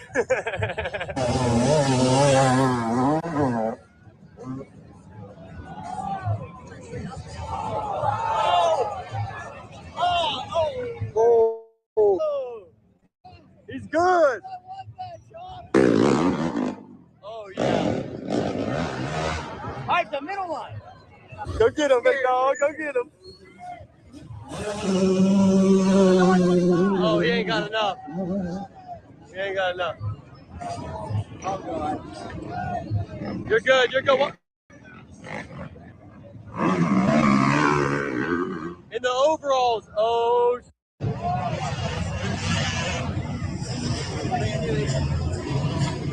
Oh, yeah. That was an easy fall. Holy. Oh, my God.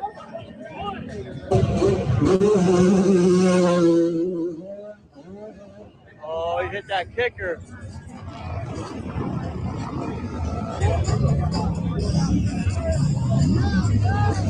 Let's go.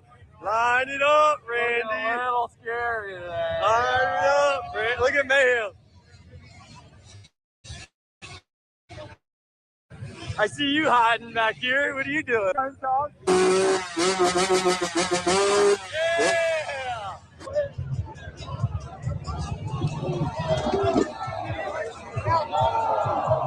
He took a little creek bath to start the day.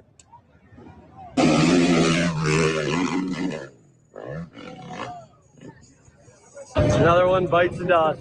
Another one bites the dust. Really? Oh! There it is. There we go.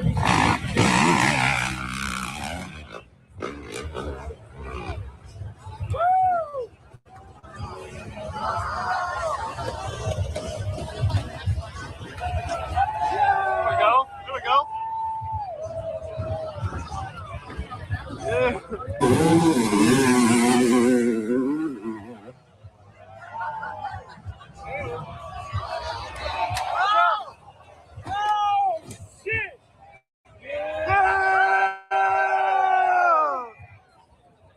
Once you do it once, that would be cakewalk. And look what he's got on today. Number one. Hey, Pit Viper, where the fuck's my sponsorship? They'll give it to you after this. Yeah, I'm gonna go for it. Come on, come on.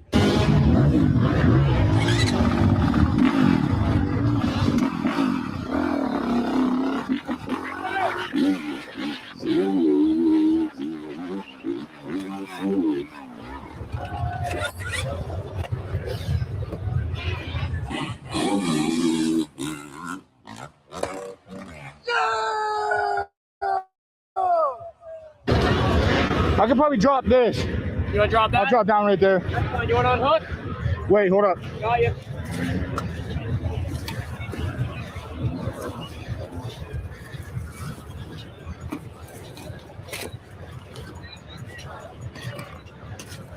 You can unhook.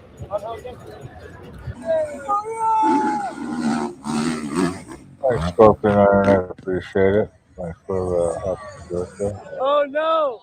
Oh no! Get off that thing! Oh! Hey, coming down! You're good.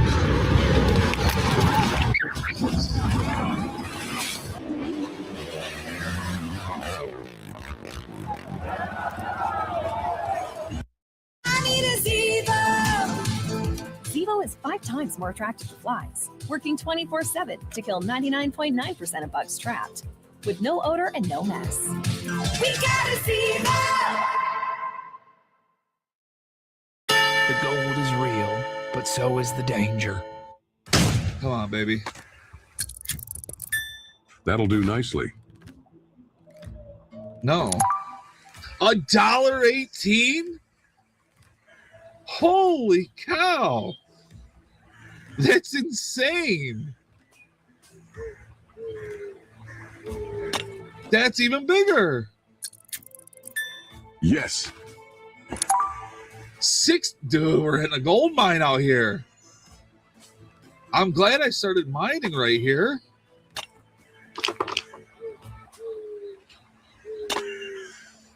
I can't believe I'm up to $4.68. That's real money too, which is insane.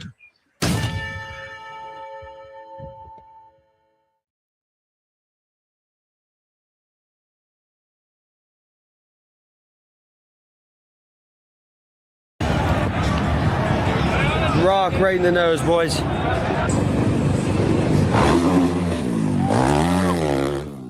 Oh my God.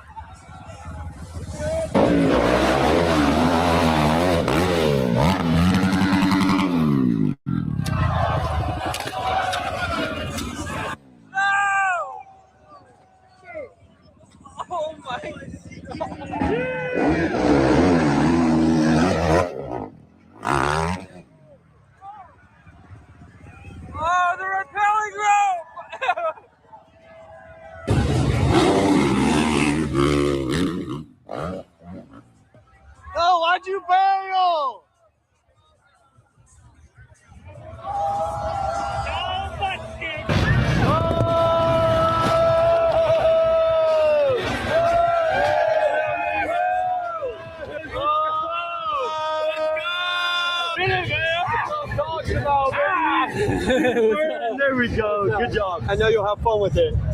Oh yeah! Oh yeah! We're gonna put it right here. You got all your better ducks. Premium car wash.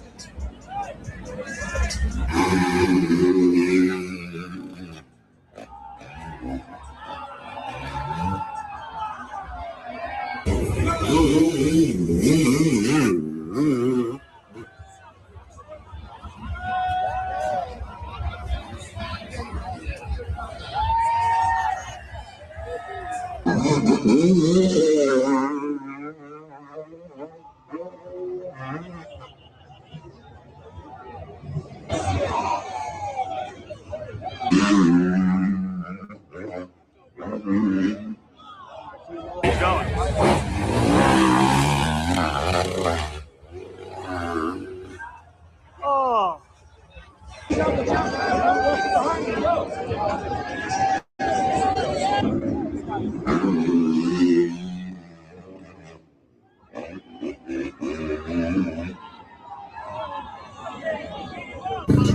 don't care how much clout Gio gets. That lawnmower video you got. Yeah. You was riding that motherfucker out. It was like, rah. You're the man, dude. I do make the That's video. right. You gonna be crazy, boy. We're almost at 100K.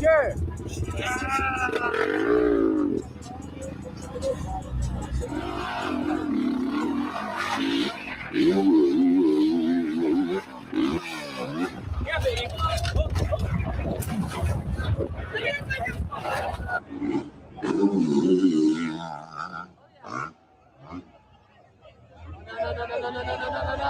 No, Michael. No. Good. Yeah, let's go.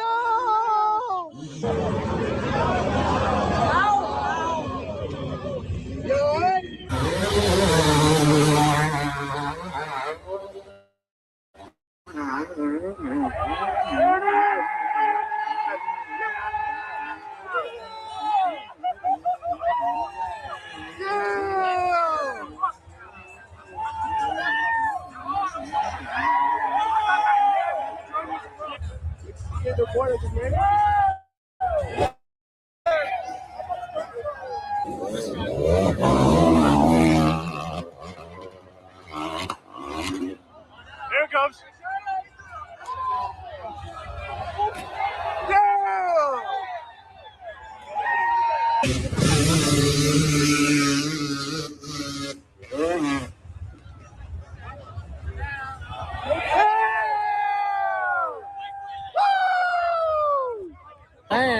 So how do we feel about it? Dude, I thought I look at the comments and people are like, this hill's easy. And that's what I thought too. I thought these guys are cornballs. I'll make it right up. 2 attempts. First attempt went down, skid the whole way, bust my arm up, bust the bike up a little bit. Second attempt, same exact thing pretty much.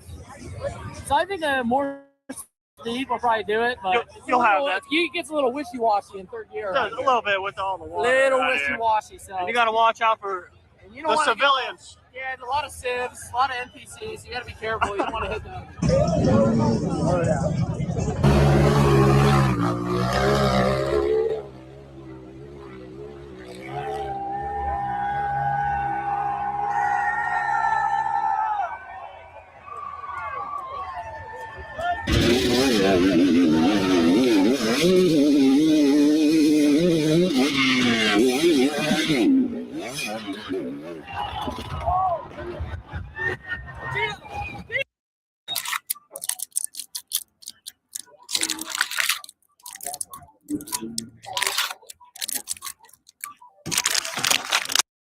Oh, Thank you. You were coming right out there. Good job, brother. Hell yeah, we live, baby.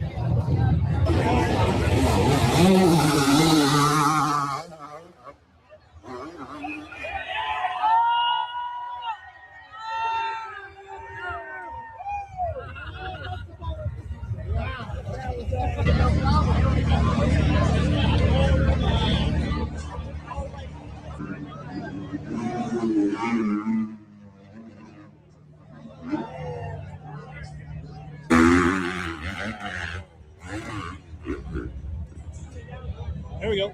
There we go. There we go. There we go.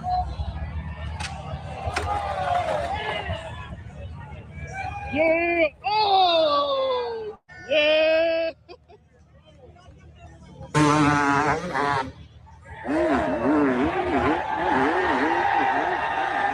Let it go. Let it go. Not bad.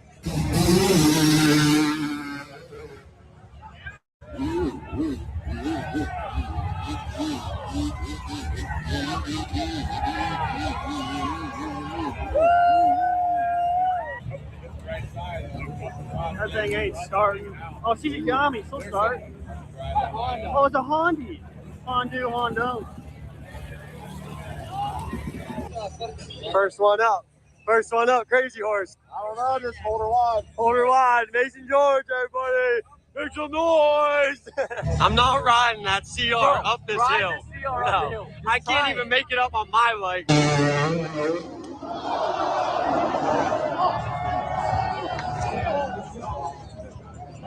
Yeah, that was a ride. Yeah, buddy. Yeah. Hell yeah. Hell yeah.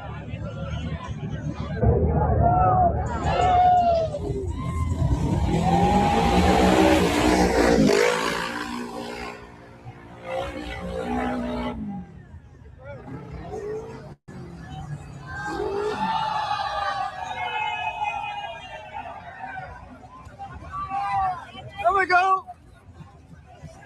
Yeah.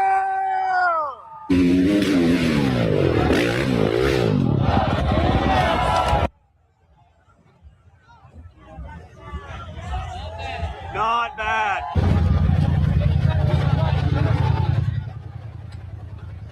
You're going the wrong way.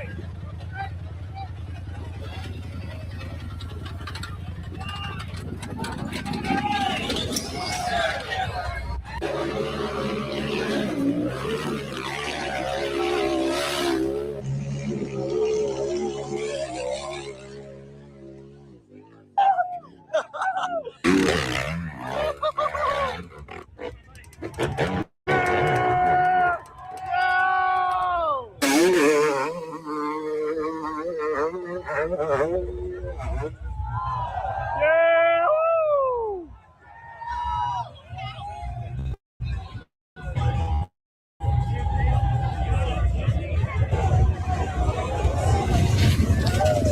There we go!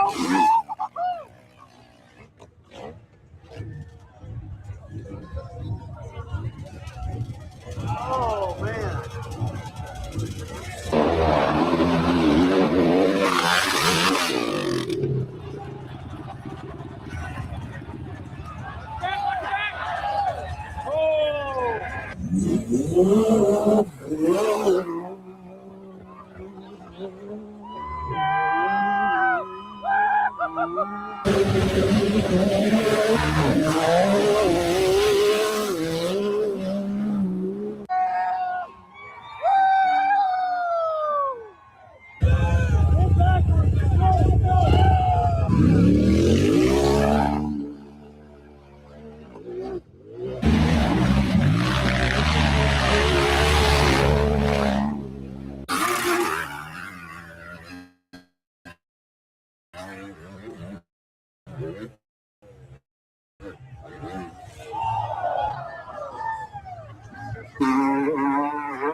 Hi, my name is Tami, and I would like to give you a few reasons why you should consider dating a young Asian lady. You can choose a potential spouse from Vietnam,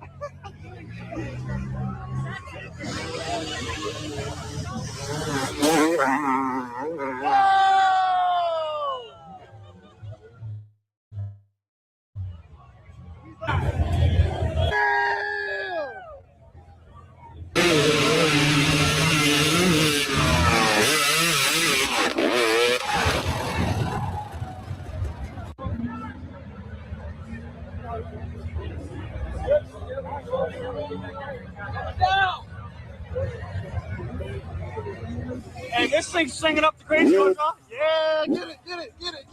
Rip it right now.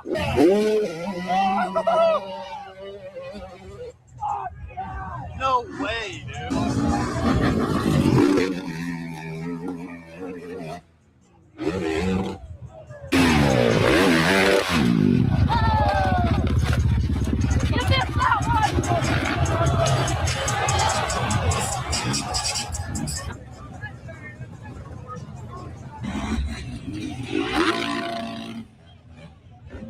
Brother! Hey, madman.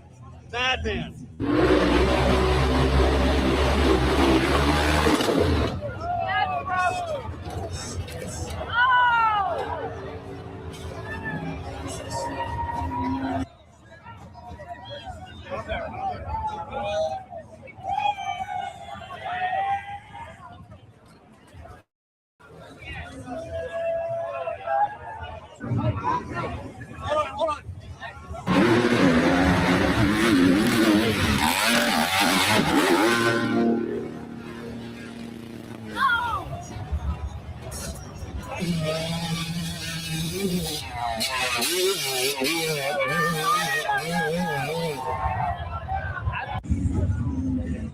Yep, here we go.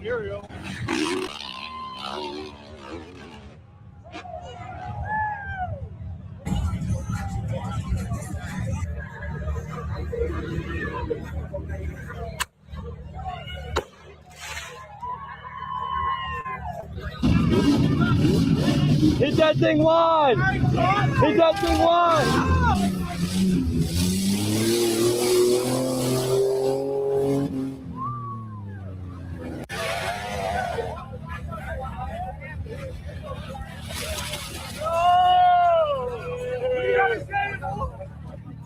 I'm done with that thing. Yeah, he's trimmed out!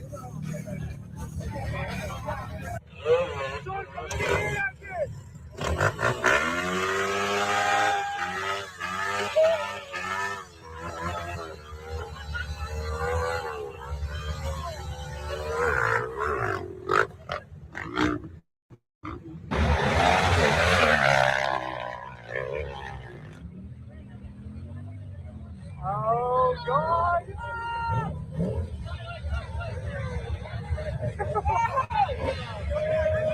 He's good! Harry the platypus, he's done drank too many beers. He ain't getting up. Harry, that was perfect speed. Did that hurt? Yeah.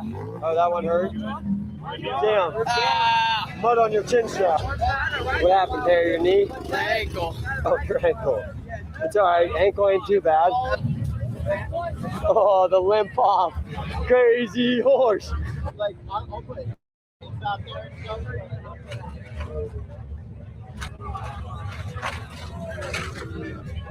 Well, I wouldn't run that anymore.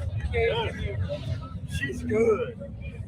On that thing. First stock leg up the hill. I mean, there's just levels to this shit. Levels. He's there, here, guys. You know me. Damn it. Pit viper. If I don't get a mother sponsorship, I'm done. Hey, number one, repping all day.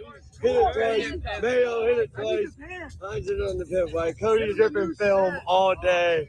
Come on. Brando took a spill. Hey, we get 40,000 likes. Me and Michael will go up tandem next year. We'll go crazy. A shirtless tandem. 50,000. 50's great. We never even got close. We never even got close to that. Oh, yeah. At least I'm going out with my visor. Really? I win there. Really, Michael? I beat you there. Really? What you looking at, babe? Cars on cars.com. What's wrong with this one? I just got promoted, so I'm looking for something more. Ciao. Ciao. 2 million cars for 2 million possibilities. Cars.com. Where to next? A major heat wave's moving in, courtesy of Love Island, USA. Forecasts predict 100% chance of romance and drama. This will be the hottest season yet.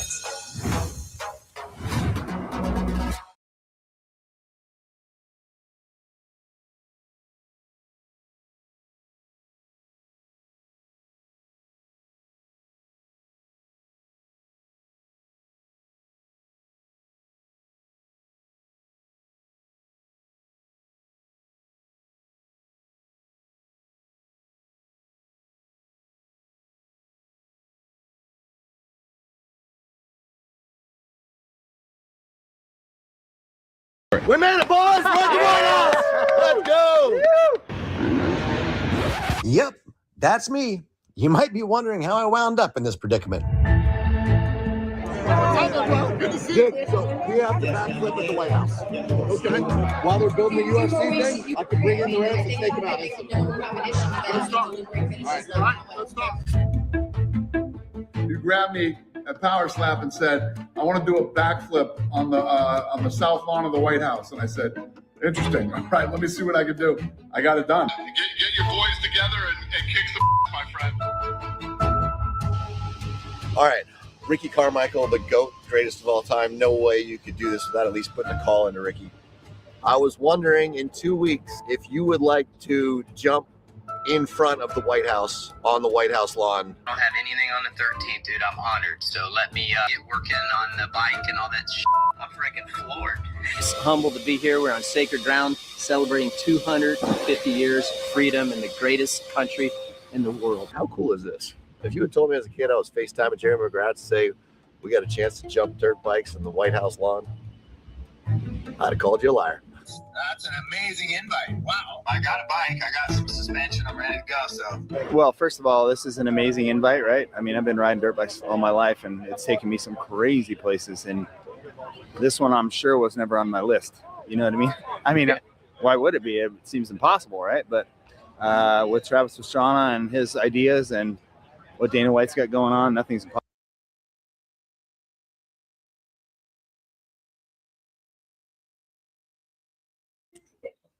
Hi, Michael Hatch. I appreciate it.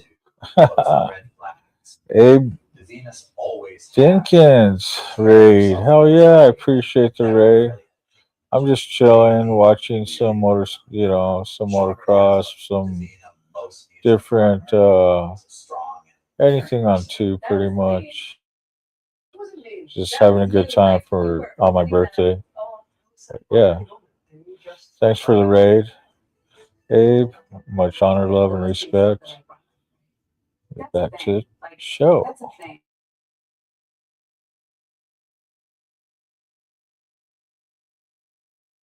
Oh, and you guys, please hit that like, subscribe, hit that notification bell, let you know when the show is on. Oh shit! Happy birthday! I appreciate it. Thanks for the happy birthday. Now, Bud's living with prostate cancer. He still knows how to. Nomoto, I would say, as far as the level. And yeah, there's hopefully some cool videos, some cool pictures and memories from this event. It's pretty awesome, dude. And I think there's a fight going on too. So either way, we got freestyle motocross here. That's crazy. It's pretty cool. So I'm stoked.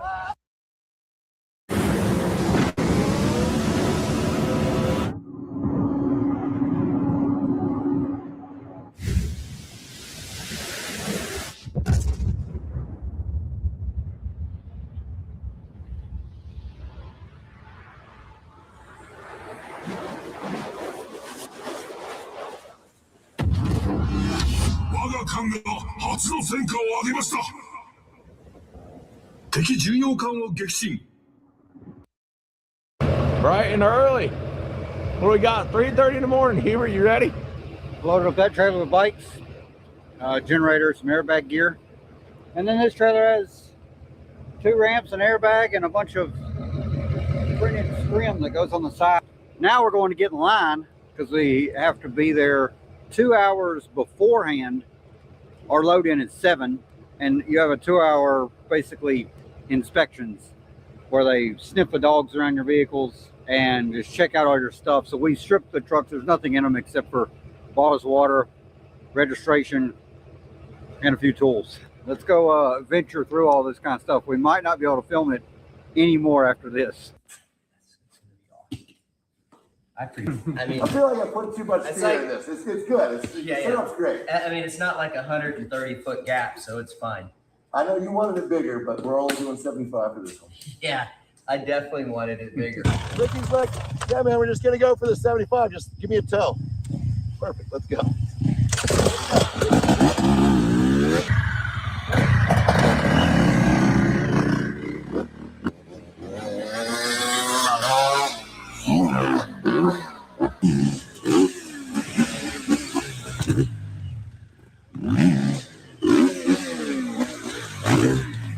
I told you I wasn't going to come up short. You did not come up short.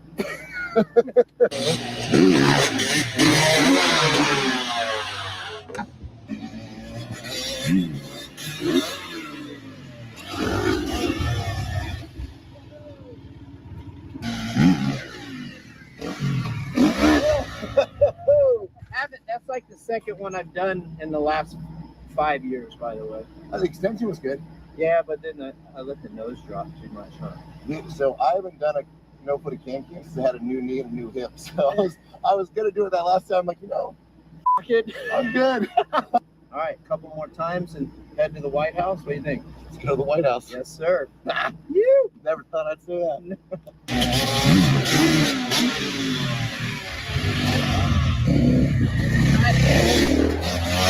Thank you for letting me practice. Could you imagine if I would have done it at the White House? I would have been great though, because with airbag, if you landed that long, it would have bounced and you would have half backflipped. It would have been actually really amazing.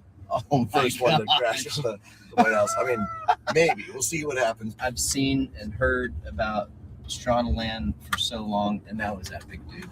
What words can't say just how thankful I am for you to invite me. I'm honored to have the GOAT and the King riding at the White House. For me, as a racer, someone that wanted to do that my whole life, someone that looked up to you, and to have you come at the house, and it's really cool, man. So, dream come true. This is nuts. This whole thing is blocked off. Me and Hubert getting the escort right through it. Look at this. Hubert, here we go, buddy. All right, so far so good. Hubert and me just went through the first inspection. I think we're actually going to get an x-ray of the trucks, and then we're getting a police escort onto the White House lawn. Straight shot. White House lawn is up next. We are here.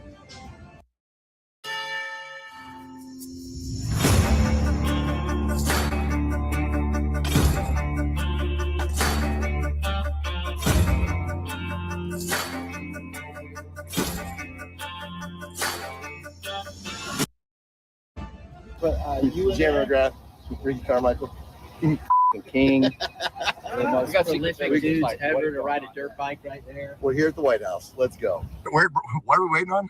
Oh, Brian forgot his helmet. Mr. Responsible. Nothing's changed. Well, did you ever imagine this? I'm only here because you invited me. So, like, this is all because of you, dude. No, you're here because I'm you're like- the greatest of all time. Well, welcome to the White House, sir. Hey, what's up? There he is. Hubert Rowland, ladies and gentlemen, has made it to the White House. Yeah. So Hubert, give us like a quick overview. How you feeling right now, man? I mean, I feel great, but to come here, it's like kind of like a holy cow moment. Like you look at Google Maps, you look at all kinds.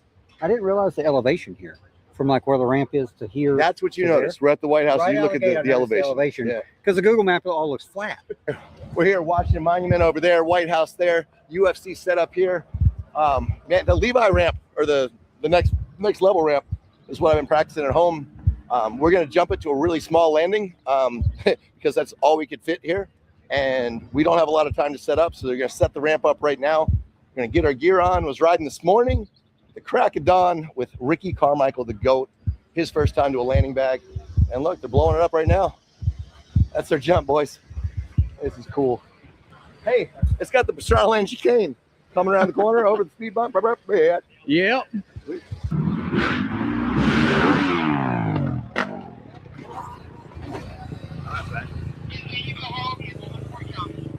Is he the only one jumping? Yeah. Eager beaver. He's ready to get some jumps in. Someone's got to try it out. How was first jump? First jump was a little technical down here up on the grass and whatnot, but yeah, I was like 2 feet short.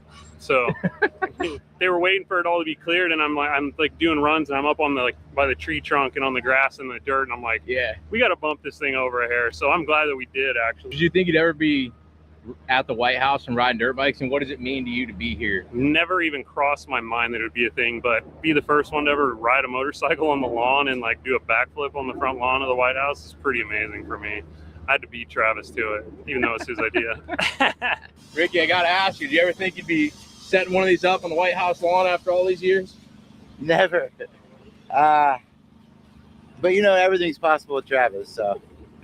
But I would never thought of that, and you know, man, it's a special moment, and to do this with the friends and with Hubert and all the boys, it's special, and today we're gonna make history. So it's honestly insane to think about how much life I've gotten out of dirt bikes and the places it's taken me, the people I've met, like all my closest friends that I consider family are from riding motorcycles. You know what I mean? So it's like to be where we're at today, like who would have ever thought this group of dudes would have been jumping motorcycles at the White House like that? I don't think you can get any higher than that. So for me, I was super honored to get the call from Trav, super stoked that Dana approved all of us. And we're here at the White House getting ready to ride motorcycles, and it's probably never going to happen again. So to be a part of this movement for dirt bikes and just riding for America 250-year anniversary I'm honored to be here, man. I'm honestly kind of like at a loss for words there still. I'm still like a little kid on Christmas. Like I can't wait to ride my motorcycle right now. Once in a lifetime. No one's ever going to ride a motorcycle right here ever again, but our crew. So it's like everyone here in this lineup has done something for this sport that's been iconic. So it's like to have this whole crew and be here with these dudes is pretty awesome. my tire gonna hit if I go? It's gonna look cool if you do. It'll get some views. Not the ones you want. No, you're exactly right. I'd say we better go on the left side of the lip. You know? And I don't know what Travis is up to with this big ass ramp, but it's always something, dude. You can't just jump the regular jump, dude. That's what I thought. Just do something normal, dude. Yeah. Can't do it. Can't do it. Can't do it. Can't do it. In the hole. You guys not riding? We talking about practice? We got the king and the goat. They're like, we talking about practice? We thought you were going to do something special. Twitch never practiced even for the X Games. We knew he had extra work. Yeah, he's got to get dressed. We're the reason. You're the reason up here. Shoot it up. Shoot it up. Yeah. Ready here, boss. They're gonna do practice. I knew it. Trav, we'll come ride with you, dude. Thanks, man. Hey, you're really cramping our style with this big ramp next to us, though, dude. Oh, dude, don't whip too hard. I know, that's what we were saying. You're so close. And for like flip whips, I go off the corner of the ramp right there. Actually, that might be a problem, huh? Why isn't this? Why don't we just move this over right now? That's what I was thinking. Yeah, move it over now. So the reason we brought this extra big jumps, this is standard FMX. That's the one that we brought in specifically for this. It's a little bit big for the small little landing we have, especially with the turn coming into it. But I want to get up over top of that Jumbotron so I can get a good picture upside down in front of the White House. Because they put this big old UFC thing in between our jumps and the White House. It's not a problem. I just got to go bigger. So you were planning to go the same distance, but twice as high or 3 times as high? No. So you go 35 feet off the ground tires of this one, and you go 55 feet on that one. So it's like 15 feet higher. A little bit more. La Petite Academy is a proud partner of the New Mexico Pre-K program. Enroll now.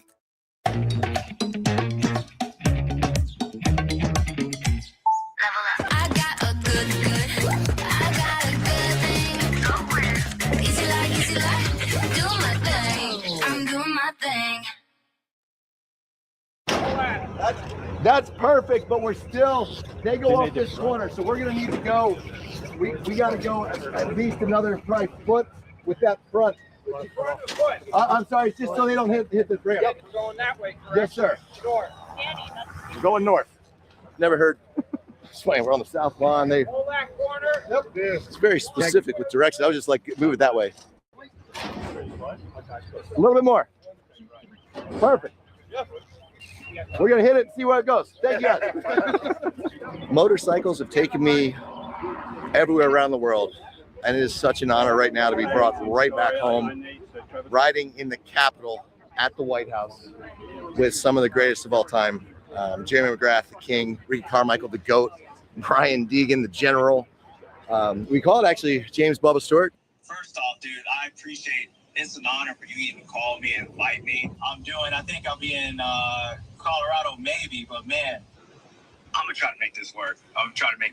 All right, man, dude, thank you, Travis. I appreciate it for hitting me up. Make the calls. I'll get you an answer here today for sure. He said yes, and then couldn't get out of his NBC deal. So Keith Sayers, he was moving all the ramps. He's like, guys, I'm moving all the ramps. I'm in. So it's cool to have Keith in there. And of course, Twitch, man, it's gonna be pretty sick.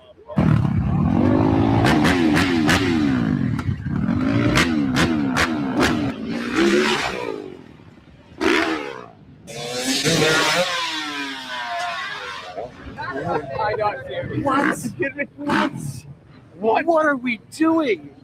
How is this even possible? Oh my God. Yeah, right? They're rejecting the White House. Oh, dude. This is amazing. It doesn't get better than this, boys. It does not get better than this.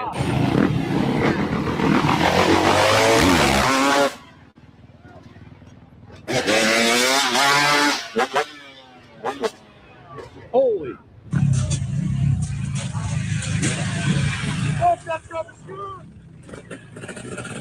That's why we brought Sayers. He's like, I'm not hitting that jump. I'm like, that's why you're here. God, that's so big. I'm trying to get above that thing. Oh my God, heart stuck. 55 feet. Let's go. Backflip.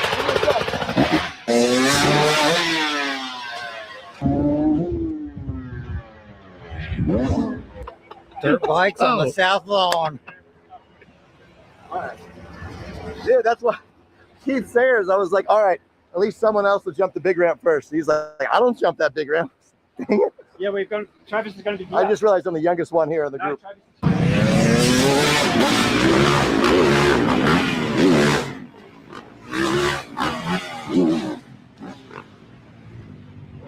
All right, I got it. I didn't miss the landing. I hate going from ramp to ramp, but no, dude, it looks sick. Actually, from our side, because you were so far That was right when you took off, I was like, oh my God. Rusty old man flinging it. That was dope. Dude, all right, good rehearsal. If I could just not die again. Another 3 jumps, and yeah, get to have a beer and watch the UFC fight. Well, gentlemen, nice job. How was it? It's good. Yeah, good. Quick, I forgot the first one out of the way. It was fine. This is like never left. Let's go. It's always nerve-wracking first jump at a new spot. To be here today at the White House on the South Lawn for motorcycle jumps. What a better way to celebrate the 250th birthday than with Nitro Circus and Black Rifle Coffee, 2 of the most American-loving companies there are out there who support all of our troops and all the people who fight for our freedoms. And here we are. We're doing it, guys. Did you ever think of Travis riding dirt bikes when he was a little kid when it wind up on the South Lawn? You know, I think like pinch me, right? I mean, I just had, you know, you ride dirt bikes in the backyard and it's fun, and one thing led to another, and it's like, wow, this is so incredible. And I know he's so psyched too. And I'm so proud of him. I really am. This is awesome. All right, we're getting this. This is the shot. This is what we came for. Taking the motorcycles up right in front of the White House. It's just on the other side of that, but that thing kind of blocks it. I don't know who put that Jumbotron on the way. I'm like, dude, I did so feeling photogenic? No. Freaking, I'm feeling patriotic. I think you should ride up the stairs and do a stop you across that front porch. Yeah, that'd be the quickest way to get an escort out of here. 3.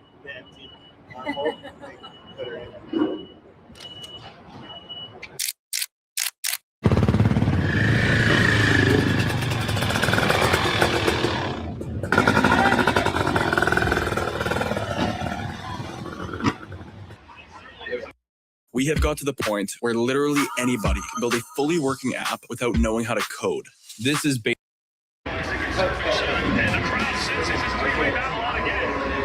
What a great race for the Cowboys. Brian Deegan, Ricky Carmichael, Jeremy McGrath, all sitting down watching Brian's son battle it out at motocross. Like nothing changes. Passion never dies, man. Right? Just hang in there, learn. Yeah. Look at that. I think he's got it. Yeah, he sees blood in the water, bro. I thought you said it'd be smarter just to hang back. I mean, as a kid, I just wanted to ride a dirt bike, and it took me all around the world. And it's about to take us all right back to the capital of the United States of America, where we're going to be putting on a show for the 250th year of freedom, having some fun, and hopefully inspire more to do the same. All right, so it's on. Let's go. We made history earlier. Let's make it another one today. Main thing is, obviously, this is a monumental moment. Enjoy it, but just I try and want the sequence just to be as smooth as possible.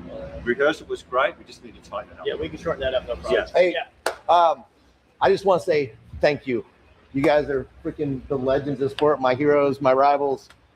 We have an opportunity today to ride at the White House because freaking motorcycles have taken us around the world. We've had a chance to represent the United States, and right now celebrating America's 250. We are freaking here. So USA on 3. Yeah. 1, 2, 3, USA! Whoa. Here we go.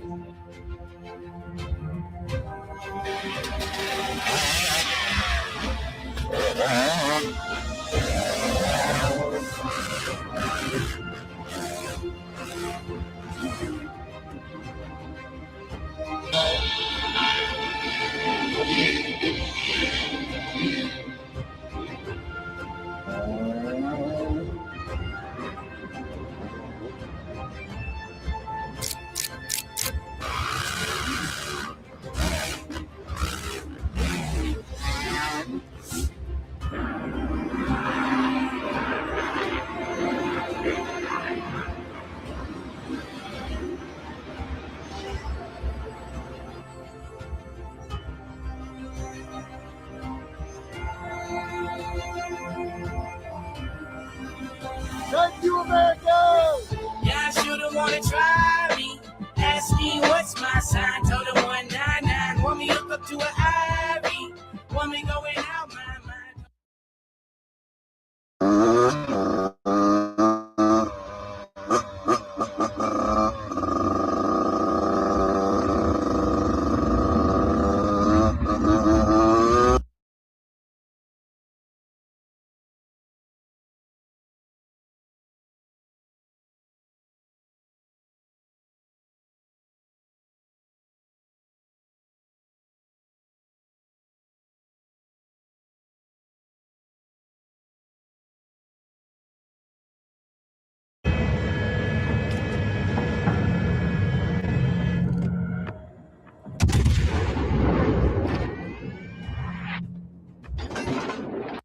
It's the 30th running, and over the years, the course has changed yet every year. Daryl, what can we expect from this year's? Well, the course is very similar to last year. Of course, they're going to start in the arena, go up the rocket ride before they head out into the back of the mountain, up Basseleitung, and then they're going to get the first taste of their forest. A little bit of forest before, Centrum Amberg is going to be first, then a little taste of forest. It's always very, very slippery in there. Remember, we had heavy rains yesterday, up the Wackenhusen climb before we head out to Machine.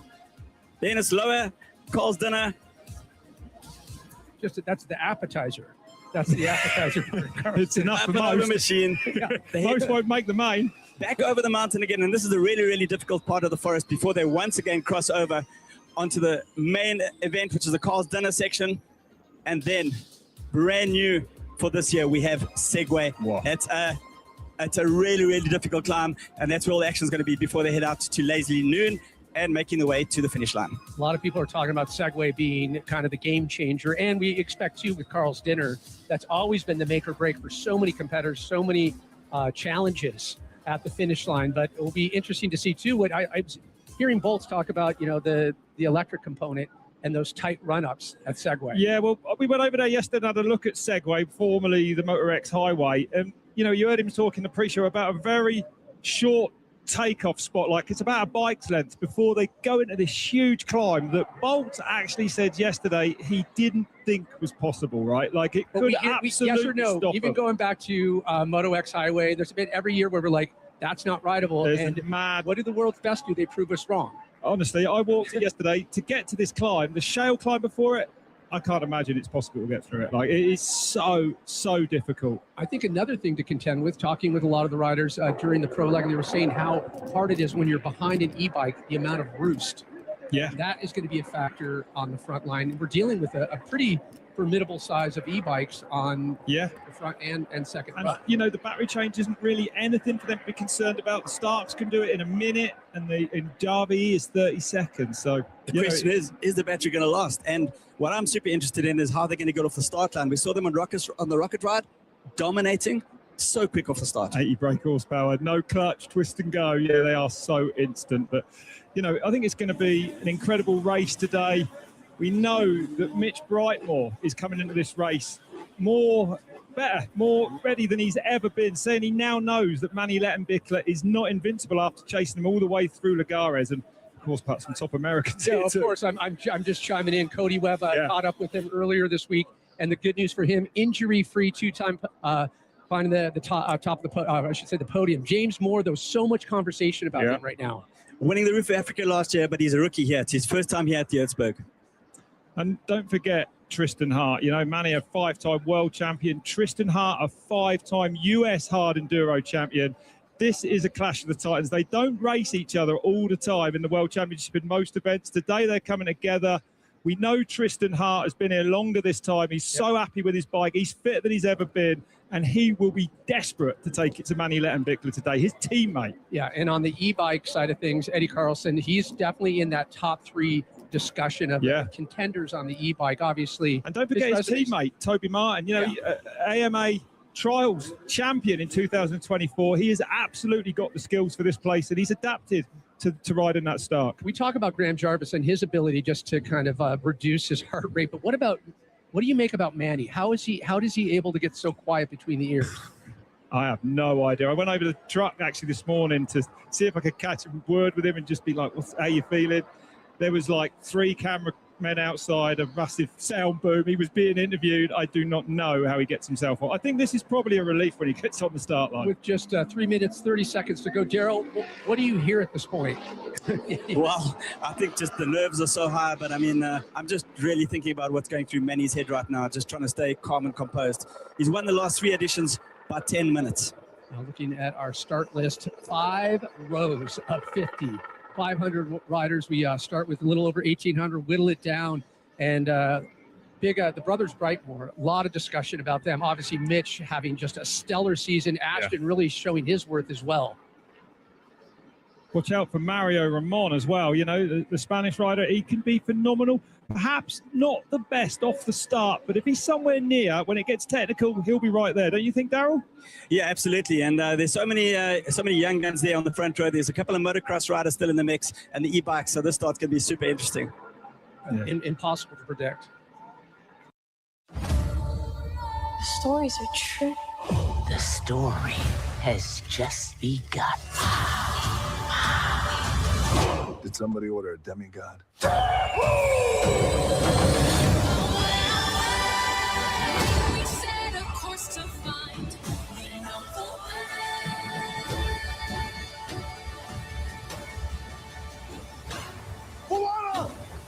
Disney's Moana, rated PG, in theaters July 10th.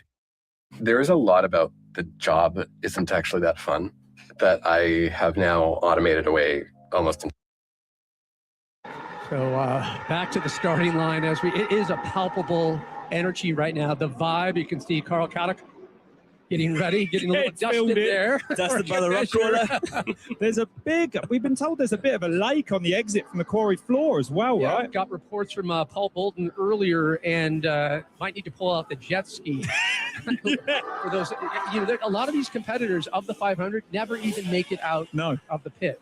Shockingly. Right. So if the guys go through the water, it's about foot peg deep, and there's the log over there. That's the log before the start line. That's going to be interesting too.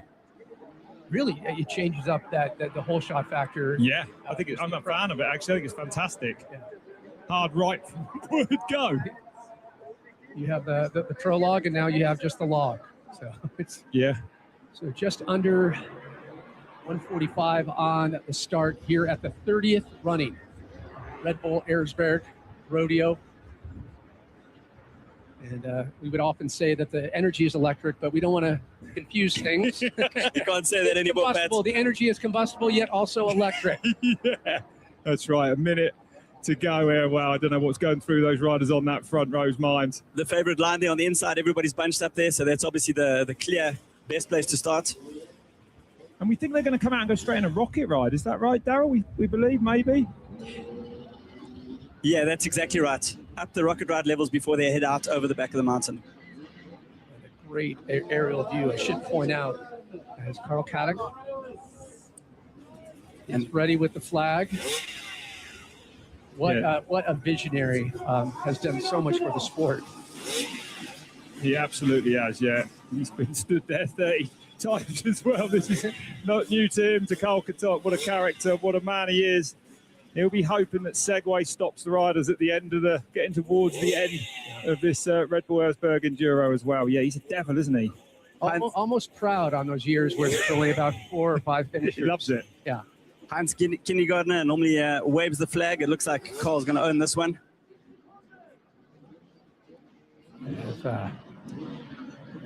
You can hear a pin drop right now in the bottom of this iron ore giant. The 30th running of Erzberg Rodeo. Start of row 1. 50 riders. Can Manny Lettenbichler go 5 in a row? The same as Tadej Blazusiak to equal 5 wins by Graham Jarvis. This is a massive day And for we are off. It is the 2026 30th running of Red Bull Erzberg Rodeo. Trying to see who's out front. Don't want to call it too soon. It looks like there must be a Brad Moore in front. Clean start by all.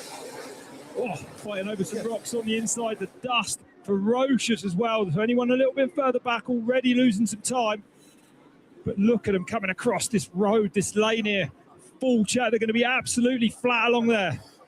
Lots of rain yesterday, but it's scorching hot out there today. And those of you new to Red Bull Erzberg Rodeo, all competitors must finish within that 4-hour allotment. You see the time up in the left-hand corner of your screen. We'll get there even before you even realize. Time just flies by as we can see a battle already ensuing. God, it's a high-speed start to this year's one. They are absolutely full on out there at the front. Look at this, incredible. It's the maddest event, isn't it? It goes from 80 miles an hour to walking speed in the blink of an eye. That's one of the highest speeds that they're going to get to this whole race. After this, they're going to go and hit the series of climbs there on the rocket ride before they start getting into a little bit of forest. And you watch just the value of being out in front. Expect a lot of carnage. I know later in the show, Rob, you're going to get out to Zentrum Amberg and do some live reporting of the amateurs and the privateers. The carnage will be there for all to see, I'm sure. But look at this. And we'll wait for that first checkpoint to drop the numbers of the timing. And we can see Graham Jarvis back on the start line. Jarvie be on his Jarvie electric bike. And he has done it from the second row. He's won from the second row, hasn't he? So he is almost, some people say more deadly. They almost think that he prefers to start from this second line. And we're off. Graham Jarvis up and over. So here we go then. Let's keep an eye on Jarvis. Yep, the 5-time winner of this event. 51 years old now. Is that Jarvis out front now? Possibly. A little wide on that. Start of row 2. No. Just a 2-minute delay between each line, and you'll watch this, the elasticity of this lead group too. We'll keep our eyes as they get to that first checkpoint. So they'll make their way out now to Wasserleiten with the checkpoint, and then we'll be able to see exactly who's who.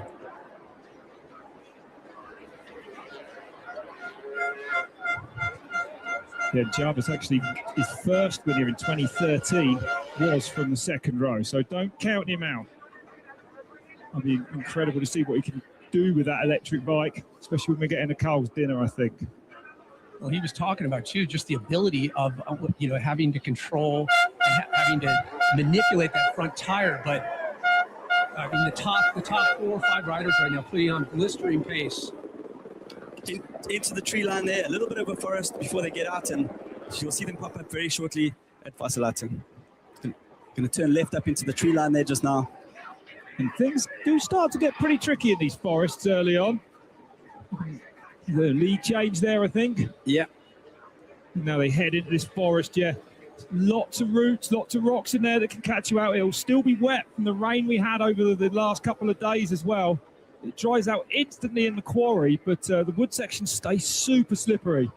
And they are some of the hardest sections around this course. One plan, one price. Introducing Simplicity from Verizon.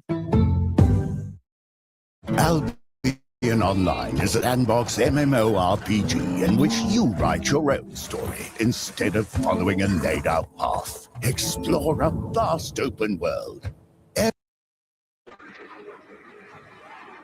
And the third row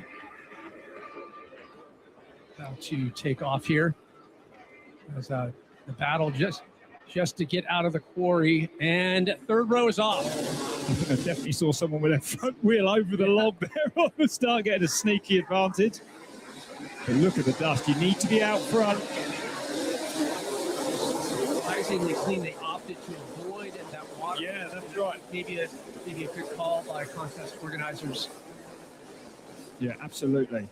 And the key, of course, is to be on the front row. So much harder to try and win this race from the second row, like Graham Jarvis has. Lots of bottlenecks in the forest, and if you're on the second row, you really got your work cut out for you here. Talk about that bottleneck factor as we get to the features in Zentrum Anberg. You need that approach, especially on a missed first try. Oh, and look at the pace of these. Is that Mitch Brightmore out front? I'm not sure, but whoever it is going extremely fast here. And waiting for that first checkpoint, and we'll be dropping the live scoring to you. Definitely one of the Brightmore brothers in front. Oh, and that looks like Manny's gone down there. Second, that's definitely Manny. Yeah, so Manny losing the front there, up to his feet instantly. Has to knock that clutch lever back down. That's how quickly things can go wrong. Mitch Brightmore, of course, being one of the real danger men here at this race. He's been on it. Yeah, Mitch Brightmore this year came back just and here he is. focused. Straight in a Vasalaita. New lineup this as well, slightly to the left of the old line. Absolutely nothing to these big dogs though. And just completely waxes it. Yeah, there you go. Actually getting back between where he should have been. He was on the old line there on his way up.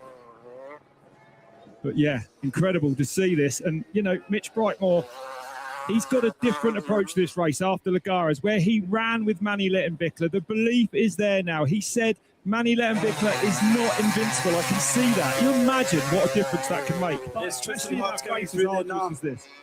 Yeah, but it's also been said about Manny is when you kind of in like a cage bear, you poke him with a stick, it almost makes him faster. Yeah. Absolutely. That will have remotivated him massively, I'm sure. This is exactly what we expected. Mitch Brightmore, Manny Lettenbichler, and Tristan Hart.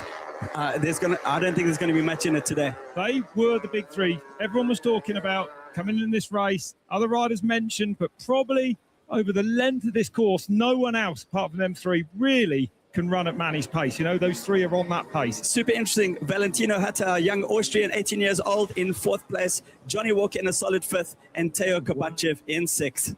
Look at that then. So Johnny right in there on that 4-stroke Triumph as well, the 250F. The smaller capacity bike, incredible what he did on yesterday's prologue on it. Really going to be keeping my eye on Teo. Johnny wanted to start on a 450, but gearing didn't suit him. And in fact, on the prologue yesterday, he was so fast. I thought he was on a 450. Yeah, really making that bike sing up there. So Vasalatin, we have Brightmore in first, followed by Lettenbichler, Tristan Hart in third, Hutter, and then Johnny Walker rounding out the top 5. But as we've seen with every Red Bull Erzberg rodeo, expect some shuffling, some major shuffling. I don't expect to see Lettenbichler let off the gas. And this is looking back at Manny where it went wrong. Yeah, just loses the front there just like that. Interesting to see Tristan Hart 22 seconds behind the leaders as they went through that first checkpoint. So work for him to do. He will not want to let these two build an advantage up. And the next row out of the quarry. And getting back to the Tristan Hart conversation, though, Tristan also no stranger to, reeling somebody in from behind. He's very, very comfortable in that big pile up. Big pile up on the ramp out. And you'll start to see more and more of this as you get back to the farther rows, the privateers, the weekend warriors. And a look above here as we try to get eyes on our lead pack. Well, we're looking for the guys. I've got news. 3 South Africans. Carl Flanagan in 10th, James Moore in 11th, and Matthew Green in 13th. Oh, good ride. They're coming. Yeah, good ride for those 3 then, absolutely. We spoke about James Moore. It's his first time here. You've got no racecraft, really. You don't know what's coming if it's your first time at the Erzberg. Really, really difficult. He won the Roof of Africa last year. He's been training really, really hard. And I think he's going to get himself into the top 10 at the end. A nice bow for South Africans to win the first and then the 30th. I'm just saying. Here we are back at Vasseliter then. One of the big adventure bikes. That won't be lacking any horsepower up there, that's for sure. Super loose surface, but everyone going up here quite nicely this year. The bottleneck's not starting yet. They probably will very quickly though. At Zentrum Amberg, I believe.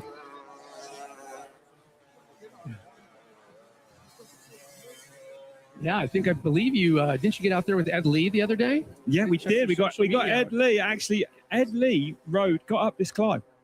Unbelievable. Yeah, how many tries? He came back yesterday. He was so stoked. He was like beaming from year to year. I told him if he gets stuck, lay it down. He turned it sideways and then actually, like a bike can take, he started pointing down and got whiskey throttle. And I looked around, he was doing about 60 miles an hour back down it.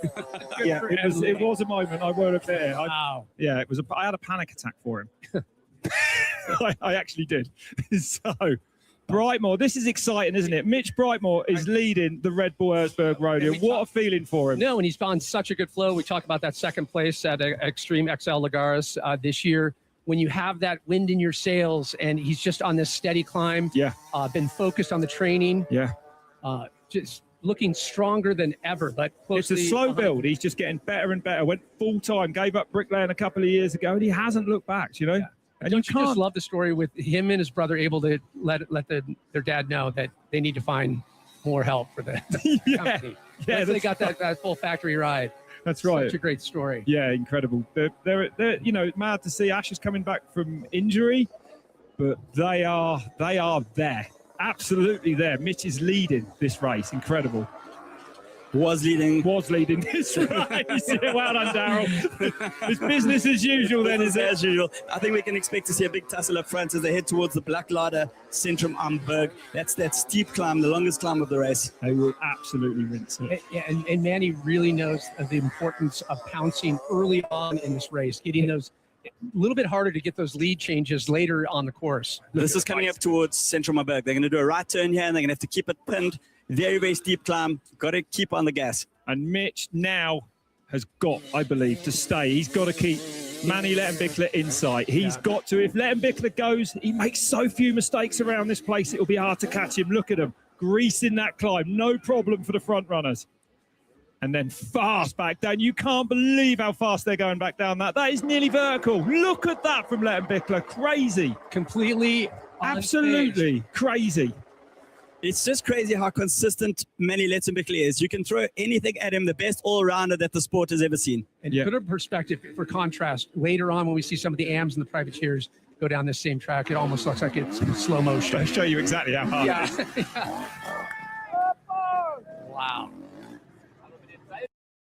Good then, better now. 6 health essentials in every bowl. Driving a Chevy Equinox means you can feel more confident with every drive. Equinox. Yeah, just with Johnny Walker that came through there. Yeah, that's right. Johnny's safely up there as well. No issues for him. I spoke to Johnny this morning. He said he's going to attack from the beginning. He's not going to pace himself. He's going hard all the way. Billy Bolt style. Yeah. Just hope that there's some left in the tank. And for all the viewers out there, unfortunately, Billy Bolt not competing due to injury, but we will have him in the booth later on in the show. So we look forward to that. we'd prefer to see him like on the bike, of course. Of course, we would. Yeah, he's had a tricky week, Billy, I think. Yeah, infection in that hand. It's an infection in the bone, and he's in a bit of trouble with the hand. Yeah. But that's the man who finished second to him in the Super Enduro World Championship, Johnny Walker. They're now up to 4th place. Kabachev, look at that, 5th for him as well. So the big guns that we thought were going to be at the front are there. This is hotting up. This is shaping up perfectly. Look at this. Cody Webb as well inside the top Usual 10. suspects, but we had like Valentino Hutter, Cody Webb, Michael Kratzer. Yeah. I mean, talk about it's great to see 2 Austrian flags on that current leaderboard. Absolutely. James Moore in 6th, and Toby Martin. Oh, Toby Martin could be dangerous there as well on 7th on the start. On the start block, first of the electric bikes. Yeah, and like I said, the only man, one of the only men to beat Tony Bow, the 39-time world champion in motorcycle trials.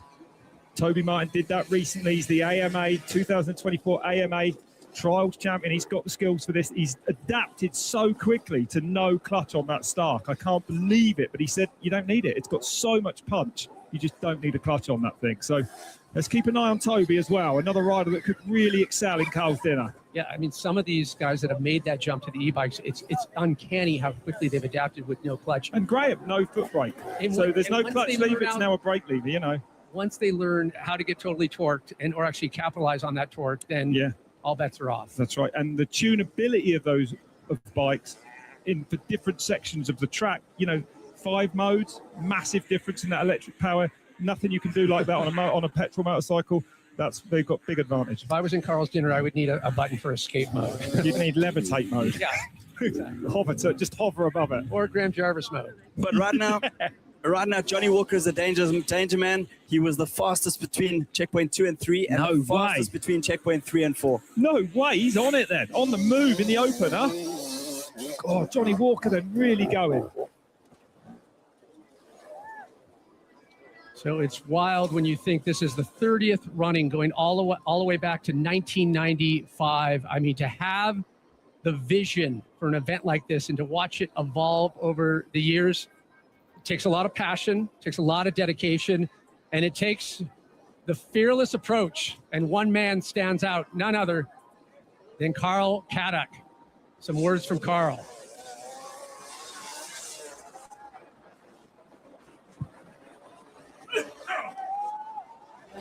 Rodeo cannot be told without one man, Carl Kaduk. Kaduk has overseen every single edition of the Red Bull Earthquake Rodeo, all 30 so far. Back in 1995, he created what would become hard enduro's most important race. Over the years, he and his team didn't just grow the event, they built a global phenomenon. It is no coincidence that the race's most notorious obstacle bears his name, as Carl's Dinner remains one of the toughest and most iconic sections of the entire race.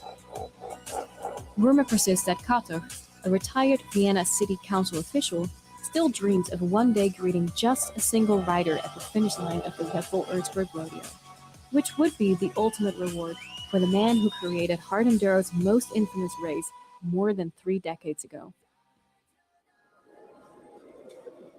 Carl Kaduk, without a doubt, a Da Vinci of dirt. Some would say often like sadistic and masochistic, all mixed into one, but has done so much for the sport.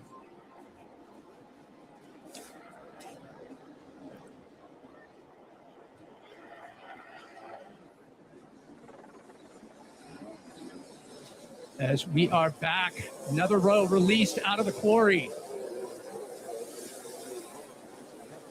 And a fairly clean start so far. We haven't seen too much carnage coming out of the quarry. They've been quite nice to him this year, but a little less rocky than it can be usually in the past. Borderline kind.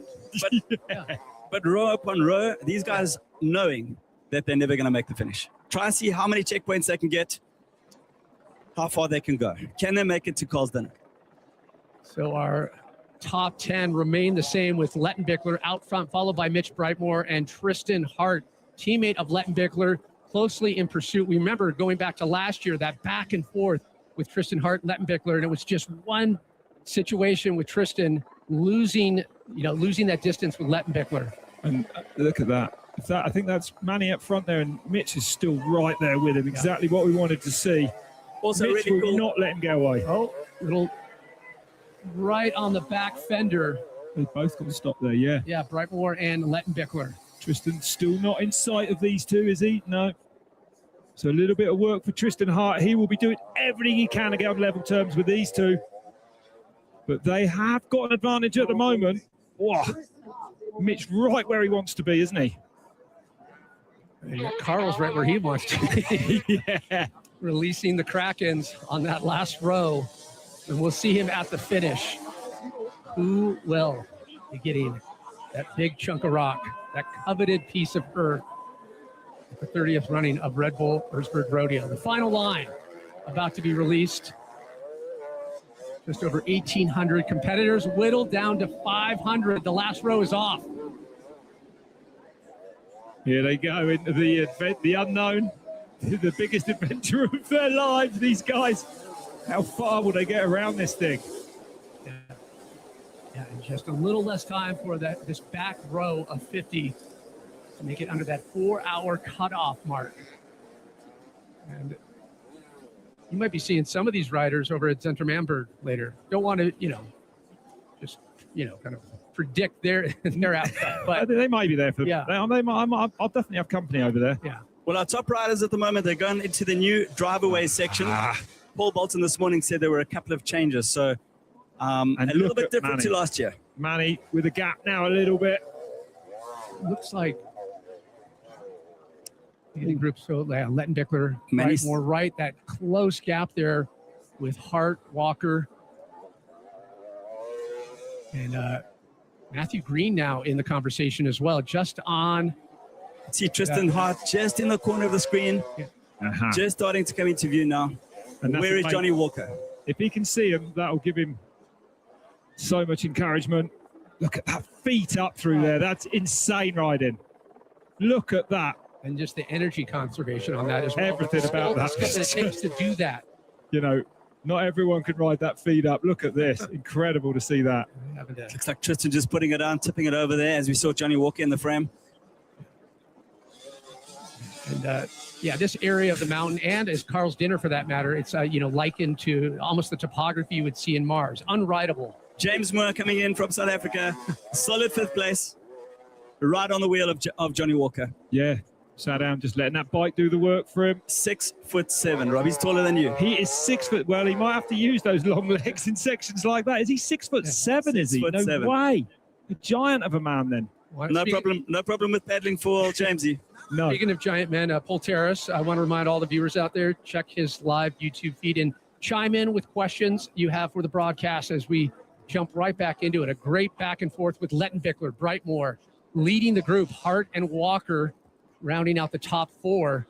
But great pictures. And a big shout out to our production team over 28 different cameras, 27 kilometers of fiber optic cable. That's 16.7 miles. And over 170 people working on the crew today. Thank you, gentlemen. Great pictures so far. And just so many spots to get tied up and just exhaust that reserve tank. So many holes for your Oh. wheels to find. This section actually looking really nice and rideable, though. Plenty of grip on that rock there. Well, comparatively to maybe the second section of Carl's Dinner proper, it's just brutal. Yeah, it's unforgiving. It's absolutely ruthless in there. Yep.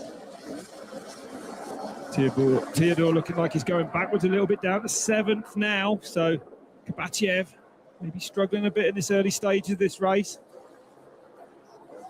Just that quick little touch. Look at this. Able to get through these.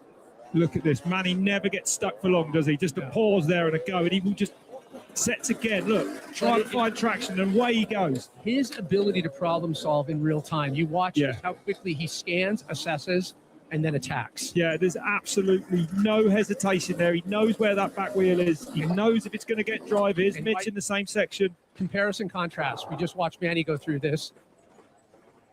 And look at that. Mitch is also just very composed. They don't panic. They don't waste energy. Somewhat seamless as well. Yeah. Great to see Mitch Brightmore just find his flow right now. Yeah. See where Tristan Hart is. Checkpoint 8. They're going to start making their way back onto the prologue roads and make their way towards the crossing. The gold is real, but so is the danger. Come on, baby. That'll do nicely. No.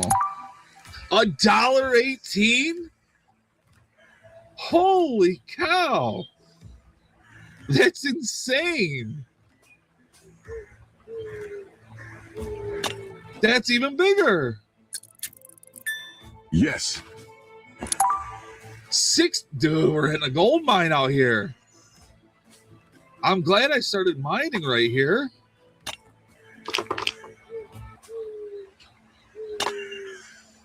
I can't believe I'm up to $4.68. That's real money too, which is insane.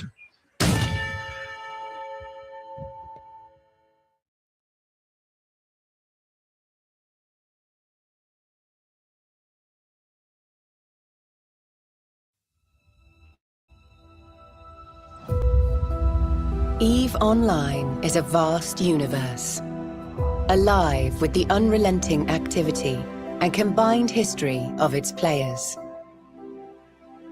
Pursuing lives of adventure, warfare, and prosperity, they share this existence in the biggest single shard, free-to-play MMO of all time.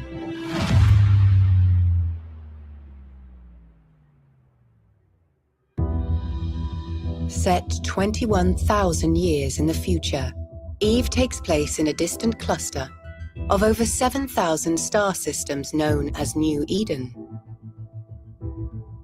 It is a rich and diverse universe featuring densely populated havens of relative safety, governed by 4 great empires. Hostile systems where player alliances make the rules. Even regions of anomalous and unexplored space that hold their own secrets.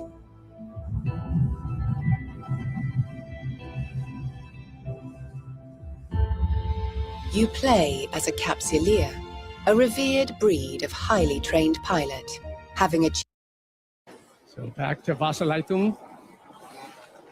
And this is, we're starting to see the pile up, the traffic pile up at the base, having to wait for your opportunity.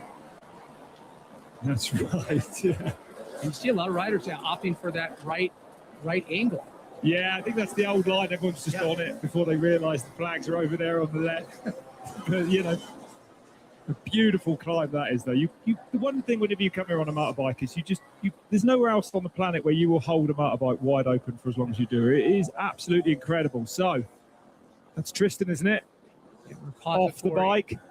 Saw a little, I don't know if we had a discarded bike off to the side.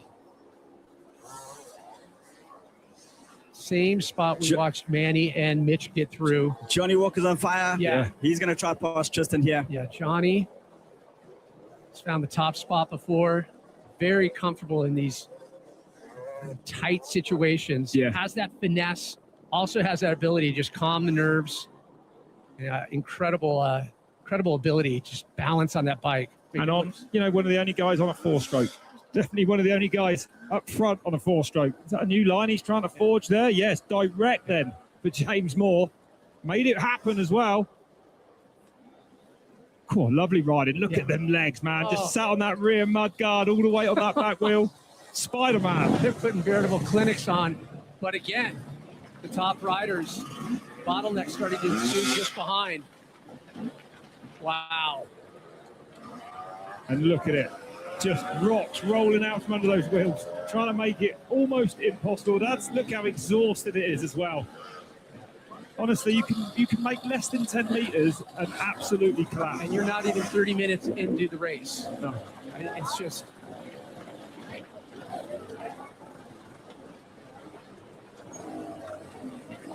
Lettenbichler, Brightmore still out front. Tristan Hart, Johnny Walker. Nice tight battle as we jump back to repository. Oh, and this line that they've lined up this year, Daryl, definitely a little bit more challenging. Yeah, and there's Ash Brightmore coming through as well. So he's going really well, Ash, as well there. Yeah. Look at that. Inside the top 10 for Ash, coming back from knee and ankle injuries. Yeah, last year he was plagued by injury. Had a good start to the first 2 rounds this year. Ryder the Blonde up to 10th as well. One of the other American riders as well. So good riding from him. This is more like the reality of rodeo. It's starting to settle in, yeah. And then Toby Martin there on our Stark Vog, yes. Our first e-bike is another big, strong lad, the Cornishman. Interesting, trying to find that balance, that grip. Just winding it on, no clutch on those Starks, of course. A mad concept, really, to anyone who's been riding a motorbike all their life. But Toby adapted, he said, in like 48 hours. Didn't matter at all about the clutch. You know, we've been waxing nostalgic, just like, are we going to miss the smell of two-stroke and the sound? Hopefully it's a few years away yet. I think so. Where's the wizard of ours, Graham Jarvis? Yeah. Huh? Where is he? I wonder where he is at the moment. How Graham likes to operate. You write him off, and then he appears out of the forest. He likes to come through from the back. Yeah. Saving himself for the almost impossible sections. Yeah. Which is most of it. But yeah, good to see. Tristan Hart's still there in third, chasing Mitch, chasing Manny Lettenbichler. Walker in a strong position there in fourth as well. Yeah, another big climb for Manny. Oh, again, just that quick touch, assess. It's just watch him place that back wheel and just push it into the ground where he needs to. He just makes that back wheel grip wherever he can. And such little effort exerted. You can see barely breaking a sweat. He is absolutely a genius, and he's gifted. Look, just relax, doesn't push, just waits for that back wheel to find the traction, trying to let the bike do all the work. Textbook from Lettenbichler. Okay. That's why he's already a 4-time winner. Watch that, repeat, and watch it again. That is exactly how you approach situations like that. Mitch on it now as well. Aggressive as well up there. Look at the drive Mitch has found. That's insane up there. Oh. That was beautiful riding then by Mitch Brightmore. So he's still managing to keep Lettenbichler very much in touch here. Look, incredible. This is where Billy got stuck a couple of years. He had 4 goes of this, you remember? That was insane from Mitch Brightmore. Such a clean run. That was insane from Mitch. He would have gained some time back there for sure. Oh, Brightmore battling back, staying in step with Lettenbichler. Yeah, mad. That was mad ascent up there. Oh, good to see as well. He came into this with such speed, but then was able, this is where he really got calculated. And this is where Brightmore shines. The way that he's able to think through situations. Look, didn't even stop in that turn. Just, he turns it and he goes without hesitation. That's the difference for these top guys. They just flow through everything. Somehow they just keep that bike going forwards. Up there. A really, really good job by Mitch Brightmore. Yeah. Hey everybody, John with Owl Vans. I'm standing in front of a 2020 Revel, and this is the Owl Vans ladder and tire carrier. It's by far one of our most popular products, and I think it's because not only is it 2 products in one, but ease of use. When you use this and you want to get in the back of your van, there's nothing to unlatch and swing out of the way. This is how you get in the back of your van.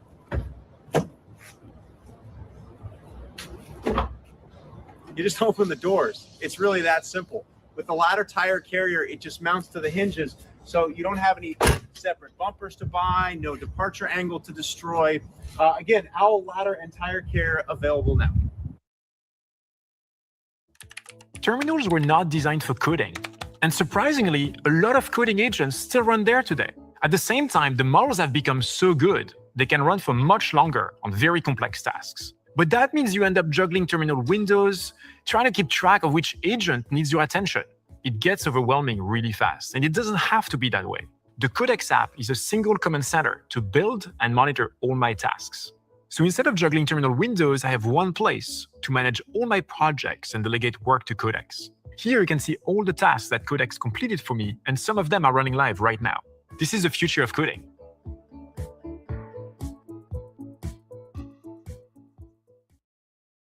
Yeah.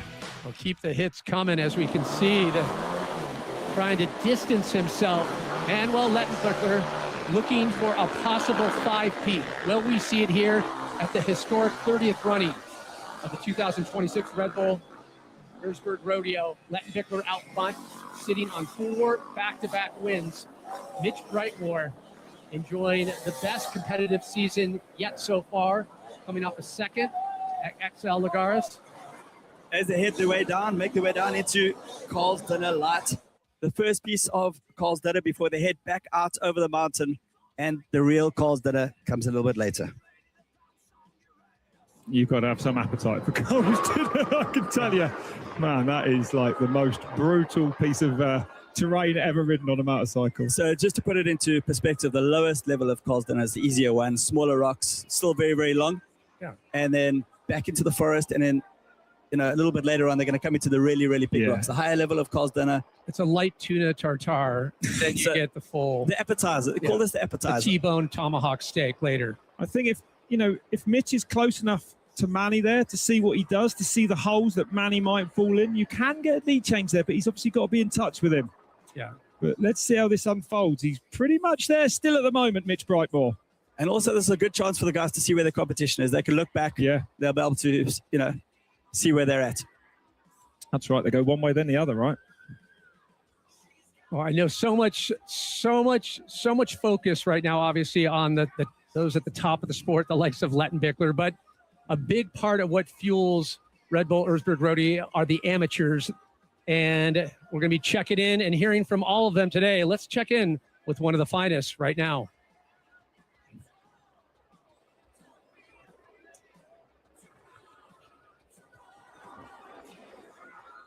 Hey, ich bin Franjo von Almen, ich bin 24 Jahre alt und komme aus der Schweiz, aus dem schönen Berner Oberland.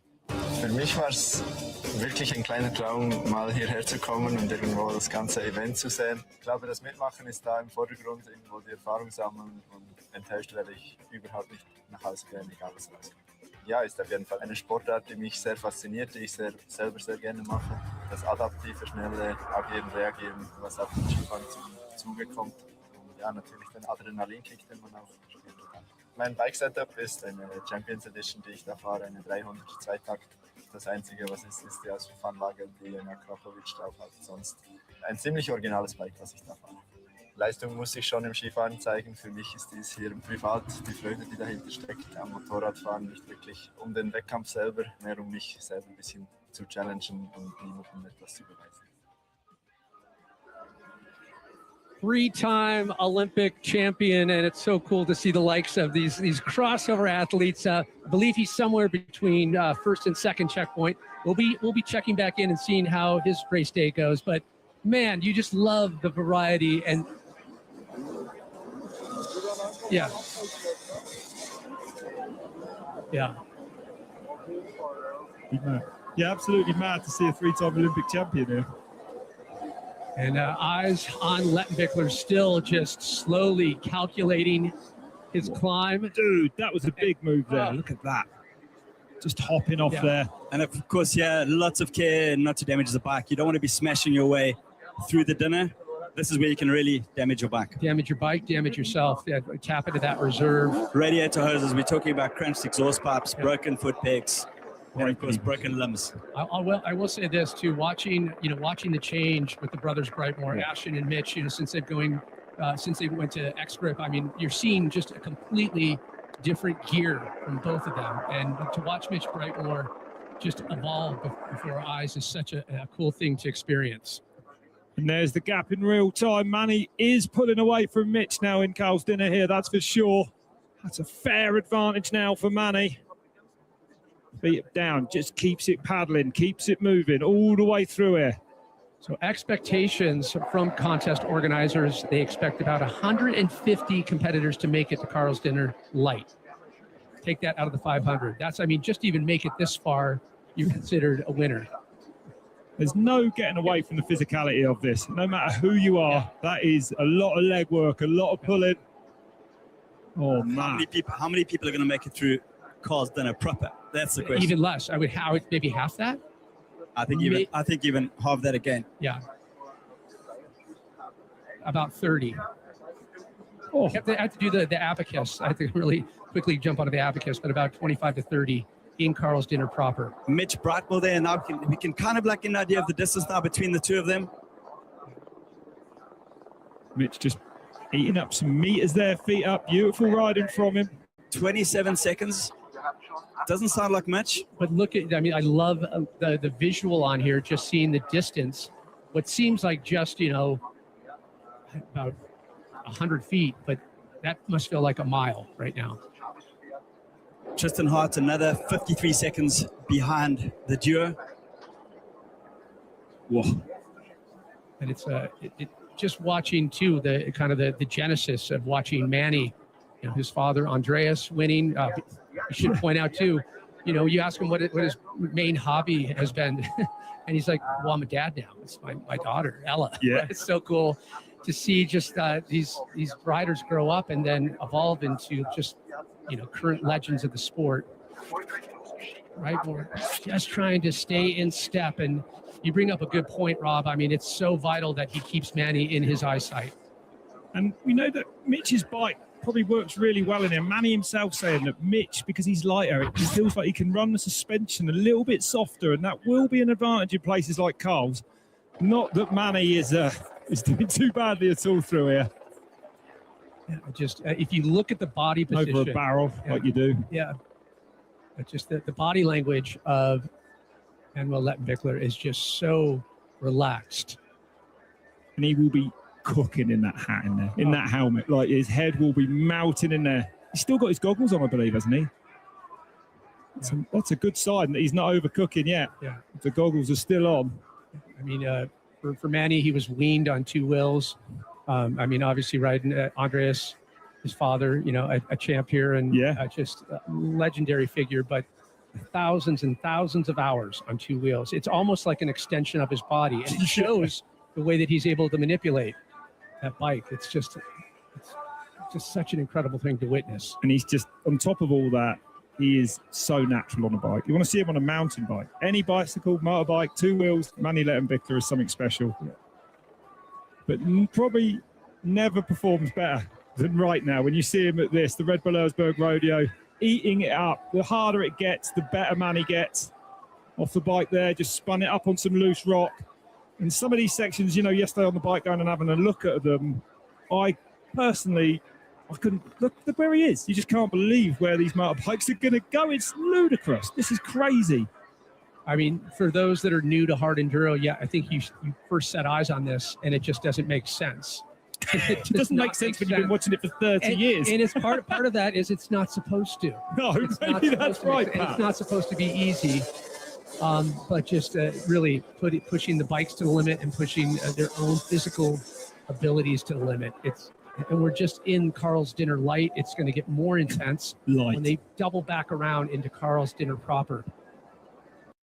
At the Gauthier & Meyer Law Firm, our team are your neighbors. We live in New Mexico, and we help injured people. We're New Mexico lawyers who used to work for big insurance companies and know their tricks. We now devote our lives to helping the people of New Mexico. No matter where in New Mexico, we're there to help. Yeah, mad. Absolutely mad. Mitch, though, still chasing down Manny Lettenbichler. So next time we see him, we'll see that advantage. That gap's got any bigger. They both looked phenomenally strong, I thought, in this section. Yeah. Well, it's great, great POV here with perspective. Kind of, you see the distance and a little bit of movement up there. Kind of things starting to back up in Carl's Dinner Light here. It's the 10th checkpoint of 27. All competitors need to finish under that 4-hour mark. And these guys showing us a little bit more just how hard this is. They have to taking a little bit longer than those front two we watched. You know, less fluid, looking where the wheels are, looking where they're going to put their foot down next. Teo Kovacev lying currently in 5th. Just found something with a front wheel that stopped him dead. There he is. He's up on it now. Reflecting back on that graphic, it's just astounding that for Manny Lettenbichler, only 45% of the race completed so far. Yeah, James Moore there in picture now, so Teo's made a move on James. 6'7" of him. This is where he's going to need those legs. Well, this is the first time that he's actually been able to race Erzberg, race Carl's Dinner, so he's trying to preserve a little bit of energy maybe and stay with the leaders at the same time. Yeah. Slight tip over there. And I think James Moore too. He proved to himself, I'm part of the conversation. I've proven that I can hold my own with these guys. Did he not? Junior world champion. Yeah. You know, and 19 years old. Long road ahead of him if he's doing this well already. Yeah, he's making great progress here. I mean, look at him.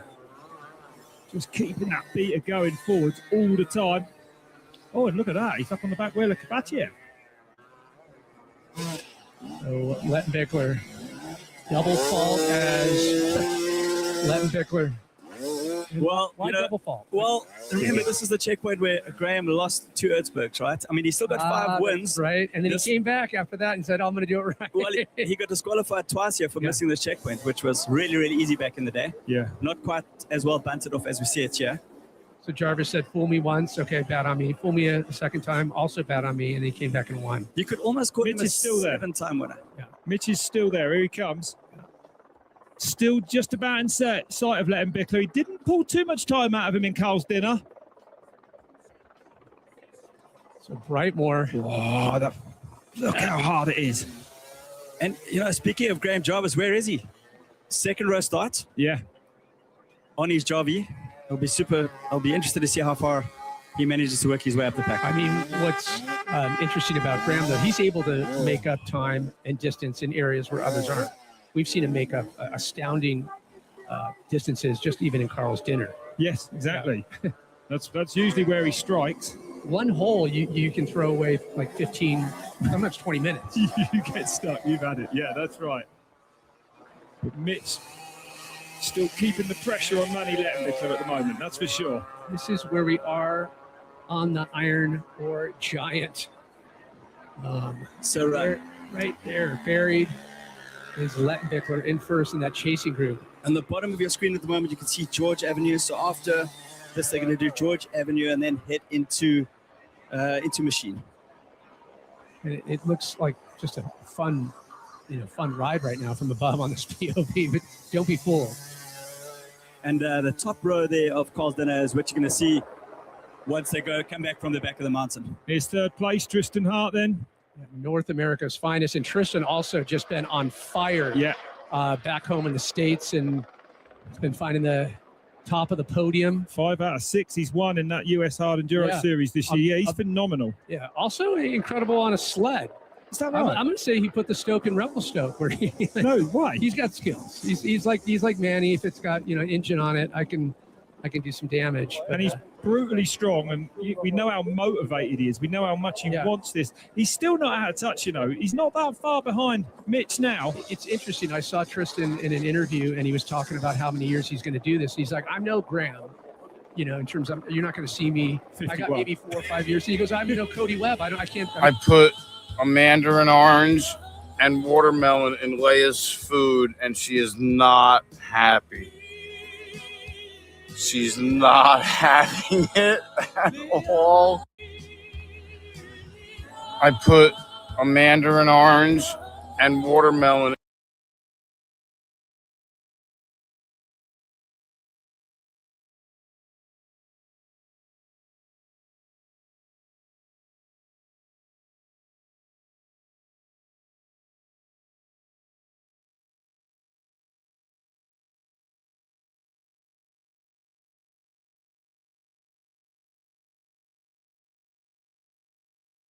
I want you to go over your why you said no, he's not a fraud, and then if you have a rebuttal for anybody else, you can go into that.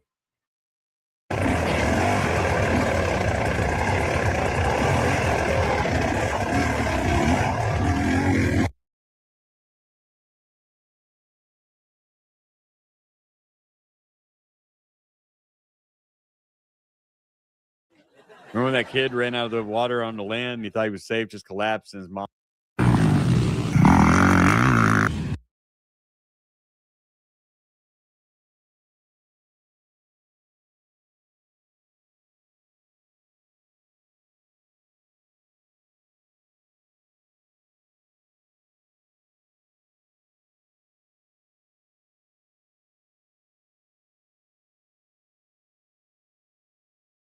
Skin tone.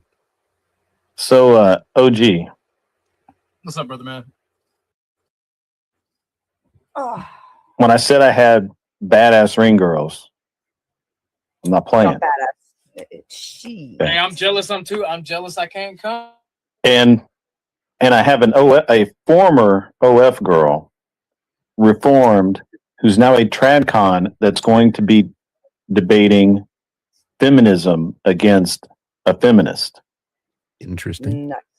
So tell me again, who sucks in this dynamic? Your Well, range Greg, girls, hopefully. You have debaters, and At his some friends point. don't want to play with him at all. So it sounds like you're coming out on top.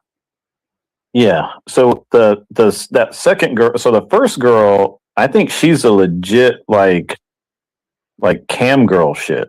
Like I think she makes money doing that. So someone just messaged me, Trippy, and they said, you need to get Trippy to find you the show where Easy freaked out for someone calling him a goofy because he explained that goofy in Canada means pedo. So keep that in mind for every time he does a goofy of the day or calls someone goofy. It's coded language that using it to hide accusation of someone being a pedo. Yeah. Everyone has ever done a goofy of the day or any other time he used it, called them a pedo. Well, Easy, you see the title of the show. It's the goofiest goofy of them all. So you are basically Jeffrey Epstein of Canada. Have a nice day, funny. guy. The second ring girl, the one in the black jacket, she may or may not have been a madam at one point, and she just launched a lingerie company. So yes, I do shit right. Hey, suck it. Let's go. Speaking of, He's talking me right now. he can't help himself but to shit talk women and people he thinks weaker than him. But I mean, like I said, how long is your event, Greg? We start at 10 a.m. We go to 10:30, and then we have an after party. A friend of ours has graciously donated the use of his bar. He's going to be buying drinks for some people. I don't know if he's going to buy drinks for everyone. It's just I don't know. I don't want to speak for the man, but certainly he's volunteered his bar for the after party. It's apparently an exceedingly cool and legit bar. So, but I don't know what I don't know. Like I normally would. I'm not a drinker. I don't drink. But certainly I don't mind other people that do. I should also clarify on the food thing. So I cannot provide you with food. Okay, they're legal. They're legal things there in the state of Texas when you're throwing an event. And honestly, it doesn't matter whether you're charging money or not. Now, I can get away with it because I could cater it, right?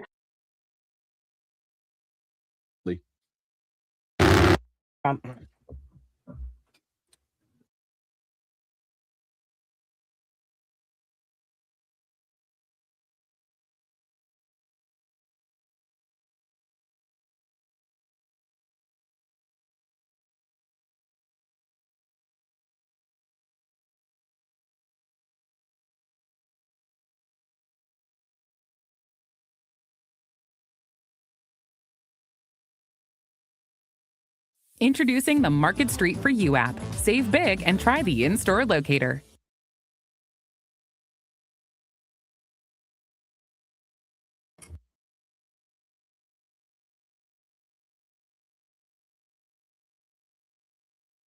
He's a fraud. And I think that in order for people to understand what you're saying, you should refer to him as a fraud. You shouldn't refer to him as an agent. You should actually, it's the same thing. Calling him an agent is the same to me as calling him a fraud. You got double agents. We're getting up James Bond. Yeah. Now. So that's a fraud.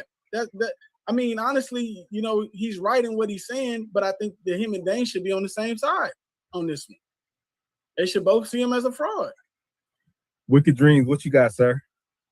I think can go explain because you also said no, you don't think he's a fraud. Go into that. Yeah, I mean, so I don't know enough about him to even know, whether one thing he's saying, one thing's not. But my main point was literally about what Dane just said, and T Reason literally just stole the words out of my mouth, and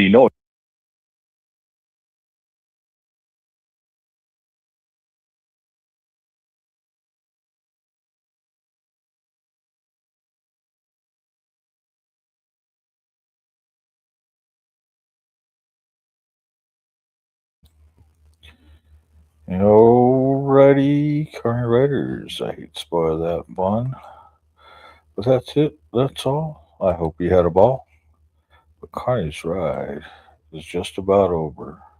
Please hit that like, subscribe, hit that notification bell to let you know when the show is on. Till next time, keep the rubber side down, the shiny side up, and enjoy the ride.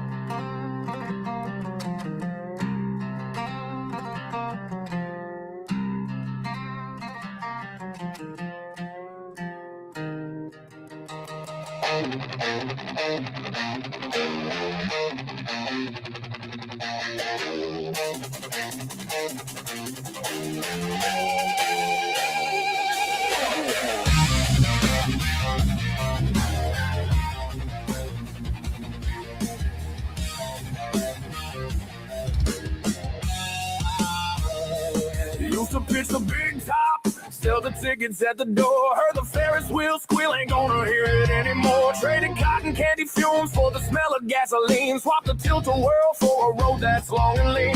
Said goodbye to the Midway, the cotton candy too. Found a chrome-plated beast and a whole brand new crew. Now the grease is on the chain, this is the life I choose. We're filming the journey, nothing left to lose. Got the camera rolling, got the mic hung up tight. Gonna light up the screen with the road at midnight. Used to pull the lever, guess to wait and play the game. Now I'm chasing views and clicks and calling out the name. This is CARNY'S ride. On a steel horse he flies. From the county fair dust to the wide open skies. He's got a story to tell, a throttle to turn. Hit that subscribe button and watch the rubber burn. Yeah, this is CARNY'S ride.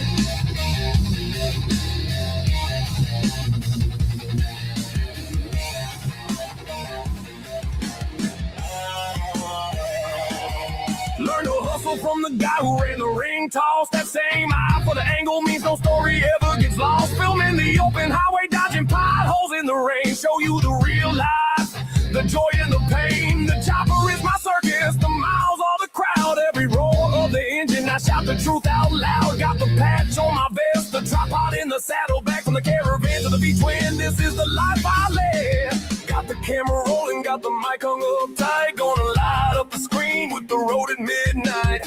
Used to pull the lever, guess to wait and play the game. Now I'm chasing views and clicks and calling out the name. This is CARNY'S ride. On a steel horse he flies. From the county fair dust to the wide open skies. He's got a story to tell, a throttle to turn. Hit that subscribe button and watch the rubber burn. Yeah, this is CARNY'S ride. He's coming to your feet.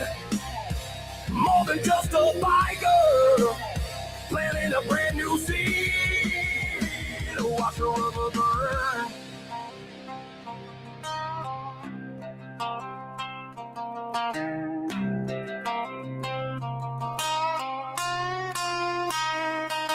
They said pick a life, I said I'm picking bold. The grit of the black top, the carnio. Keep the lights flashing, keep the wheels in motion, streaming live from the coast to the ocean.